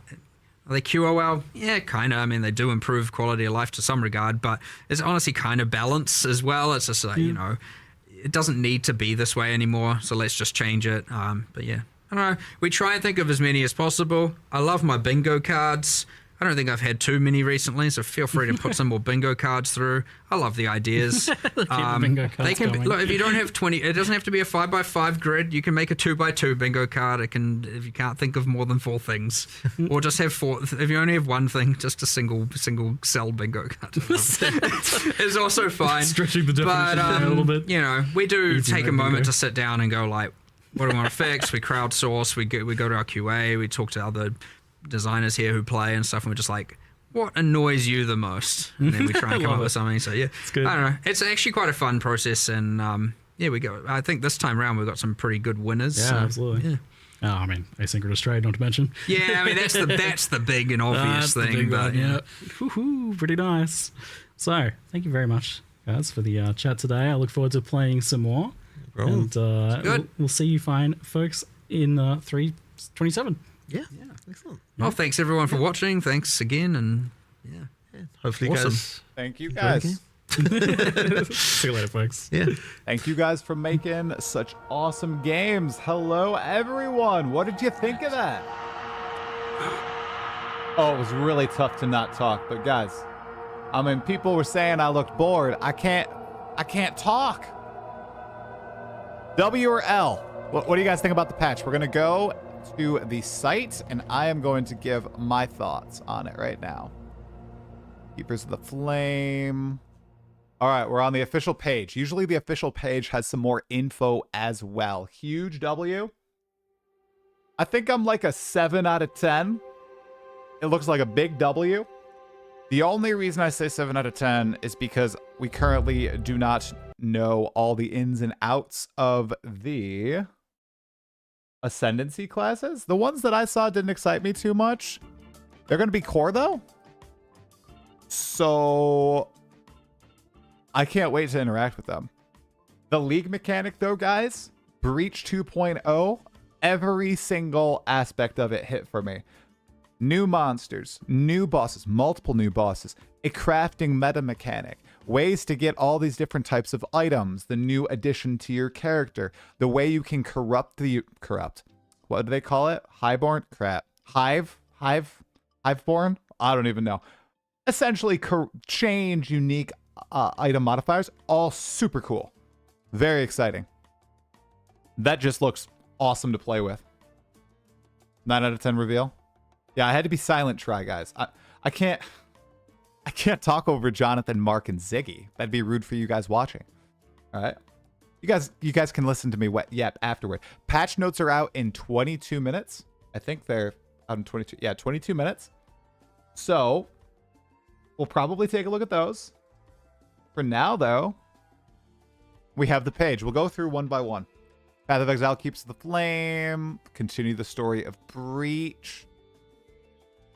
October expansion, Bloodline Ascendancies, new gems. The gems look cool too, but I'm more of a melee player. It was wands and bows. 3 new Uber Pinnacle bosses, plethora of quality of life, and async trade. Obviously, that's a big win too. Okay. I normally wait to buy the supporter pack until after I complete the campaign. I splurged because of the reveal hype. Oh my goodness. W, much more interesting than last league. Yeah, it looks way more interesting. A bit mid for me because I expected some huge things when they said they go ballistic on balance. Well, that's true, Legendary Barry. I mean, yeah, Dream Core and the React chain from that video. I mean, they did say they'd go ballistic on balance. Maybe that's true in the patch notes. We'll find out momentarily, guys. But perhaps they meant, oh, we're going to add these 10 new Ascendancy classes. They can be used on every single existing character class you mix and match. Maybe that's what they meant by ballistic. You also have these new modifiers on unique items that could be build defining. I mean, there were a few that were pretty build defining. So patch notes might make 10 out of 10. I'm going to buy one of those supporter packs, the $90. Hey, Talamoana, Dradarius, what's going on, man? Guy's disappointed that auto sorting was deconfirmed. They're in New Zealand, yes. Rating 4 out of 5. How interesting it was for me, so we'll probably skip PoE1 season, sadly. Interesting. Interesting. Chuckles, Doctor, you're going to play W Reveal. You weren't planning on playing, but now you will. Not the best playing around with the new reveal hideout right now. Ooh, cool. I love the first game, but is it me that spent money on 2 and that seems to have taken a back seat because they will still keep up support for 1? They're just ping-ponging between the two. I mean, we're going to get a really good test of how much effort they can put into both of these games after this league, I think. This league seems to have a lot of effort into it. Yeah, you guys know which one I'm going to get. I mean, they have some pretty cool things in both, but the hideout was just amazing. Well, we're going to get the balance in about 20 minutes. I mean, I'm not the best person to go over the balance, but, I'll do a quick overhaul, and then I'll throw you guys to, like, Surgog or something. I'm excited to see underprivileged uniques potentially revitalize late game with new mods, potentially a great alternative to having high, low-level versions of the same unique. That is a great idea, Scorewin. So they're revitalizing uniques that fall off in early game, or end game, that are powerful early game. That's actually pretty cool. You wish the challenge rewards were something different. They might have those extra mods on them, dude. The hidden modifiers. The armor set looked really plain. I'm pretty excited about that. Okay. Okay, a new type of breach encounter. Aelith. Yep, we know all this. Okay, we got the screenshots. All right, nothing too crazy here. Nothing new. The Genesis tree. This is pretty sick. As you work more with Aelith, she will bring you to the Monastery of the Keepers. Okay, yeah, it's pretty cool. Pretty exciting. I think this is sweet. There's also this mysterious place right here. It probably allows you to fight the new Pinnacle boss. Yeah, I like it. I like it. A handy upgrade. Look at these graphs. Uses level 30 the Great Avalanche, required level 80, 19% increased cold damage, 10% increased chance to find Ancient Womb gifts. Skills used by this graph have 16% increased cooldown recovery rate. Yeah, I think the supporter packs are available in Path of Exile 2 immediately. Soul Tendon, Molten Zothgraft, Heart of Flame, chance to ignite, 91% increased crit chance, 15% crit modifier. Oh my gosh. Heart of the Flame, yeah, the base damage is insane. 102,000 to 153,000. Woo. My goodness. Ooh, I like that screenshot. That looks cool. Foulborn Fortune. All right, here's a new one, maybe. Damage cannot be reflected on Foulborn Esh's visage. Foulborn the Red Dream. Passive granting fire resistance or all LE res and radius, also grant increased max life at 100% of its value. Wow. Wowee. Hey, Vegeta, thank you so much for 4 months in a row, dude. Appreciate it, bro. Yeah, Valicarno. I can't yap while they're doing their presentation. Silly people. Come on. You guys know. You guys know. All right.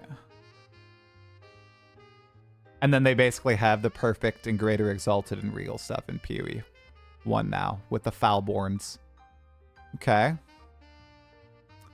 Destroy the hives. Oh, these monsters look sick. Look at that.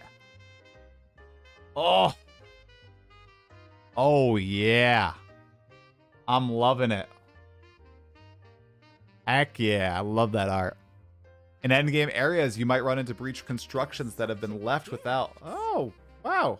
Yo, Guilty Summoner, thanks for 2 months, bro. Appreciate it, man. Oh, chill out, Einhar. I know. Hype train, Einhar. Okay, Breach Hives. These are the visions of the Breach Lords made real in Ray class teaming constructions full of Breach monsters that you must raid and destroy with the help of Aelith. You might find some Breach Lords, which appear to be redone. They look pretty sick.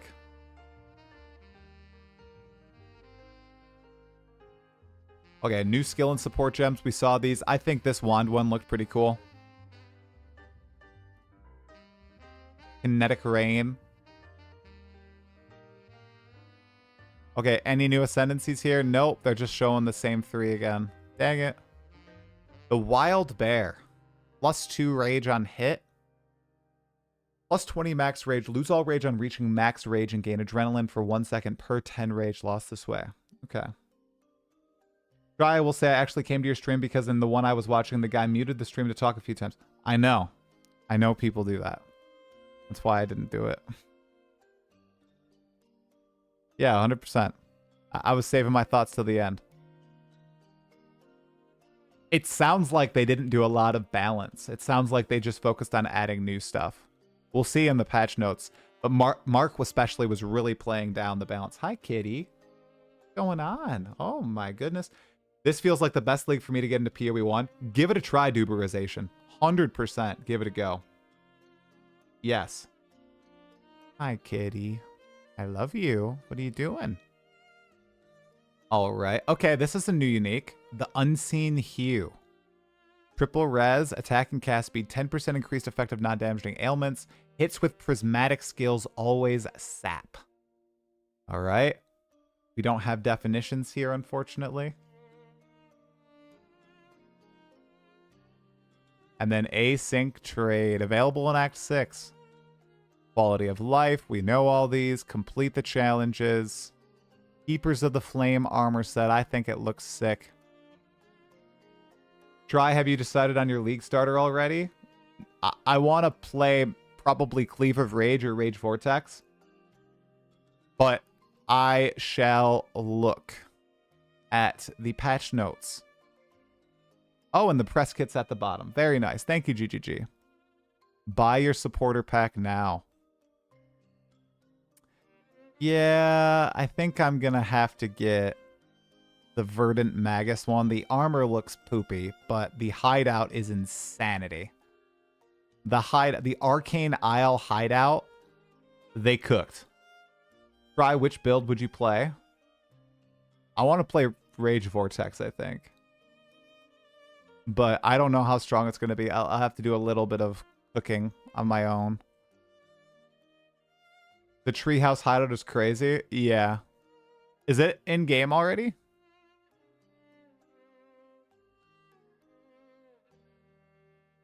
We'll need a good guide. 1,200 hours in PoE2. Wonder how much that'll help in PoE1. Yeah, it'll help a lot, bro.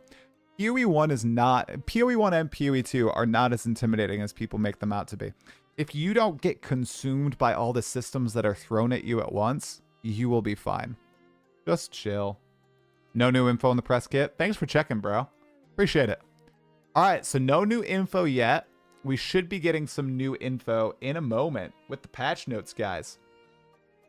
So, yeah, you don't need to follow guides. I know a lot of people have that feeling, like especially a lot of experienced people, but I really don't think you do, guys. You don't need the guides. You can if you want to have a much easier time, but it's not a necessity. All right.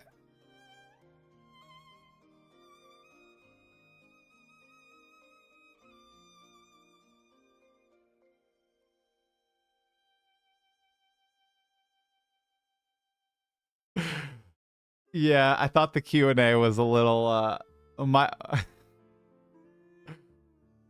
lady posted this on Twitter. This Q&A is a meme. Barely any applicable league stuff was yeah. Yeah, the actual Q&A, it was, I don't know. It felt like they didn't really want to talk about, I don't know. They didn't talk about much in the Q&A, in my opinion. So, but it's hard to do those, you know, especially right after. Timeless jewels are the craziest thing in PoE1. They're in PoE2 as well. You're gonna miss Mercs. Got to endgame last season without a guide. Gonna try again. You got it, bro. You got it. If I can get to endgame without a guide, you can get to endgame without a guide. I'm not that crazy of a theory crafter. Okay.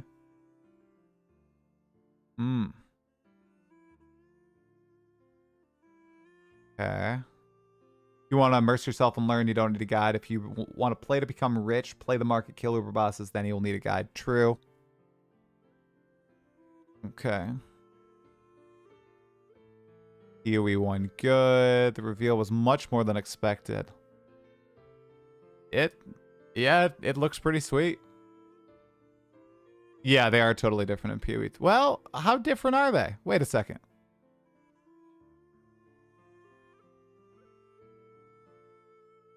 In the gaming world, I feel like there's lots of terrible practices, predatory monetization, and bad use of AI and other things that are frustrating, but holy F, are we incredibly lucky to have the Path of Exile team.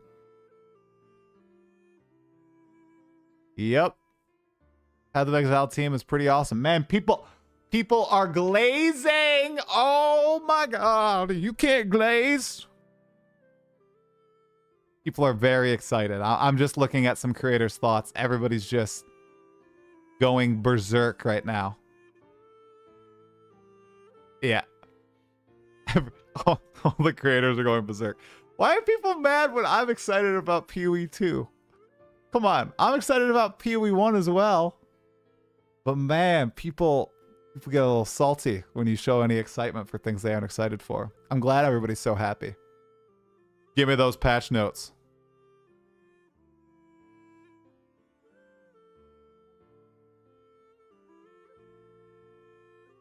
Why do you copy the style of Asmongold with your white t-shirt? Asmongold wears white tank tops? I don't think he wears white tank tops. And no, I actually just got this, so I do not copy Asmongold. RF is super comfy. All right. Where is the main Path of Exile tweet? There it is right here. Path of Exile. Alright. Are you copying the color white? extremely impressed with the big Path of Exile feel today. They packed a bunch in content-wise.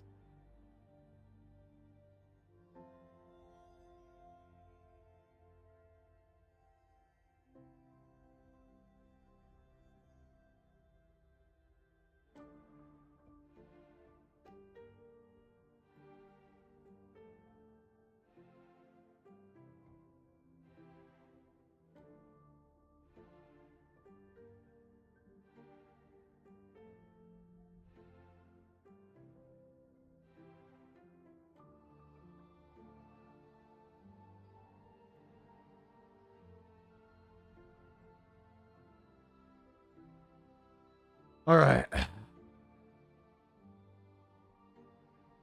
I thought last league was my last league of PoE, but we'll give it another try next week. Heck yeah, Nix. Righteous Fire is RF. All right, patch notes should be momentarily. 7 minutes, guys. They said they'll come out pretty soon. We'll just wait a second. We'll do a scroll through. Okay. I don't see any complaints. Everybody seems quite excited about this league, guys. But that's because you know what's coming. Do people know what's about to arrive? You guys know? Only a few more moments until everything changes. What happens in a few moments, you guys?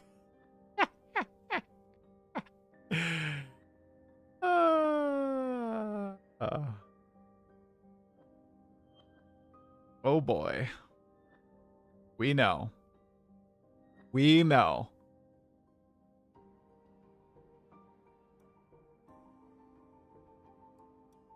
Ten out of 10 rage bait. I can't even say your name. Unkatama's Prime. 10 out of 10, bro. Oh. The patch notes, the nerf hammer, all that stuff comes soon.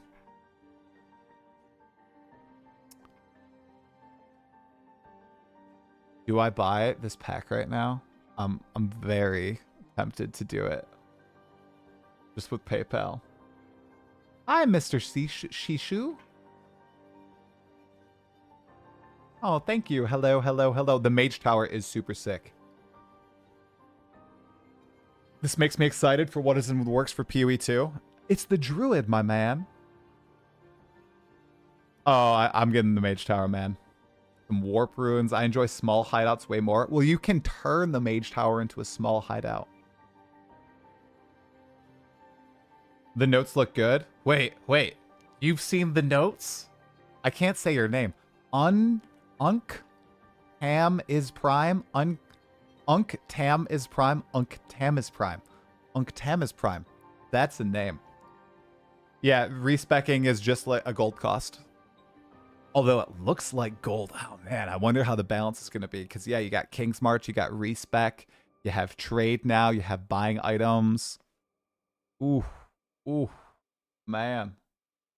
Oh, there's a Hades 2 patch coming out? Oh, I wonder if they're going to change the drop rate of those darn flowers that caused me to rage quit the game. Oh, we've got 4 minutes, guys. Any... Oh my gosh, they made changes to the ending? Holy crap. What? Imagine having an opportunity cost where you can't get everything you want with gold. Get everything you want in gold is irrelevant. How bizarre. Come on, Scorewin. What are you doing?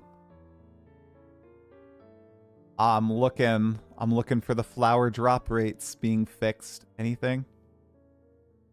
Anything to do with chaos and flower drop rates? Nope. Oh my goodness. I am mad. Mad.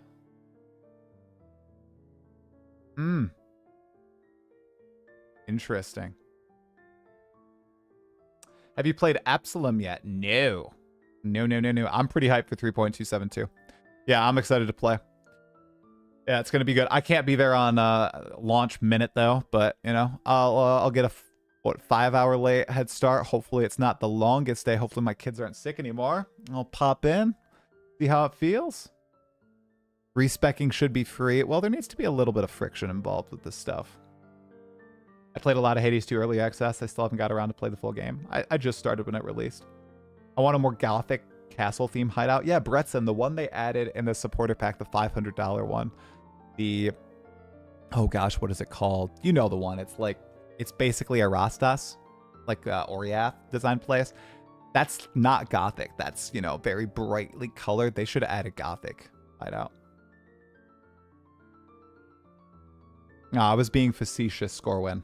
I also like having to make decisions on things in games like this, where you actually have to think about it and you can't just spit it all out. It's nice. Just like I like running the campaign. Yep, async trade is coming to PoE1 this patch.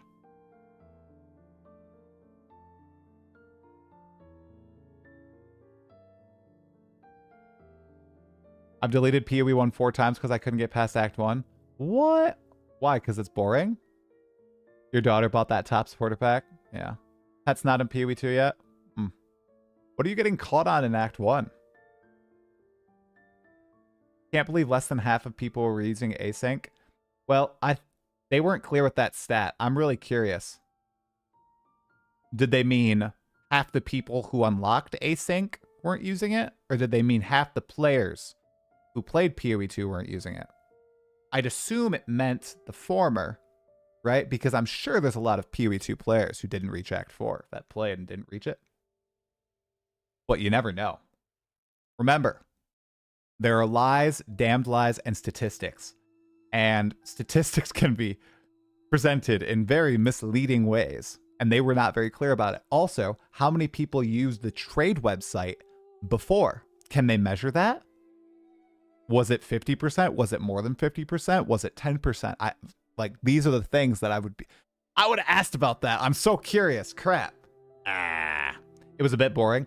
Okay, yeah, the campaign's a bit boring.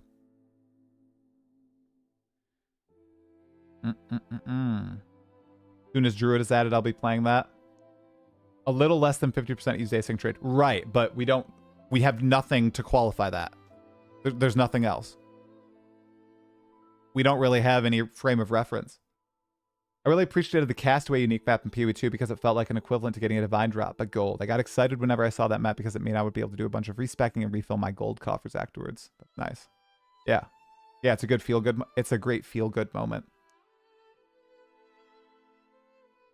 What's up? All right. Thanks, bro.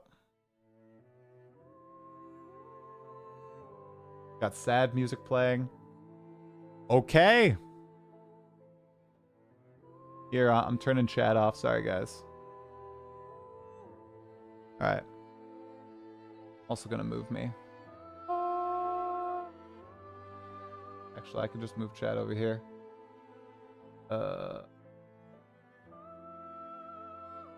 Actually, no, we're turning off chat. Okay. Okay, so here's everything that we already know. This is literally just the content. Okay, so don't be mad at me for skipping it. Yep, we're skipping that. Okay, new gems. We know all this, you guys. We know all this. Don't be mad. I'm just scrolling. 20 new unique items. Okay, that's cool. 3 new wand base types. 6 new ring base types. 5 div cards. The Foulborn orbs. Okay, added async trade. In-game market. Identify all specters. Continue to incrementally improve the sound, art, and graphics. Okay, cool. Native Apple Silicon support for Mac OS, Intel Mac users. Okay. All right, so we knew all that. Bloodlines. Okay, these are the ascendancies. Can be paired with any ascendancy. It doesn't say if you can respec them. I assume you can respec them. Nothing about respec. Okay? Okay. Still no respec.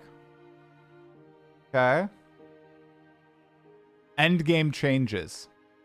Okay, the Ubers. The new Ubers right there. Okay. The feared... Oh, the feared Maven invitation now requires Cirrus and the incarnation of Dread to be witnessed instead of Chayula and Atziri? Oh! Yo! Yes! The feared has Cirrus and okay, so that's the really hard one, right? Wow. Okay. Goodbye Atziri. Goodbye Chayula. New feared encounter. Oh, that's cool. That's really cool. That made me excited. Maven Invitation the Hidden is now replaced with the Remembered, requiring witness of Courtyard of Wasting, Chambers of Impurity, and Theater of Lies. What is this? Is this the... Are these the new bosses? The new incarnations? So now the Breach Maven Invitation is gone, and it is now the Zana Invitation. Okay. All right. Tier 17 shit. Oh. Wait. Tier 17 map mods now grants item rarity, item quantity, and pack size at values similar to red map mods, except in cases where the item rarity, item quantity, or pack size have been specifically augmented to be higher. Oh, Tier 17 maps can now be sometimes corrupted to have 8 mods. Oh. The Abyss Scarab of Edifice no longer causes abysses in area to spawn hordes as they travel. It now causes abyss pits in area that do not lead to an abyssal depths or spawn an abyssal trove will spawn minor Stygian fissures. Cartography Scarab of Risk now is a limit of 1, previously 5. Look at how they just skimmed over that. See? Yeah, there's massive changes here. They didn't really want to elaborate during the stream. 5 to 1. That farming method has changed. What we call the Band-Aid fix. That's what they said, right? All right, lots of map changes, cycling in and out of the Atlas, map shuffle, map bosses change, okay. Crafting recipes shuffled. Okay, so all the basic stuff. So here are all the tier 17 changes right here. So now tier 17s have basically the same item rarity, item quantity, pack size as some red maps, pretty similar. They can be corrupted to have 8 mod, and Scarab of Risk is now limit of 1 as opposed to 5. Okay. All right. All right, Atlas passive tree changes. Okay, so Breach is gone. Beyond is in their place. Anything I notice here, guys? Look, they got rid of some explicit. Yep, explicit modifier effect on your maps. They got rid of them, replaced it with item rarity. Last one in that part is quite big, no? Crafting recipes? No. No, that always happens. No, that always happens every league. The crafting recipes are just found in different maps.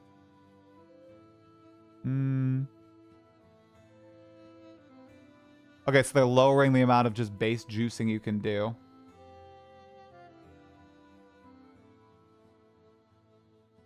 An Azurite node is pooped. Gone.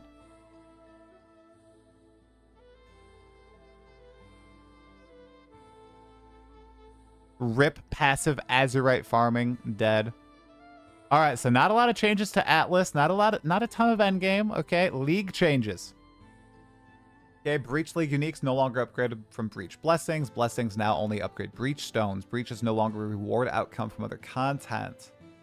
All Flame of Kulamek is unable to substitute at that Flooding Keepers of the Flame Leagues. Baldur's Puzzle Box cannot produce outcomes containing breaches or breach lords during Keepers of the Flame League. Okay.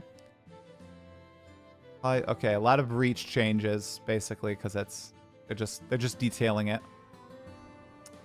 Okay, Trarthan Gems in Heist.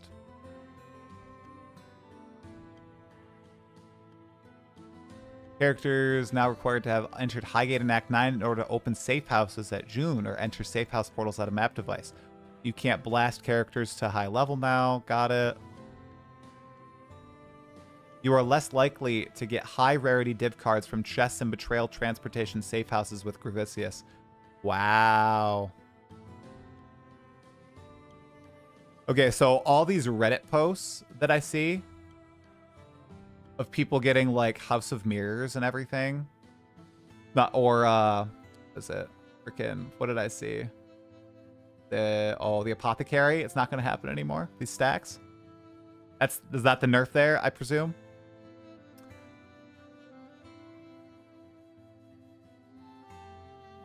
Yeah, best guy 47. I don't have the greatest game knowledge. I never claim to. If you wanna, there's a lot of really great people to watch for that are streaming right now, like Sir Gog. I'd highly recommend. Actually, yeah, I'm just gonna throw out Sir Gog. Sir Gog, Captain Lance 9. I'm just giving my like very base level takes. I didn't play PoE1 last league. I'm a pretty chill player. I don't do farming strategies. I don't like craft build guides. I just play, chill, have fun with the game. That's what you get if you watch my stream. Maybe it's your first time here. If so, welcome. This is what you get. What you see is what you get. I don't act like anything else. Okay.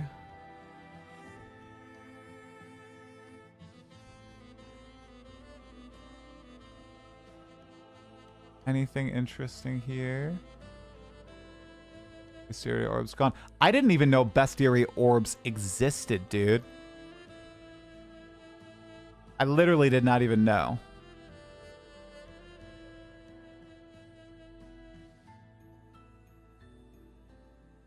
The voices and whispers during delirium encounters are now considered ambient sound volume rather than sound effects. Okay, interesting.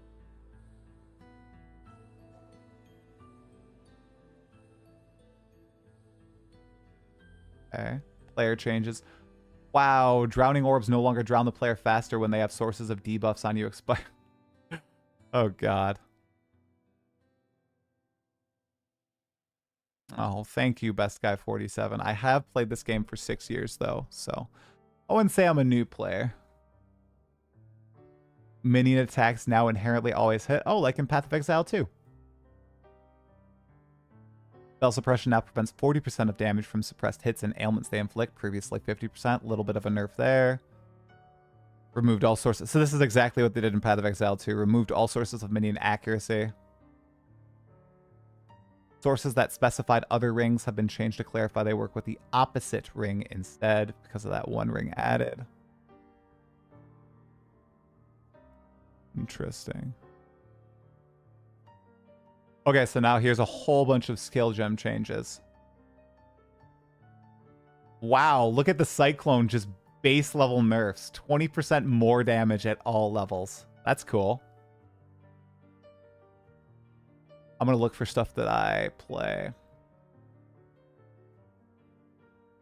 Bone Shatter, Slate buff. Did I say nerf?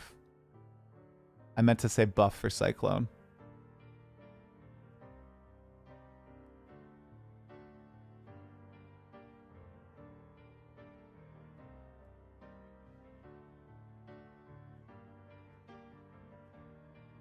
Okay. A lot of stuff going on with Explosive Conch. Any Cleave of Rage changes? There's actually not a ton of skill gem changes.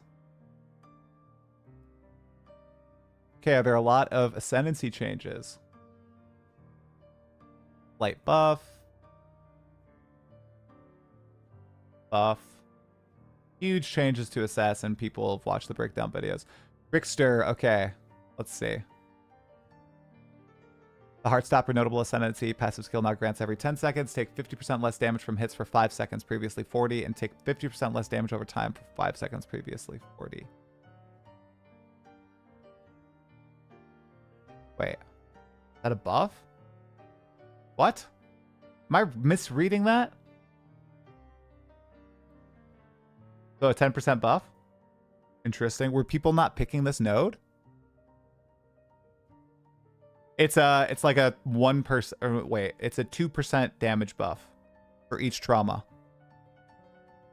Did nobody choose this notable? Is that why it's getting a slight buff? The Soul Drinker notable no longer has 20% increased attack and cast speed while leeching energy shield. Oh, yeah, that one I know is very powerful.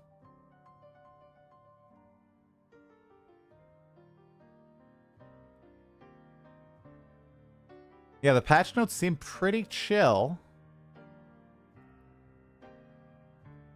Oh my gosh, there's very little ascendant. It's because they added those 10 ascendancies. Unique item changes. Are there any unique item changes that I am? No, I don't use any of these really. Bama got hit hard. Not blink arrow, mirror arrow. Okay, let's check out Redeemer Amulets. Okay, so quite a few item changes. Anything that stands out here? Nothing. Okay, there's ruthless changes. Okay, monster changes. Let's see. Okay, a little bit of scaling. Less life on the incarnations, more damage.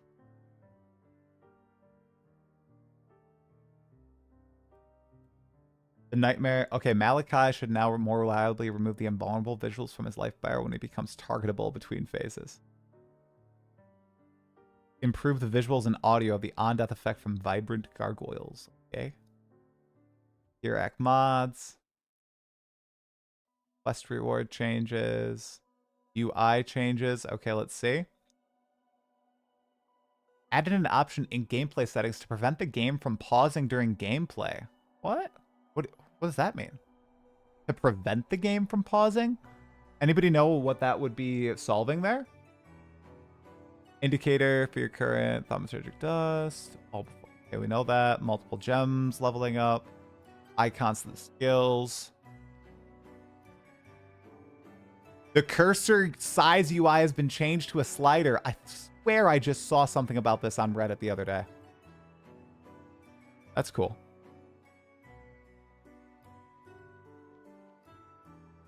Okay. Oh, it's for menus like the passive tree.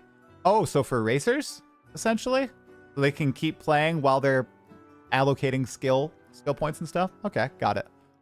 Or not racers, but people who are trying to do multiple things at once. I got it. Yeah, that makes sense. Okay. All right, and then a bunch of bug fixes. Is there an ice golem fix? I'll look up golem. Nope. That poor person who was upset that ZiggyD brought up. Okay. I mean, at a glance from a fairly non-buildcraft person, I mean, it doesn't look like there's a ton of big changes in the patch notes.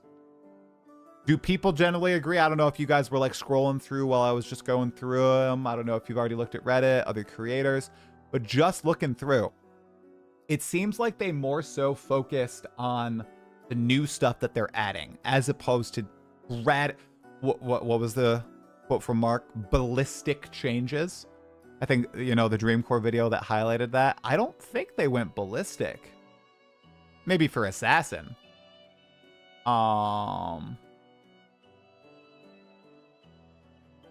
Feels like very tame. Feels like, okay. All right, yeah, okay. Maybe I'll go Cyclone, dudes. Like an actual Cyclone build, not a cock build. Okay, let's see. Take a look. Are people basically in agreement? I don't even see the patch notes on the freaking subreddit. I'm curious. Didn't change too much. The subclass stuff is probably more significant than we know, right? You could no longer obtain rings in Delve that have the curse skills have increased skill effect modifier. Oh. What? What?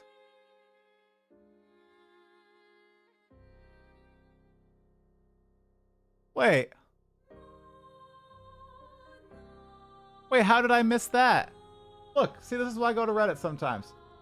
Added 5 new stash tab affinities for incubators, scouting reports, ritual items, sanctum tomes, research, and settlers items. Added a new tab in the fragments tab for betrayal fragments, which houses the syndicate medallion and the all flame embers. How did I not see that in the patch notes?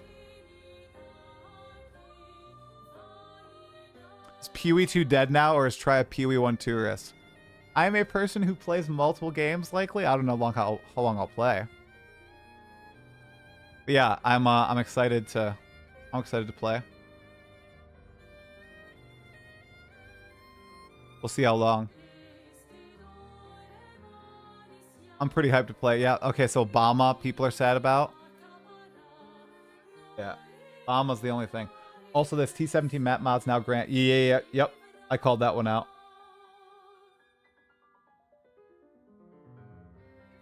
Well, I have to. Sorry for skimming through too fast, but I have to go. Grandpa and Grandma are only here for limited time, so I was just skimming through, seeing if there was anything major. So overall, you guys, I am extremely excited to give it a go. Wow, is Surgog not on Twitch? Why is Surgog not streaming? I was gonna raid Surgog. What? You kidding me, dudes? That's crazy. All right. Pretty excited, guys, for 3.27. Definitely will be hopping in. Will remember your No! actions. No! Aaron! No! No! Bro, welcome in, everybody. My kids are super sick. Grandma and Grandpa are watching them, and I have to go. So we're going to do a little bit of a raid chain here. I do appreciate the raid, man. Thank you. Would love to talk, but Grandma and Grandpa are actively calling me downstairs. Sorry. Thank you. Are you excited? Are you going to play? I skipped the last PoE1 league. I'm going to try this one. I'm pretty excited. I thought Breach 2.0 looked pretty sick. The other stuff, you know, whatever. Async trade, cool. But the other stuff, I'm not much of a build crafter. But Breach, looks sick. Thoughts on the craft on stuff? Are people blowing it out of proportion? I have no idea. I just see lots of drama. And they are calling me. All right, just put on a shirt. It's hot in here, bro. Okay. All right. So we're going to throw you guys on over to Arrow, my beautiful friend Arrow. He will go through the patch notes line by line. He's intelligent. He'll break them down. He has a chill vibe stream, much like mine. Okay, you guys, thank you so much on YouTube for watching. Make sure you like the video, leave a comment. What did you think about the patch? You're going to be playing it, or are you going to stick to being a PoE2 only player or a Last Epoch player, whatever, Diablo player? Anyways, it was a good one, guys. Peace out. We're raiding Arrow. See ya. Thanks, Aaron. I don't remember what the skill is called, but Oh, how unfortunate. Yeah, I'm coming. I'm coming downstairs. I'm coming. Yeah, I'm on my way. Stop streaming. Yep. Bye, YouTube. I forgot I'm still live.